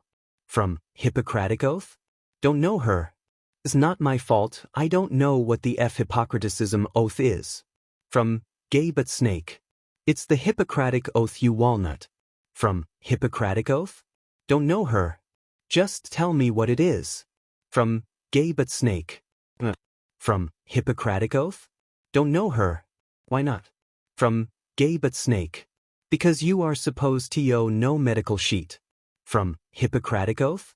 Don't know her. Then I am just gonna Google it. A few minutes passed. From Hippocratic Oath? Don't know her. From Gay But Snake. Yeah. From Hippocratic Oath? Don't know her. I will have you know I'm going to be helping out the paramedics at an upcoming hero raid so you can take your Hippocratic Oath and shove it. I'm cooler than it anyway. From Gay But Snake. From Gay But Snake. And also you're gonna be at a raid? From Hippocratic Oath? Don't know her. From Hippocratic Oath? Don't know her. I'm not fighting though. From Gay But Snake. Still cool. From Hippocratic Oath? Don't know her. From Hippocratic Oath? Don't know her. Even though I know I'm not gonna fight, I'm still a little nervous. Especially since one of my knives is broken. I don't want to get shanked more than usual. From Gay But Snake. More than usual? From Gay But Snake. Also one of your knives broke? How or do I even want to know? From Hippocratic Oath? Don't know her. I just broke it to win a spar against Eraser. From Gay But Snake. What did you do? From Hippocratic Oath?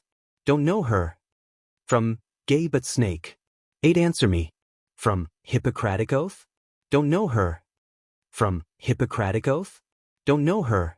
I stabbed it into the ground to pin down his capture weapon. From Gay But Snake. From Hippocratic Oath? Don't know her. Shut. From Gay But Snake.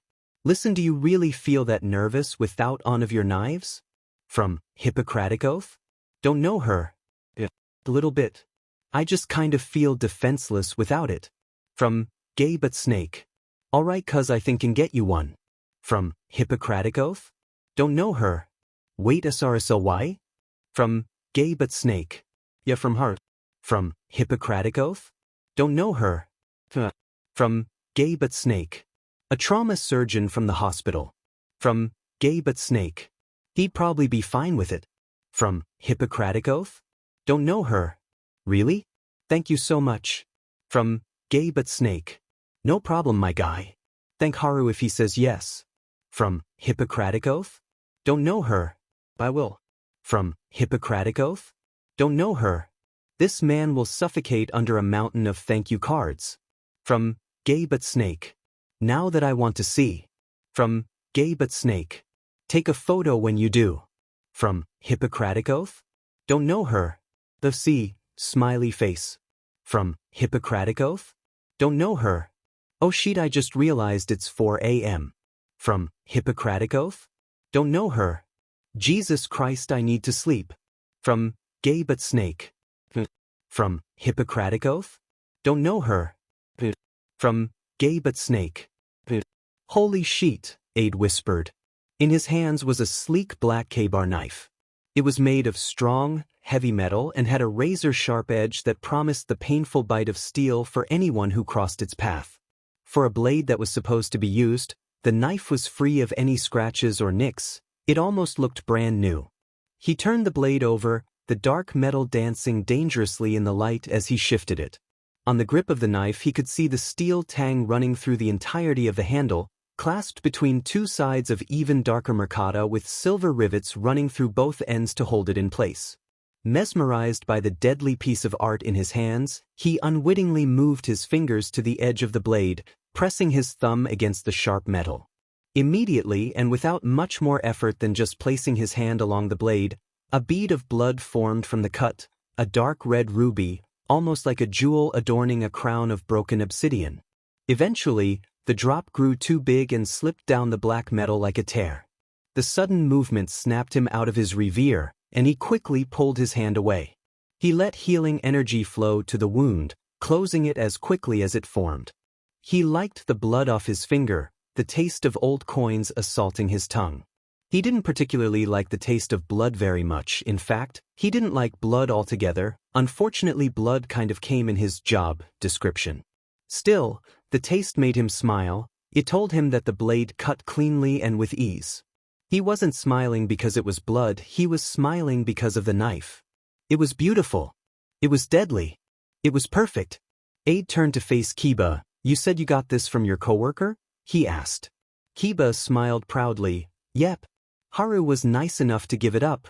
She reached over to give the knife a tap. You're one lucky fellow. This knife is quirk strengthened, so it'll almost never dull or break. You could drag this thing through hell and back and it would still be unmarred. Aide turned his attention back to the knife. He held it in his hands almost reverently. He turned the blade around once again, pausing as the light caught on something. He leaned in closer. At the base of the, carved in small neat letters, was a name. Yoshida, he breathed.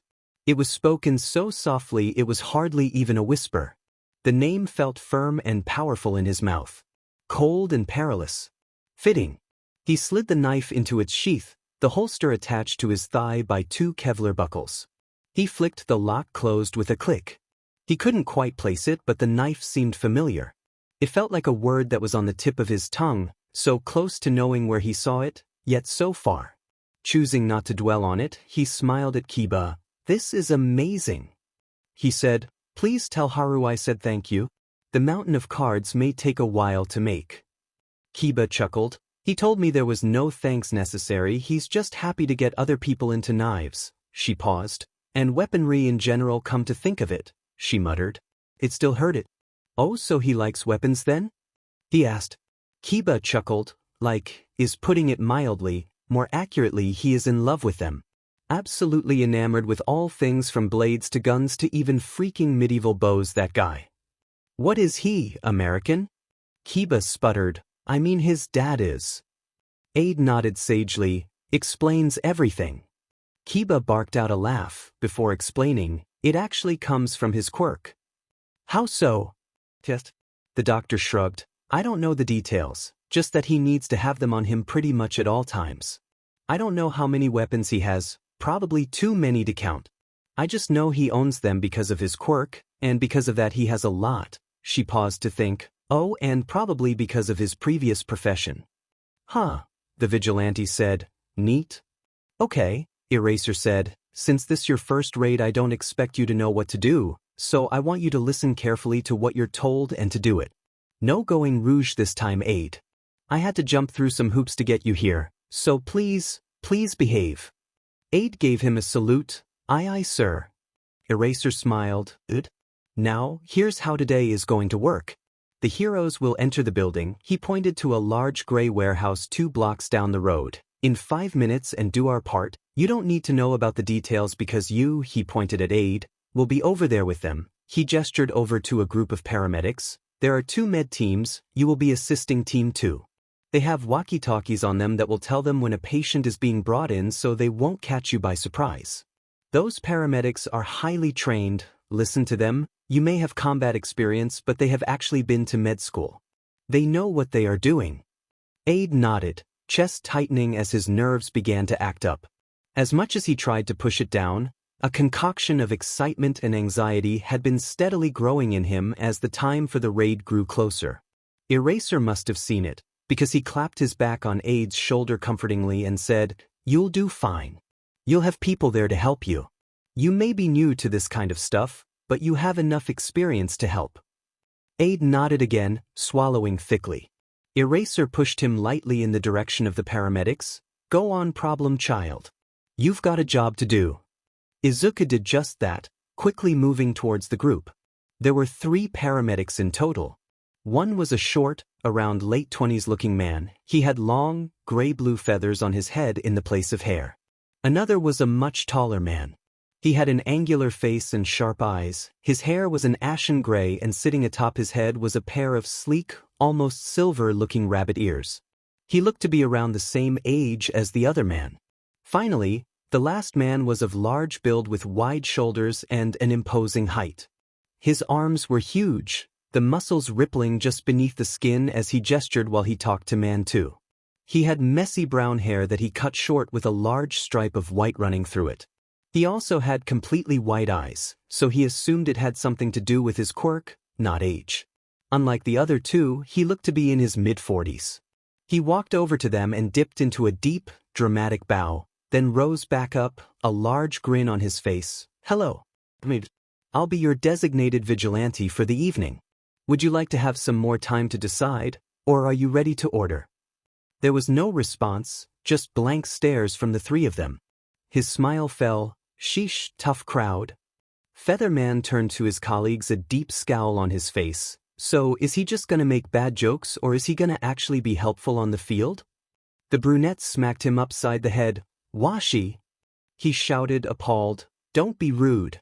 You can't just be mean to somebody when they did nothing." He turned to Aid and gave an embarrassed bow. "I'm so sorry about him, Dash." "Don't apologize to him," Washi grumbled. The older man shot him a glare, but ignored him. "He's just a little upset because he feels like the heroes are just letting someone waltz in and do our job for us." "Don't lie," the one with rabbit ears said in. "We all are." He spoke in such a calm voice, but Aid could tell he was angry. His true feelings were betrayed by how calm it was. There was no emotion, it was perfectly cold and hard, like granite. No calm person speaks like that. That's a voice of well-contained anger, simply a wall between boiling fury inside and the rest of the world. "And we have every right to be." Washi shouted, "I bet this kid can't even apply a band-aid, let alone save a life. I was fine with them sending in children as soldiers, I was fine with patching them up from jobs they were underqualified for, but now that they're interfering with my work? I can be angry about that, Fujioka." The brunette, now identified as Fujioka, frowned. "The kid hasn't even done anything yet. Base your opinions on what people have done, you too. All you've done so far is assume." "It's a logical assumption," Bunny Ears said, and man did that remind Izuku of Eraser. "You know how heroes are, they just walk in and pretend like they own the place. Chances are this one isn't different." Aid waved his hands in front of him frantically. "I'm not trying to do that, I swear. I'm just here to help," he explained quickly. "I have a healing quirk. I can heal pretty much any wound, I just have a limited supply of how much I can heal. I also have a good deal of medical training so I can assist you with the easier stuff. Just think of me as portable health in a can, or a helper." The trio considered him, thinking about it. Izuku waited with bated breath for them to make up their minds about him. Surprisingly, Washi was the first one to do so. A large smile spread across his face. It was a sharp-toothed, predatory thing, and Izuku was vaguely reminded of Akano when she started teaching him. "Welcome to hell." Izuku shivered. "Now that," Washi said, grin remaining fixed on his face, "I can work with. But if you even think of doing something you are underqualified for, I will have you out of here faster than you can say, 'I'm sorry.'"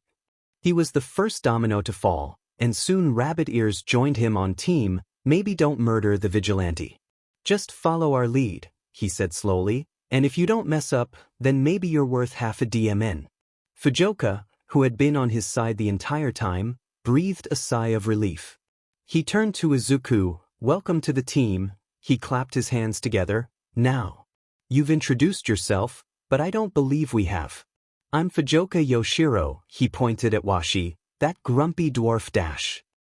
"You Fujioka?" "Is Washi Sho, and our little bunny boy is Ishii Akihiko." Ishii waved at him. The walkie-talkie attached to Fujioka's hip suddenly jumped to life, a staticky voice crackling over the speaker. "All units, prepare for action. Heroes will enter the building in 3 pz 2 1.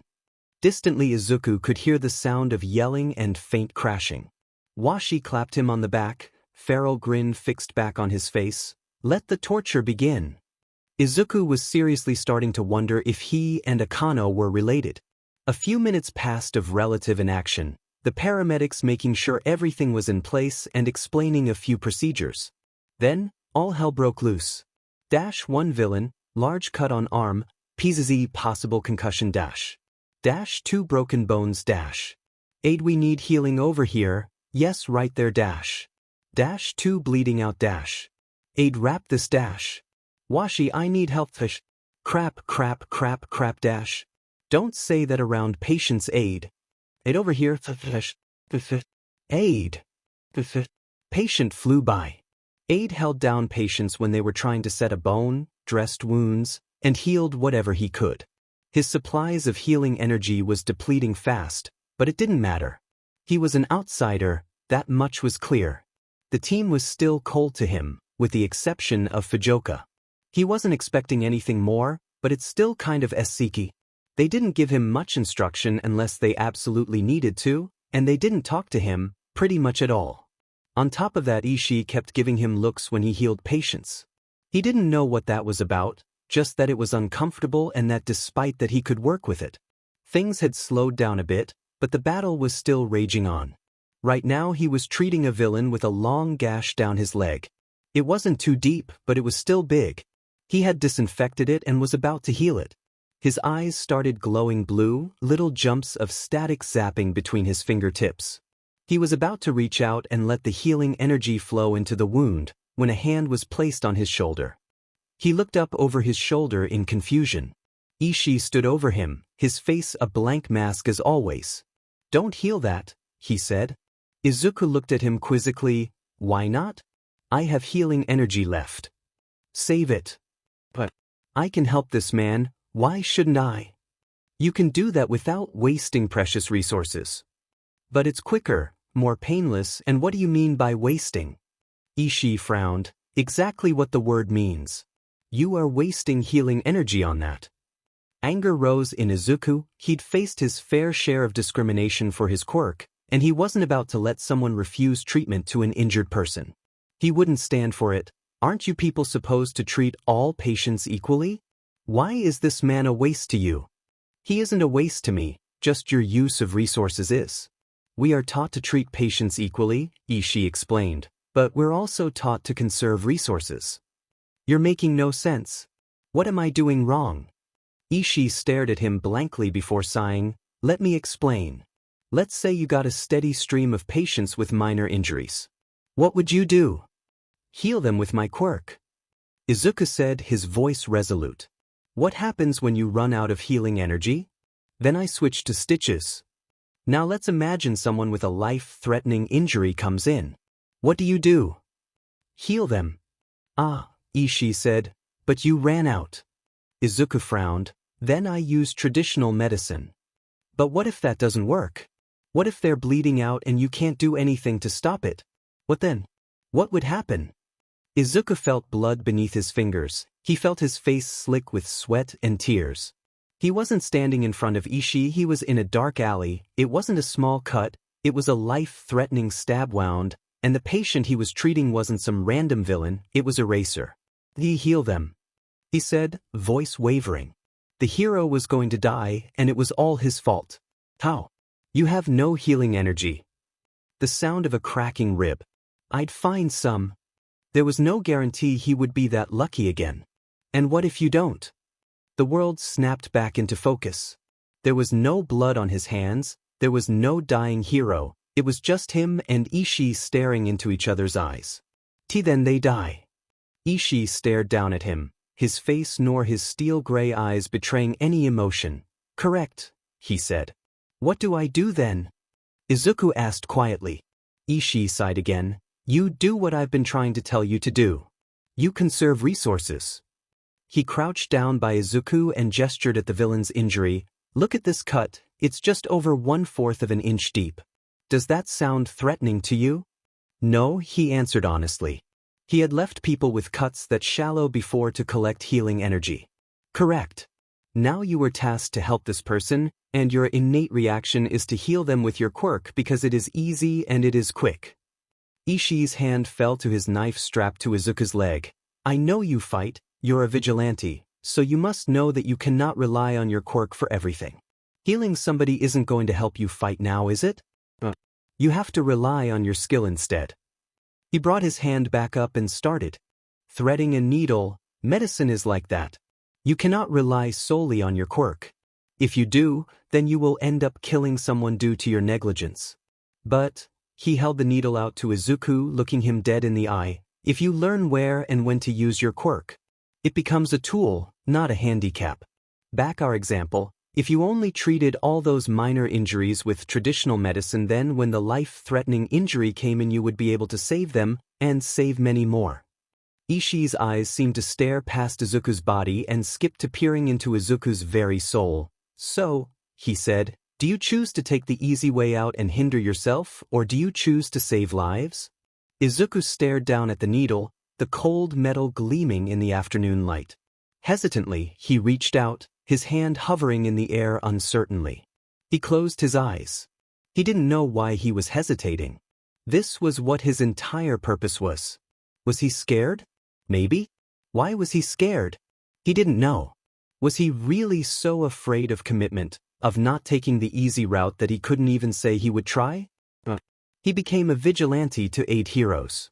He became a vigilante to help people. He became a vigilante to save lives.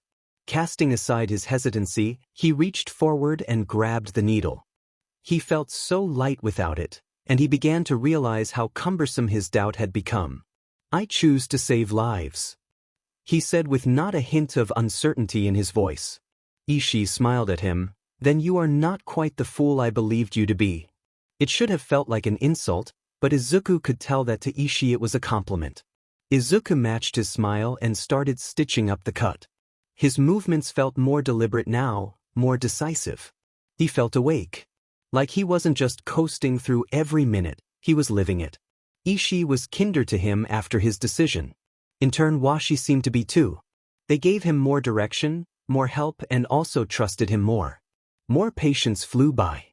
Few wounds to heal and loads to treat. He saved his healing energy and soon he was wrapping limbs as easily as he would use his quirk on them. Broken leg, lacerations, concussion, stab wound, cracked skull, gunshot wound, he helped treat all of them. He wasn't an outsider anymore, he was a part of the team, working in fluid motion with the trio as he had seen Kiba and Akano do together in the ER and as he and Eraser did in battle. In total so far there were 14 people treated by Med Team 2. 2 of them were heroes. 12 of them were villains. As their 15th patient was brought in, a villain with a broken jaw, Izuku thought about this. He had expected a large number of injuries, sure. This was a major raid after all, but it was the ratio of hero to villain that surprised him. 13th villain today, he remarked casually while replacing their stock of gauze. "I'm surprised we haven't seen more heroes." Washi scoffed. Why do you think? Izuku thought about it. Heroes are trained better, he guessed. That's part of it, Ishii said, but it's also because they often use excessive force. There was the granite calm again. He was angry. Izuku scrunched his brow in confusion. From what he had seen of Eraserhead, the man used only as much force as he needed to subdue a villain. Nothing more, nothing less. I'm not sure I follow, he said. Think aid, Washi said.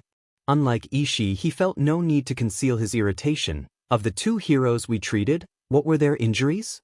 Concussion and lacerations to arms, he said without missing a beat. And what were some of the villains' injuries? Gunshot wound, broken jaw, fractured skull, concussion, compound fracture to leg. He trailed off, slowly realizing what Washi was trying to say. Of the two, who do you think would hold back less, heroes or villains? I would assume villains, but dash.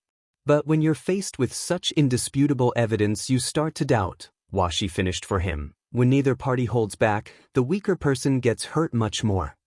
Washi scowled, his eyes clouding with anger. The majority of heroes have no respect for the villains they deal with.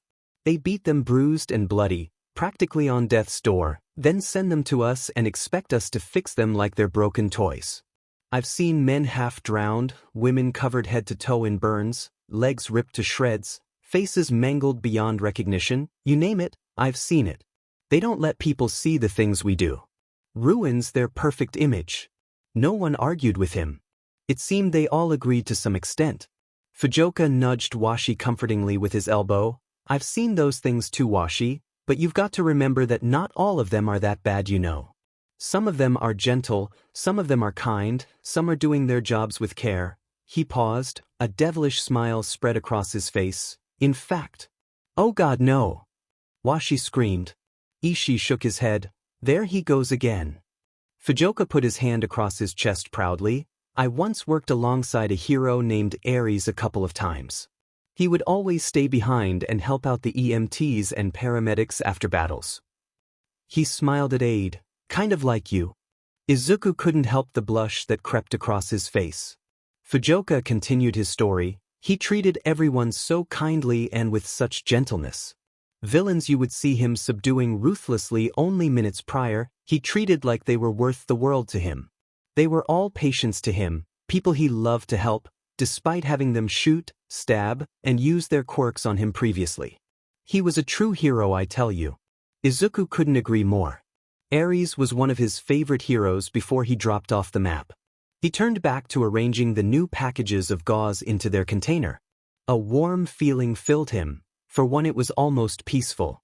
The battle was almost over after all. The action was calming down. For the first time since the raid started, he relaxed fully. A few minutes of relative calm passed by. Suddenly, he heard panicked shouting start in the distance. Then, he heard the sound of people running. Then, the warehouse exploded.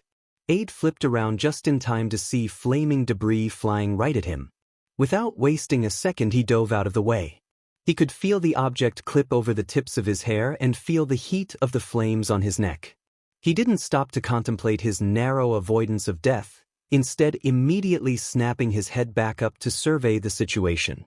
The warehouse was consumed in flames, concrete debris and chunks of burning building surrounded the structure. The flames danced across the walls, pouring out of every window and broken part of the building. Already, a thick black smoke was rising from the destruction. Hordes of people were running from the building in fear. Some people ditched the group, while others could be seen dragging the injured with them. He looked around frantically. Where was Eraser? With no hesitation, or perhaps no sense of self-preservation, he ran towards the building. Eraser! He screamed. Eraser, where are you? Someone who was fleeing in the opposite direction bumped shoulders with him.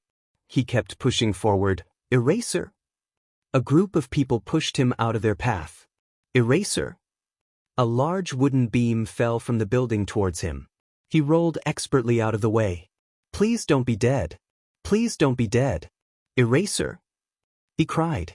His eyes swept over his surroundings, panicked. Eraser! He ran around the perimeter of the building. Eraser!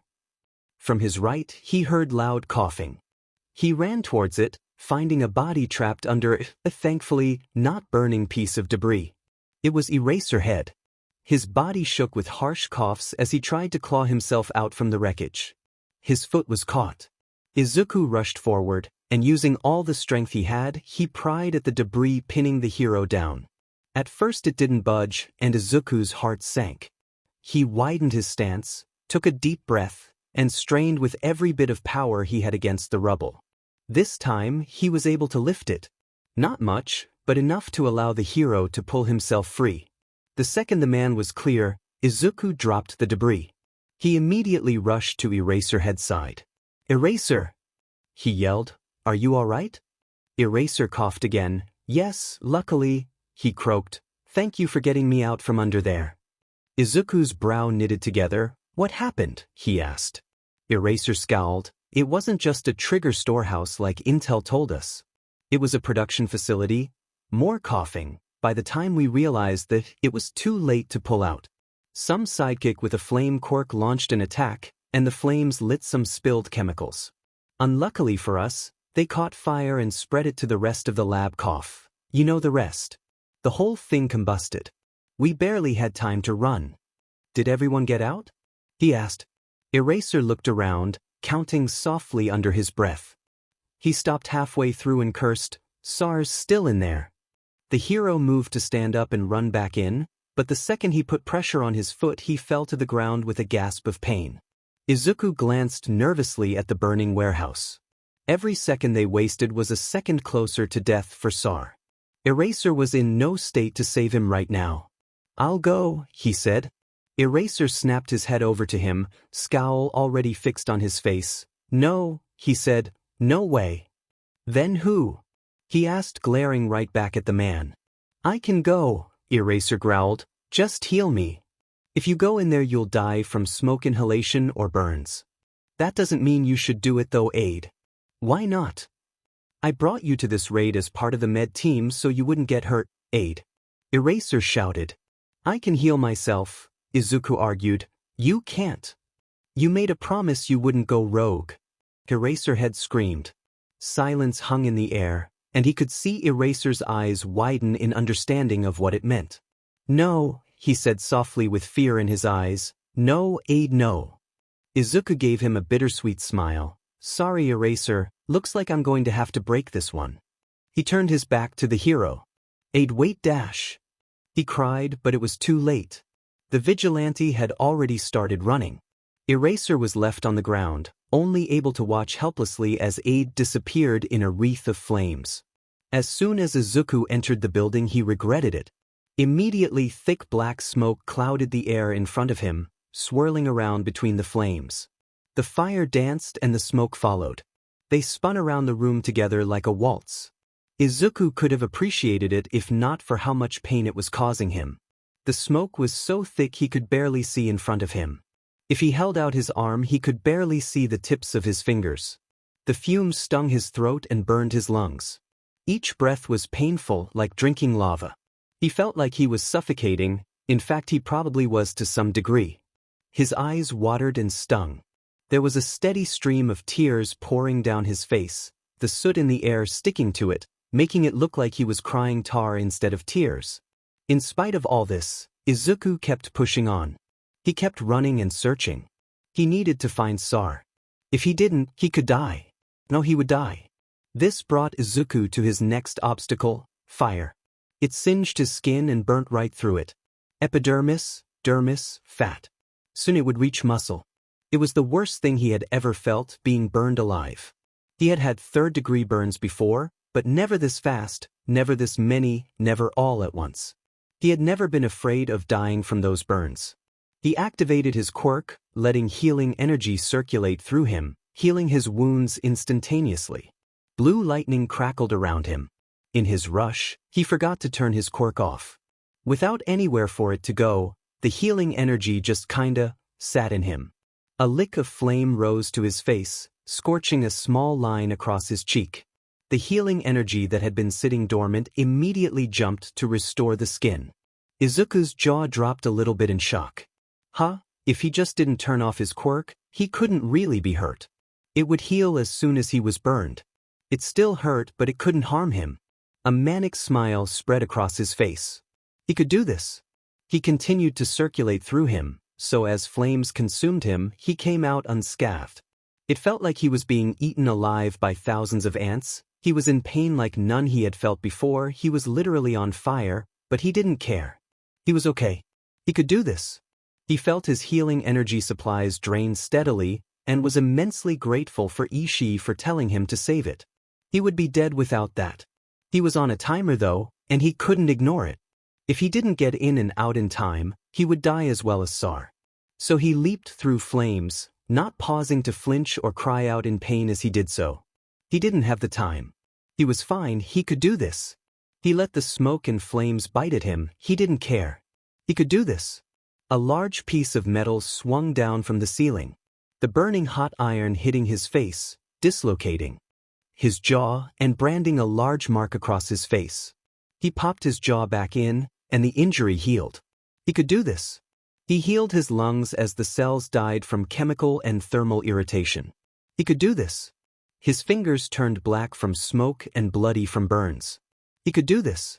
Blisters formed and healed again and again and again. He could do this. He could do this. He could do this. Izuku bursted through a wall of flames into a new room. A figure lay curled up in the corner. To his immense relief, he could see their chest rise and fall. He was still breathing. He ran up to them and pulled them over. They were dressed in a very familiar black coat and mask with red detailing. Izuku breathed a sigh of relief. It was Sar. Izuku checked him over. He had a good amount of burns on him, mostly first and second degree, but there were a couple thirds. Luckily there was nothing he couldn't fix, he just needed to get him out of here first. If they ran out of healing energy on the way back they were both screwed, so he didn't heal him right now. He leaned in to listen to his breathing. It was hoarse and shaky. Sheet, he cursed, smoke inhalation. Izuku hoisted Sar up on his shoulder, and was vaguely reminded of doing that to Eraser. With no small amount of effort he started hobbling out with the hero draped across him.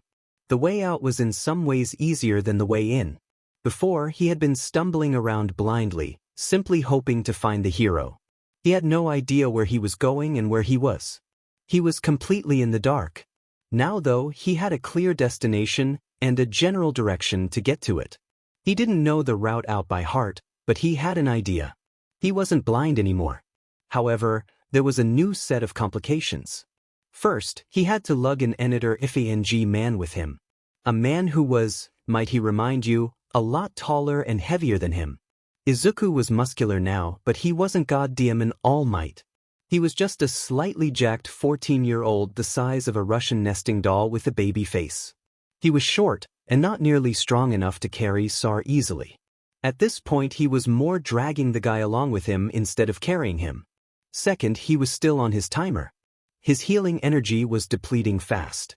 Even faster now because he was using himself as a shield between Sar and anything that could harm him. He didn't have enough healing energy to manage both the hero's wounds and his own. He just had to pray to God that Sar would be fine. Izuku just needed to get them both out in time. That brought him to his last point. He had another timer now. Not just on himself, but now on Sar as well. If he didn't get him out in time, he was dead.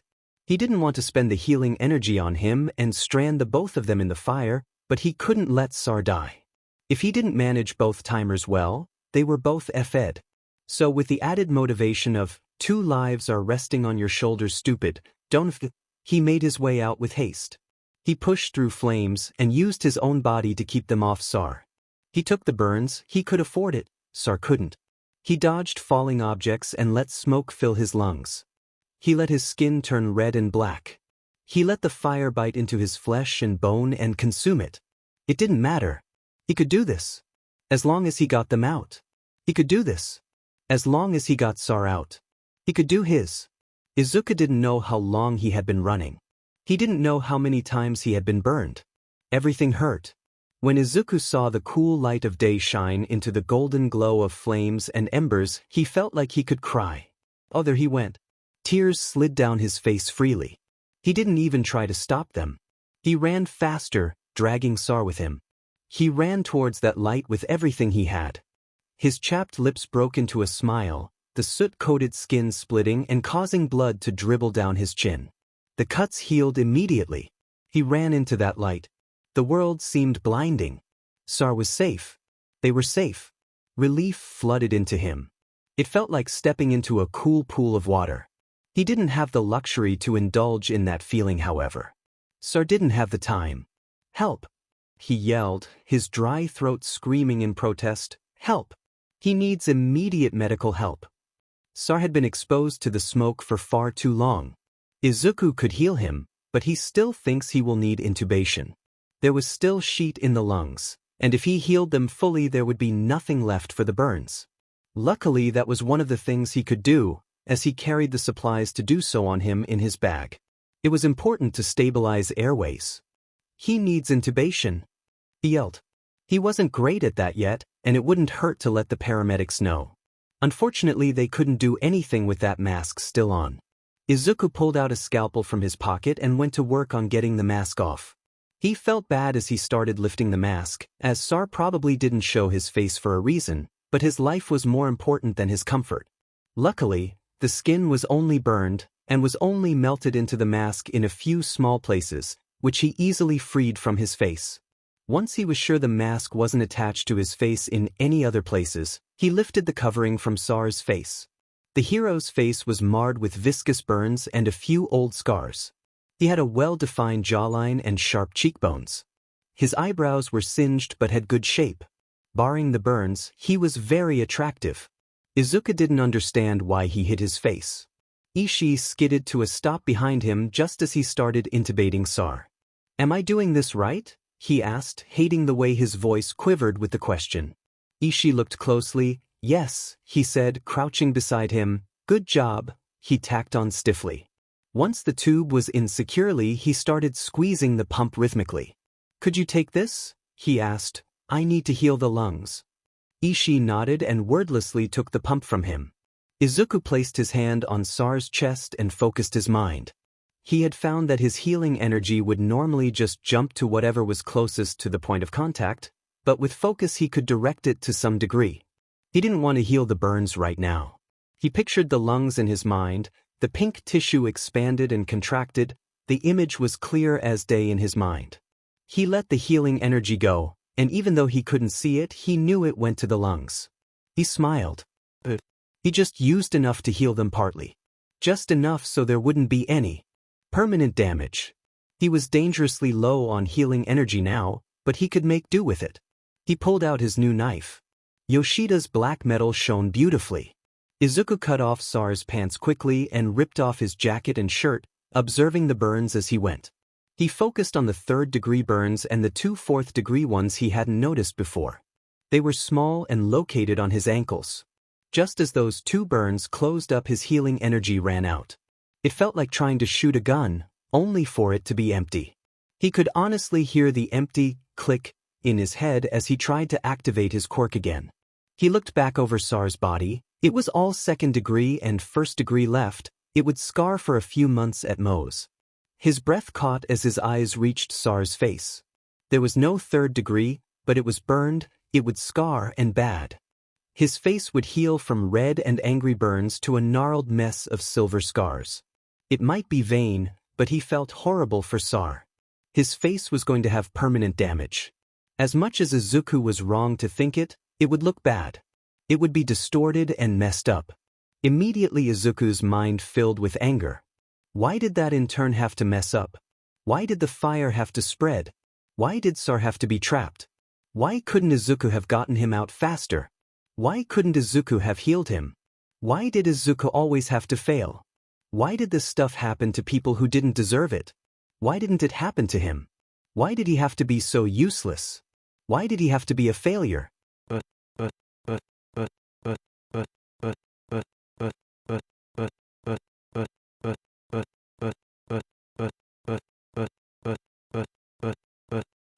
Why did it have to be like this? The thought silenced his mind for a moment. He looked to Yoshida sitting calmly in his hand awaiting his decision. He saw how its edge shone bright and sharp as if speaking to him. It didn't have to be like this. He moved back from Sar and Ishii, checking to make sure no one was watching.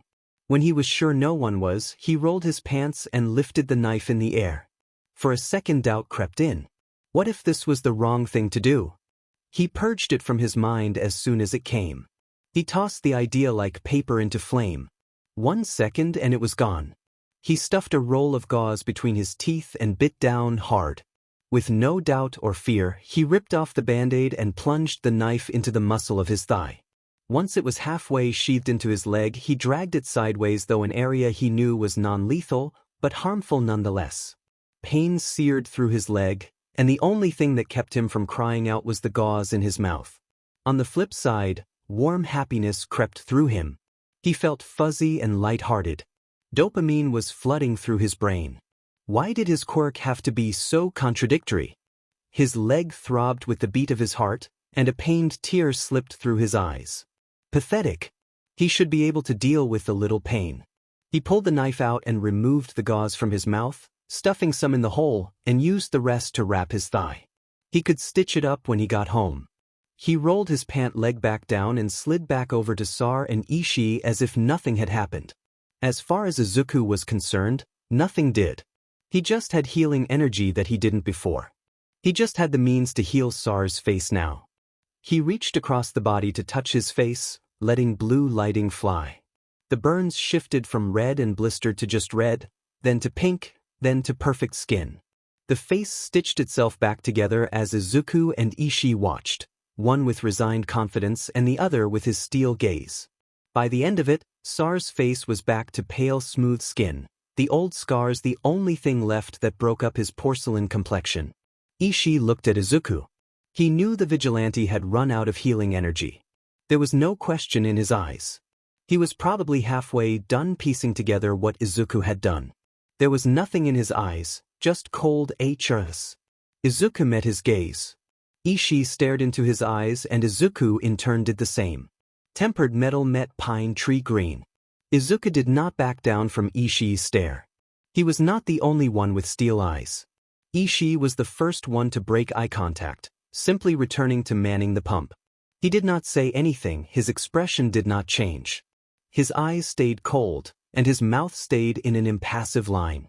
If he had opinions, he did not voice them. "May I go?" Izuku asked. He found his voice was calm and hard, just like he had heard from Ishii times before. It wasn't hiding anger, unlike the rabbit-eared man. It was hiding something else. What that something was, even Izuku did not know. After a long pause, Ishii's reply came, "Yes." His voice was granite. Izuku sat at the end of an unused ambulance, his legs swinging freely off the edge. Suddenly, a hand smacked him over the head from behind. "Oh, what the hell?" he said, looking over his shoulder to see who it was. "The fuck dash." It was Eraser. Izuku shrunk down.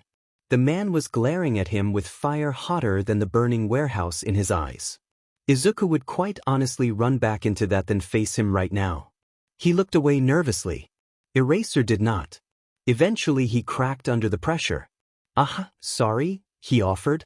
Eraser wasted no time in pulling him into a headlock. "You absolute effing idiot," he shouted angrily. "What about any of that seemed like a good idea to you?" "I'm sorry," he cried. "Interesting." Eraser deadpanned. "I had to save Sar." "You don't say?" Irritation was creeping back into his voice. "He would have died." "Wow," Eraser said, sarcasm laid on so thick you could spread it across toast. "Really? What was I supposed to do?" Eraser tightened the headlock. "Literally anything besides that aid. Literally anything." "Eraser, I can't breathe." He tightened the headlock again. "You don't get oxygen privileges until you say the correct thing." "I'm sorry." He choked out. He tightened it again. "Wrong. I messed up." Again, correct, but wrong. He couldn't breathe. Won't do it. Again. Eraser finally let him go, and Izuku dropped to the floor gasping for air. "There," Eraser said, "that wasn't so hard now, was it?" Izuku paused his gasping to glare at Eraser. Yes, it was. I couldn't breathe, dumbass." Eraser cracked his knuckles. "Huh? Did I hear you say you wanted to be put in a headlock again? I couldn't quite hear it, what did you say? Izuku gulped in fear. Nothing, sir. Eraser pinned him with a glare. That's what I thought. Izuku wanted to die. The hero sat down beside him and ran a tired hand through his hair. Now that you've been reprimanded, I can do what I need to do. He pulled Izuku into a hug before he could even blink. Do you have any idea how worried I was, kid? He asked, and Izuku felt something wet on his shoulder. I thought you were going to die. I wouldn't ha-dash, he started to say, but Eraser cut him off. The man whispered, burying his face further into Izuku's shoulder. Let me have this. They stayed like that for 5 minutes before Eraserhead finally pulled away. The wet patch on Izuku's shoulder had since doubled in size. When he saw Eraser's face, his suspicions were confirmed. Eraser had been crying. Eraser, he said helplessly. It was clear from Eraser's face the topic was closed off. The hero wiped his eyes. I have to ask Aid, how did you survive there? Eraser said, his voice a little groggy. You literally leap through flames. How are you not dead? Izuku perked up. He was actually pretty excited to explain his discovery. Well, you know how I can heal myself? Eraser nodded. Well, if I just don't turn off my quirk, the healing energy has nowhere to go and kinda just circulates through my body, so the second I actually do get hurt, it heals immediately without me even having to think about it. I become functionally immortal. You know, Eraser said slowly, I'm only a lowly teacher at UA, so I could be wrong, but that sounds an awful lot like a super move. A beat of silence passed. Holy shit! Izuku yelled, I have a super move. Eraser chuckled lowly. So, what are you going to name it? Izuku hummed and paused to think. Juggernaut, he settled on finally. Eraser smiled, barely an upturn of his lips. Good choice. Izuku smiled back. So you're not angry at me anymore? Eraser laughed full on this time, before leveling Izuku with a dead-eyed look. Oh, absolutely not. I am still FING furious. Izuku did not have the courage to say anything to that. He chose to move on to a different topic. You know, Izuku said, I think this went well for my first raid. How is any of this screaming good, to you? I did not die. Eraserhead face palmed. God help me, he muttered. This was it. Today was the most important day of his life to date. Getting his quirk was minuscule, losing Bakugo as a friend was small, saving Eraser irrelevant, and becoming a vigilante was barely infinitesimal in comparison to today. Nothing compared to this moment. Yes, that's right, today was the long-awaited HeroCon. More importantly, it was his first HeroCon cosplaying. He looked up at the entrance. Large posters of All Might and various other heroes plastered over the large windows. Their smiles loomed over him, the sun reflecting against the glass beside them and surrounding the posters in warm light akin to a holy glow. Yes, holy. As far as Izuku was concerned, this was sacred ground. It was HeroCon for Christ's sake. What's more divine than that? Aid. Izuku turned to face the voice, seeing Kiba jogging over to him. She was dragging Akano with her by the wrist. Kiba was dressed as Mandalay from the Wild Wild PP Cats. The costume was incredible, and if Izuku didn't know better, he could have confused her for the real thing. Everything from the wig to the skirt was perfect. The only thing that set her apart was her voice and her sharp-toothed smile. Akano was dressed as Tiger. Her face was fixed in a scowl, but what else was new? Her costume had a few more alterations to it. The skirt was more conservative, the shirt didn't expose any stomach, and she wasn't wearing a wig, her red hair instead tied up in a messy ponytail. One thing that was similar to Kiba's costume, however, was the craftsmanship. Not a single stitch was out of place. Kiba was much the slim figure he knew from the ER, but with Akano out of her scrubs and more skin exposed, he could really see how muscular she was. She wasn't a bodybuilder by any means, and she definitely has less than him, but she had lean muscles that moved with confident power as she ran towards Izuku. She could definitely beat someone up. Kiba! Izuku greeted her. There you are. Your costumes look amazing. I almost thought the real Mandalay and Tiger were running over to me for a second. I didn't know you two were going to go as a pair. Kiba laughed. Thank you. We usually do a theme. It was actually Akano's idea this year. Akano's face stayed mostly impassive, but her embarrassment was betrayed by the faint blush that spread across her face. You did all the sewing. She grumbled to Kiba, I hardly did anything. Izuku gaped, wait, you made this all yourself? Kiba's chest puffed out proudly, you get your but I did. My dad was a seamstress, I learned a thing or two from him. Well now I'm double impressed. It looks so good. Yours looks great too, she said, gesturing to his own outfit. He wore a loose-fitting black jumpsuit with a light gray belt running around his waist and the pants of the suit tucked into tall black boots. Yellow goggles hung around his neck and a white scarf sat curled up on his shoulders. His hair was dyed black and blood-red contacts took the place of his spring green eyes. He was cosplaying as Eraserhead. Thank you. He blushed, it's really not that great. I just threw it together with a bit of paint and stuff I bought from the store. Kiba waved her hand dismissively. Lies, it looks great. Besides, that's the spirit of cosplaying. Making do with what you have. It looks freaking amazing, especially for your first year. Akano finally spoke up, I'm agreeing with Kiba on this one.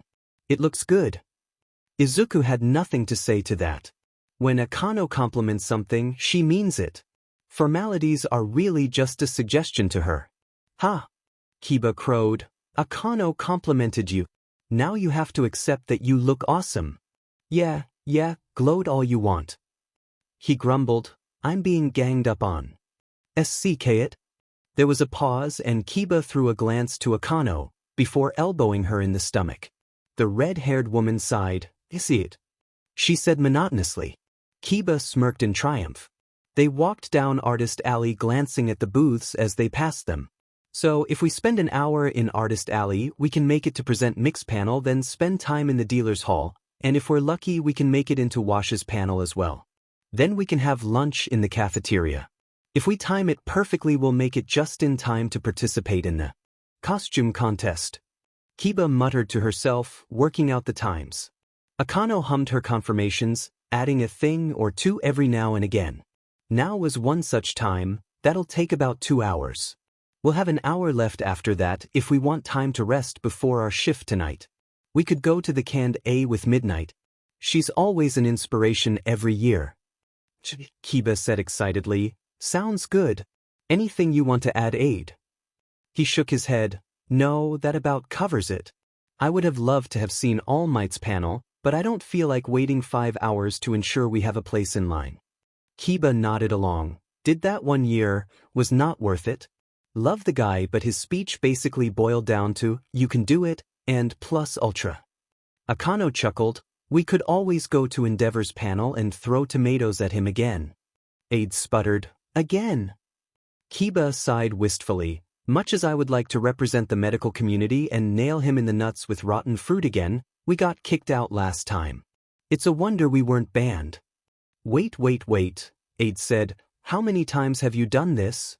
Kiba didn't have the decency to look embarrassed. Only like twice. Don't get worked up about it. How have I not heard about this? He asked, mostly to himself. It was Akano who answered, his agency does everything to remove any trace of what happened from the internet. The only way to know about it is to be there or to hear about it from someone in conversation. Aid shot a look at Akano. You know, I expected this from Kiba Dash. Hey! But not from you. How did she rope you into that? Akano actually laughed, full-on laughed. Oh no. I was the one to suggest we do it. There was silence. What? Kiba laughed. Literally everybody in the medical community hates the man, but Akano has a special distaste for him. Izuku stared at them blankly. It feels like you just told me that the earth was flat and the sky is red. You're telling me that Akano was secretly an agent of chaos like us all along. Akano huffed indignantly, I am not. Izuku gave her a dead-eyed look. After what I just heard, don't even try to deny it. I am nowhere near the same level as you two. She protested. Yes you are, you just don't want to admit it. Kiba shouted. I am not. R2. They continued to peruse Artist Alley. Kiba found a few figurines to her liking and bought them while Izuku mostly admired from a distance. He didn't have the money to get a lot of the stuff he wanted. It was too expensive. His eye caught a present mic figurine. It was handmade and absolutely stunning. It was of the man standing in a triumphant position, one hand in a peace sign, the other on his hip. His mouth was stretched wide in a smile that could rival all mites. The best part, however, was the small cockatoo sitting on his shoulder. It was adorable, it was high quality, and it was $125. The price tag hung around the hero's neck, encircling it like a noose. It really put a damper on the mood. See something you like? Izuku practically jumped out of his skin. Holy hell, when did you get there? He asked Akano. She ignored him. Are you going to get it? He looked back at the figurine wistfully. Its price was more than he had on him. Nah, he said. I don't want it that much. Akano inspected the tag. I could get it for you. Izuku immediately snapped to attention. No. I really don't want it, Akano. It would be a waste of your money. He didn't want to make her spend that much money on him with nothing to give in return. Akano hummed thoughtfully before picking up the figurine. Too late, I'm getting it for you. Akano, no. You don't have to do that. She was already handing it to the cashier. Perhaps not, but I want to. The cashier swiped her card and handed it back to Akano in a bag, which she promptly handed to Izuku. He looked down at the figurine in the bag. Present Mike stared back up at him. You didn't have to do that. He said. No, I did not. He frowned deeply. I have nothing to pay you back with. Akano raised a brow. Am I not allowed to do something nice for a friend? Of course not. But, he fidgeted nervously, I have nothing I can give you in return. Akano sighed. If you want to repay me so much, how about you pay attention in the next lecture I give you? That's right, I see you drifting off. Is that enough for you? Izuku blushed and looked down. Thank you, Akano. Don't mention it. She said and turned around. Immediately, her eyes widened in shock. Sheet! She cursed and ran over to the booth where Kiba was trying to buy literally everything on the table. Izuku watched in amusement as the woman cuffed Kiba over the head. He continued to walk down the alley, bag in tow. Holy sheet! Are you dressed as Eraserhead? The voice came from a guy in an artist booth he had just walked past. They were wearing a royal purple cat mask with silver detailing and tassels coming from the ears. It only covered the top half of his face, and tufts of lavender hair poked out from the edges of it. Izuku blinked in surprise. He hadn't expected to be recognized. Yes. He said lamely. Not many people recognize him. How did you know? The kid gestured to a sign behind him in the booth. It read, Underground Heroes and Vigilantes. Izuku opened his mouth and closed it. Oh. Dude, I'm so glad I finally met someone who knows about him. He's my favorite hero. The kid said, Today has kind of been a bust. Not many people have come here, and if they do, it's only for the vigilantes. No offense to vigilantes, but underground heroes are cool too. Izuku smiled, agreed. He stepped closer to the booth to look at what was sold. Eraserhead is also one of my favorites. He's really cool. I know, right? I swear, no one I have met here knows about him. It's nice to meet someone who does for a change. He hummed in agreement. What you selling here? He asked. Mostly figurines, but I've got some posters I drew as well. The kid pulled an Eraserhead figurine from the back shelf and placed it in front of him. It was so accurate it was almost scary. It was like someone had shrunk Eraser down and froze him in place. This is one of my favorites, the kid explained. Took a while to get right. You made this? Yep. Izuku could hear the smile in his voice. I make all of these. It was official. Izuku wanted it. Needed it. He held in his impulse to buy it on the spot. He wanted to talk to this guy a bit longer. What else do you have? He asked. Oh, I've got loads. Kid said excitedly. I've got Eraserhead, Ms. Joke, Sir Nai, Sar. He continued to list off heroes and even reached ones that Izuku didn't know of. He eventually paused. Oh, he said, and of course I've got vigilantes. There's Cuckleduster, Stendhal, Crawler, Popstep, and some of the newer ones like Broken Mirror in Hosu, And aid right here in Muse dashed. Izuku cut him off. Wait, you have aid merchandise? The artist was obviously surprised by his outbursts. Yeah. He reached under the table and pulled out a tiny figurine of him. You a fan? Izuku stared at the figurine of him. Yeah, he said absent-mindedly, too enamored with the little statue of him to come up with anything more. The little figure's arms were positioned defensively, holding out a black knife in each hand. The eyes were glowing blue and wisps of light blue resin came off them to imitate the lightning that often came off him. Will color me surprised, the guy said. Very few people know about him. How did you find out about him? Izuku met his eyes. Forums? Makes sense. A grin formed on his mouth. I'm about to make you so jealous. I once saw him fighting outside my window. Took down 3 people doing a trigger deal. He knocked the case of Tigger right out of their hands with a knife. It was pretty cool. Did some research after that and found out who he was. Thanks. Izuku said stiffly, so jealous. The artist waved a dismissive hand at him. Anyways, aid aside, do you see anything you like? Grateful to have the conversation off of him, he picked up the Eraserhead figurine and the one of him. How much do these cost? The Eraserhead one is $50 and the aid one is $25. Sheet, that was most of his money. The artist gave him a once-over, but, he said slowly, since you're dressed as the man, I'll sell the Eraserhead one to you for only $10. Izuku gaped, really? They shrugged. I appreciate a man with good taste. It's nice to find someone who likes underground heroes too. Izuku grabbed $35 out of his wallet at lightning speeds. You've got yourself a deal. They smiled. Pleasure doing business with you. He trailed off, looking to him for a name. He almost said aid, but realized that would be a sheet idea, especially since they knew who that was. Midoriya? He offered instead, Izuku Midoriya. Shinso Hitoshi. He gave in return. Nice to meet you, Shinso. Likewise. He started to walk away to the next booth when Shinso grabbed his wrist. He looked back at Shinso in confusion. The artist immediately released his arm in embarrassment. I was just wondering if I could have your number.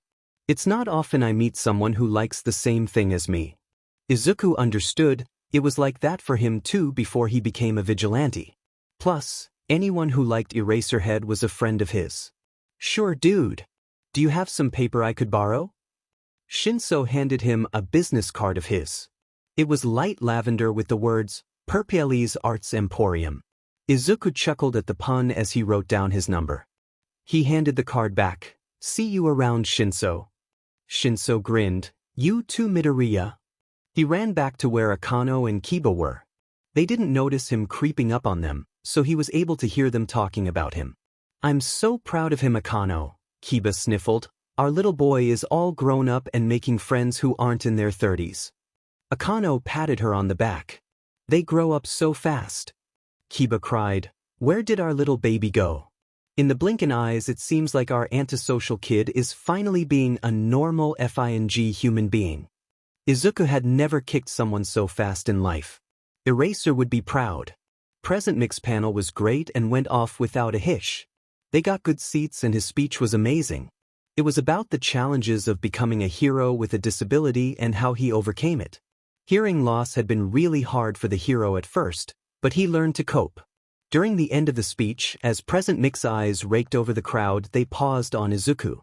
What a lot of people don't understand about hearing loss. He stopped talking as he locked eyes with the vigilante.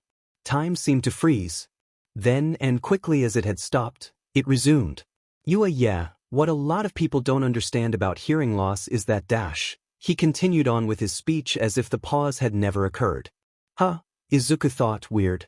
Behind the stage, Present Mike practically ran to the break room when his speech was done. Aizawa! He shouted.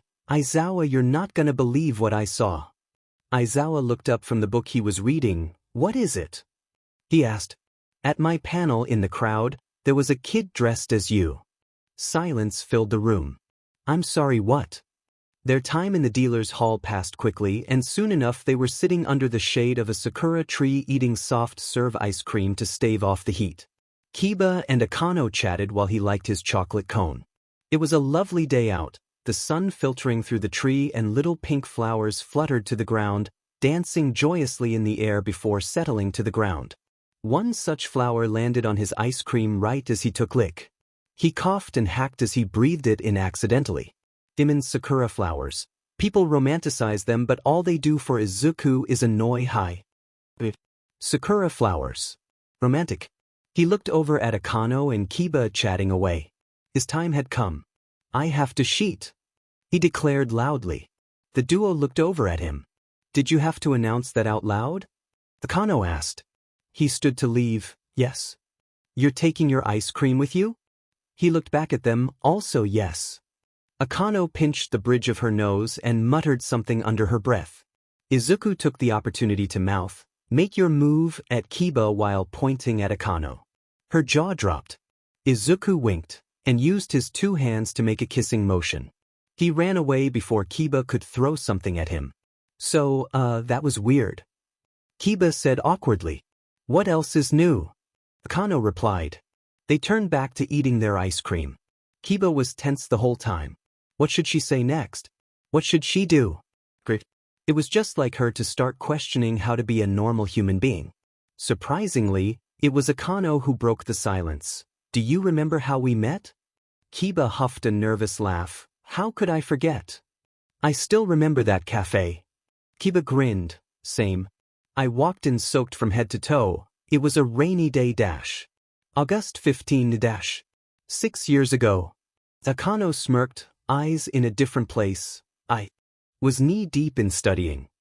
Kiba laughed her brass bell laugh. You looked like you wanted your chair to swallow you whole. Your hair was more disheveled than I've ever seen it, and you had bags under your eyes the size of pillows.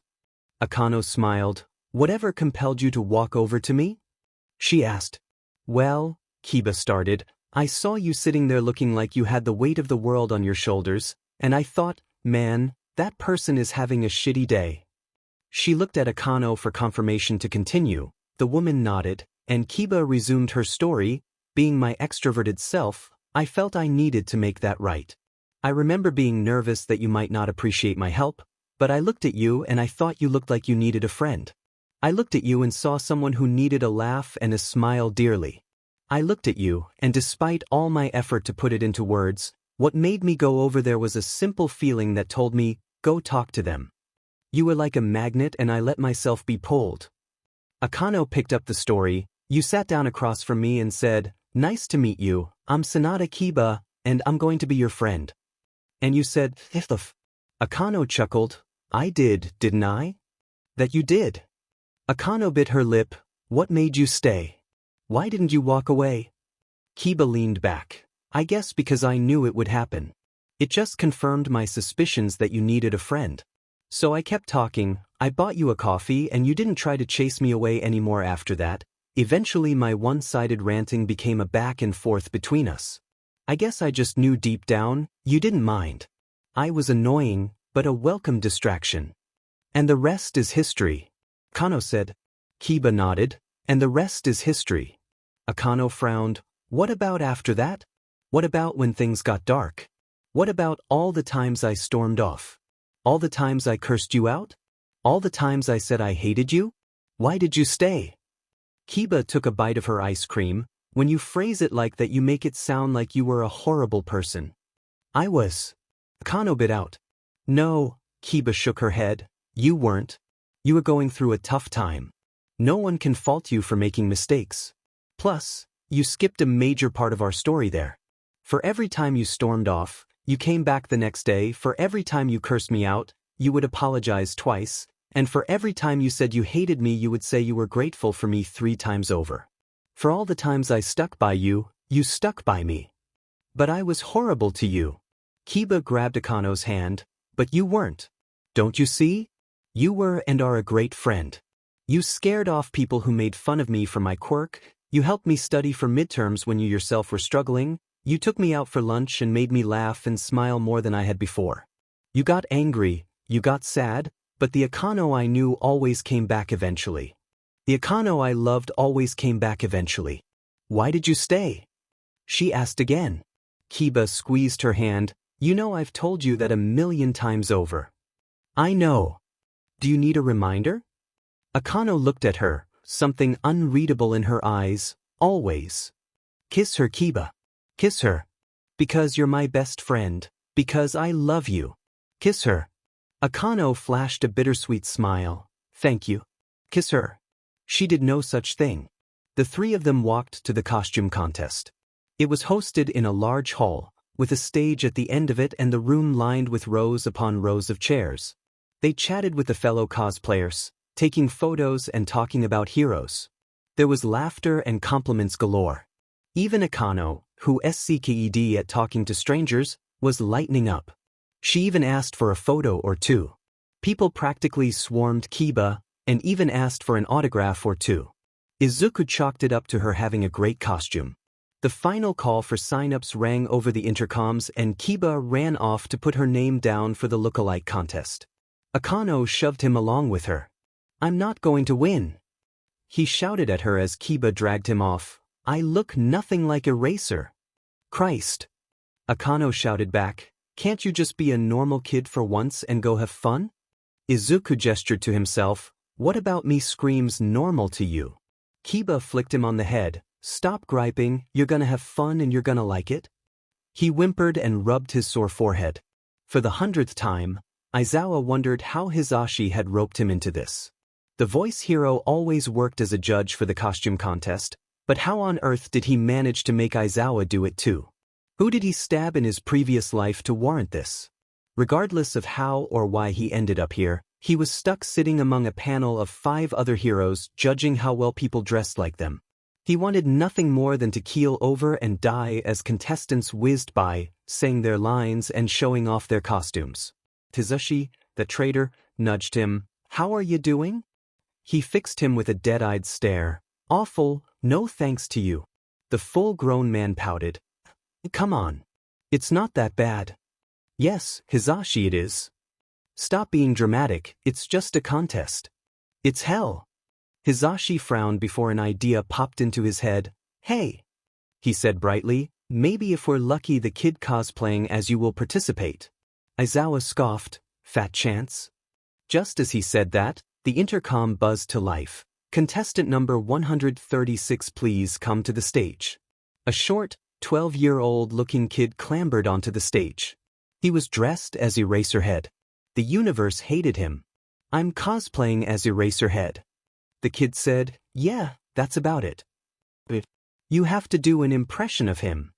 Someone shouted from the crowd. What? No one told me that. He knew that voice. If you paid attention you would have noticed. F off Kiba. They shouted before sighing, okay, impressions. But that. He leaned into the microphone, letting his face morph into a terrifying grin, making us dress like and sound like our pick at a look-alike contest, he said in Eraser's signature monotone, very logical. That wasn't some random kid. That was Aid. Hisashi burst out into laughter. Holy sheet. He sounds just like you. 10 out of 10. He shouted that last but into his mic. Aizawa leaned into his own mic. 0. This very competition is illogical. Aid scowled. You Eraser. My impression was great. He started walking off the stage without waiting before the other judges' verdicts. Hisashi frowned at him. What was that Eraser? You can't treat a fan like that. Eraser scoffed. That, he spat the word out like poison, was not a fan. That was Aid. Hisashi blinked. Wait as in your vigilante buddy? Yes.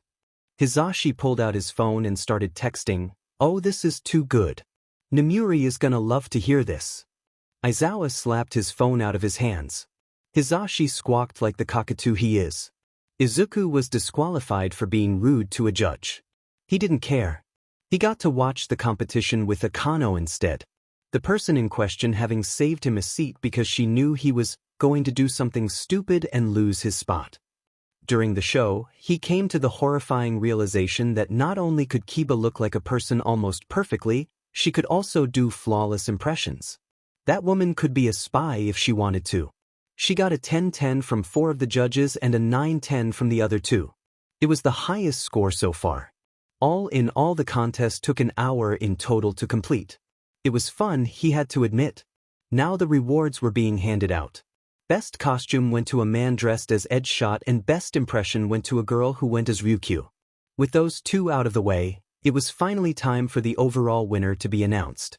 Present Mike took the stage. It is time for our convention royalty to be announced. This year's winner took the win in a landslide once again, completely beating out the competition.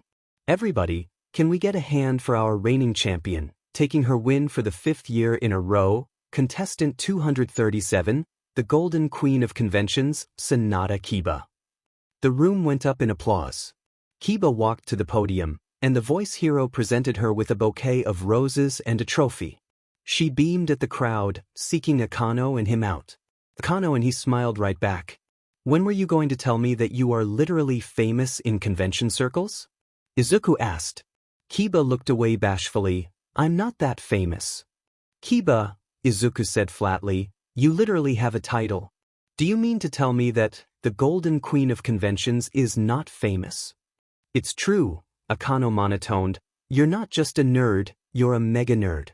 Kiba swatted at her playfully. Shut up. I'm not the only mega nerd here. 8 got a 10-10 from Present Mike. And a 0 from Eraserhead himself. Akano pointed out. I only got a 0 'cause he wanted to spite me. 8 grumbled. Old man is just jealous because I can pull it off better than him. Kiba started to laugh but cut herself off, the color draining from her face. Hey Aide, maybe stop talking. Why should I? He asked. You know I'm right. No, Eraserhead drawled from behind him. It's because you shouldn't insult someone who can sneak up on you. Izuku felt his soul leave his body. He slowly turned around to look at the man. Hey Eraser. He glanced away, looking for an escape route. Fancy seeing you here. He flashed his teeth. Izuku did not know what that was, but it was definitely not a smile. Pleasure is all mine. Akano stepped forward. You're Eraserhead, I presume. He blinked. Yeah, and you? Akano extended her hand. Dr. Furuya Akano, I work at Mizudafu Hospital. Thank you for keeping this idiot from killing himself by accident. Eraser took her hand and shook it. I assume you're the one who has been teaching him medicine? Akano nodded to Kiba. Me and her. Kiba approached the hero and shook hands with him. Dr. Sanada Kiba, same occupation as Akano. Thank you too for teaching him, Eraser said sincerely. He's saved my butt a few times. The man looked away from the doctors, his eyes narrowing. I see you, Aide. The vigilante, who had been trying to sneak away, froze in his tracks. Was the impression really that bad? He asked, fear tracing the words. Much as I hate to admit it, it was spot on. Izuku tugged at his collar. Then can I run away from the angry hero now? Eraser sighed. Unfortunately not. Mike has threatened to eat all my food in the staff fridge at UA if I don't get a photo with you for him. A dastardly plan started forming in his head. Let me guess, we ruin it as much as possible? The hero grinned his toothy grin. You know me too well. How much do you think we can scare them? Depends on how well you can match my smile. I can match it pretty well, but I hate to break it to you, that is not a smile. He gestured to a poster of All Might. That is a smile. I have no if a clue what this is, he said, mouth mimicking his. Christ, that's terrifying. Kiba said, then she tried to do it herself, which would give Izuku nightmares for life. It was spot on. I second that statement. Akano said, recoiling from Kiba. Eraser pulled out his phone, and Izuku did his best to keep any emotion out of his eyes and keep his lips pulled up in what was almost a snarl. The photo was taken quickly with a click, and Eraser showed it to him. I was right, he said. I do pull it off better than you. Eraser glared at him. You can run now, he said, mirth filling his sharp eyes. I'll give you a 10-second head start. Izuku booked it like a wild animal was chasing him. 10 seconds later, one was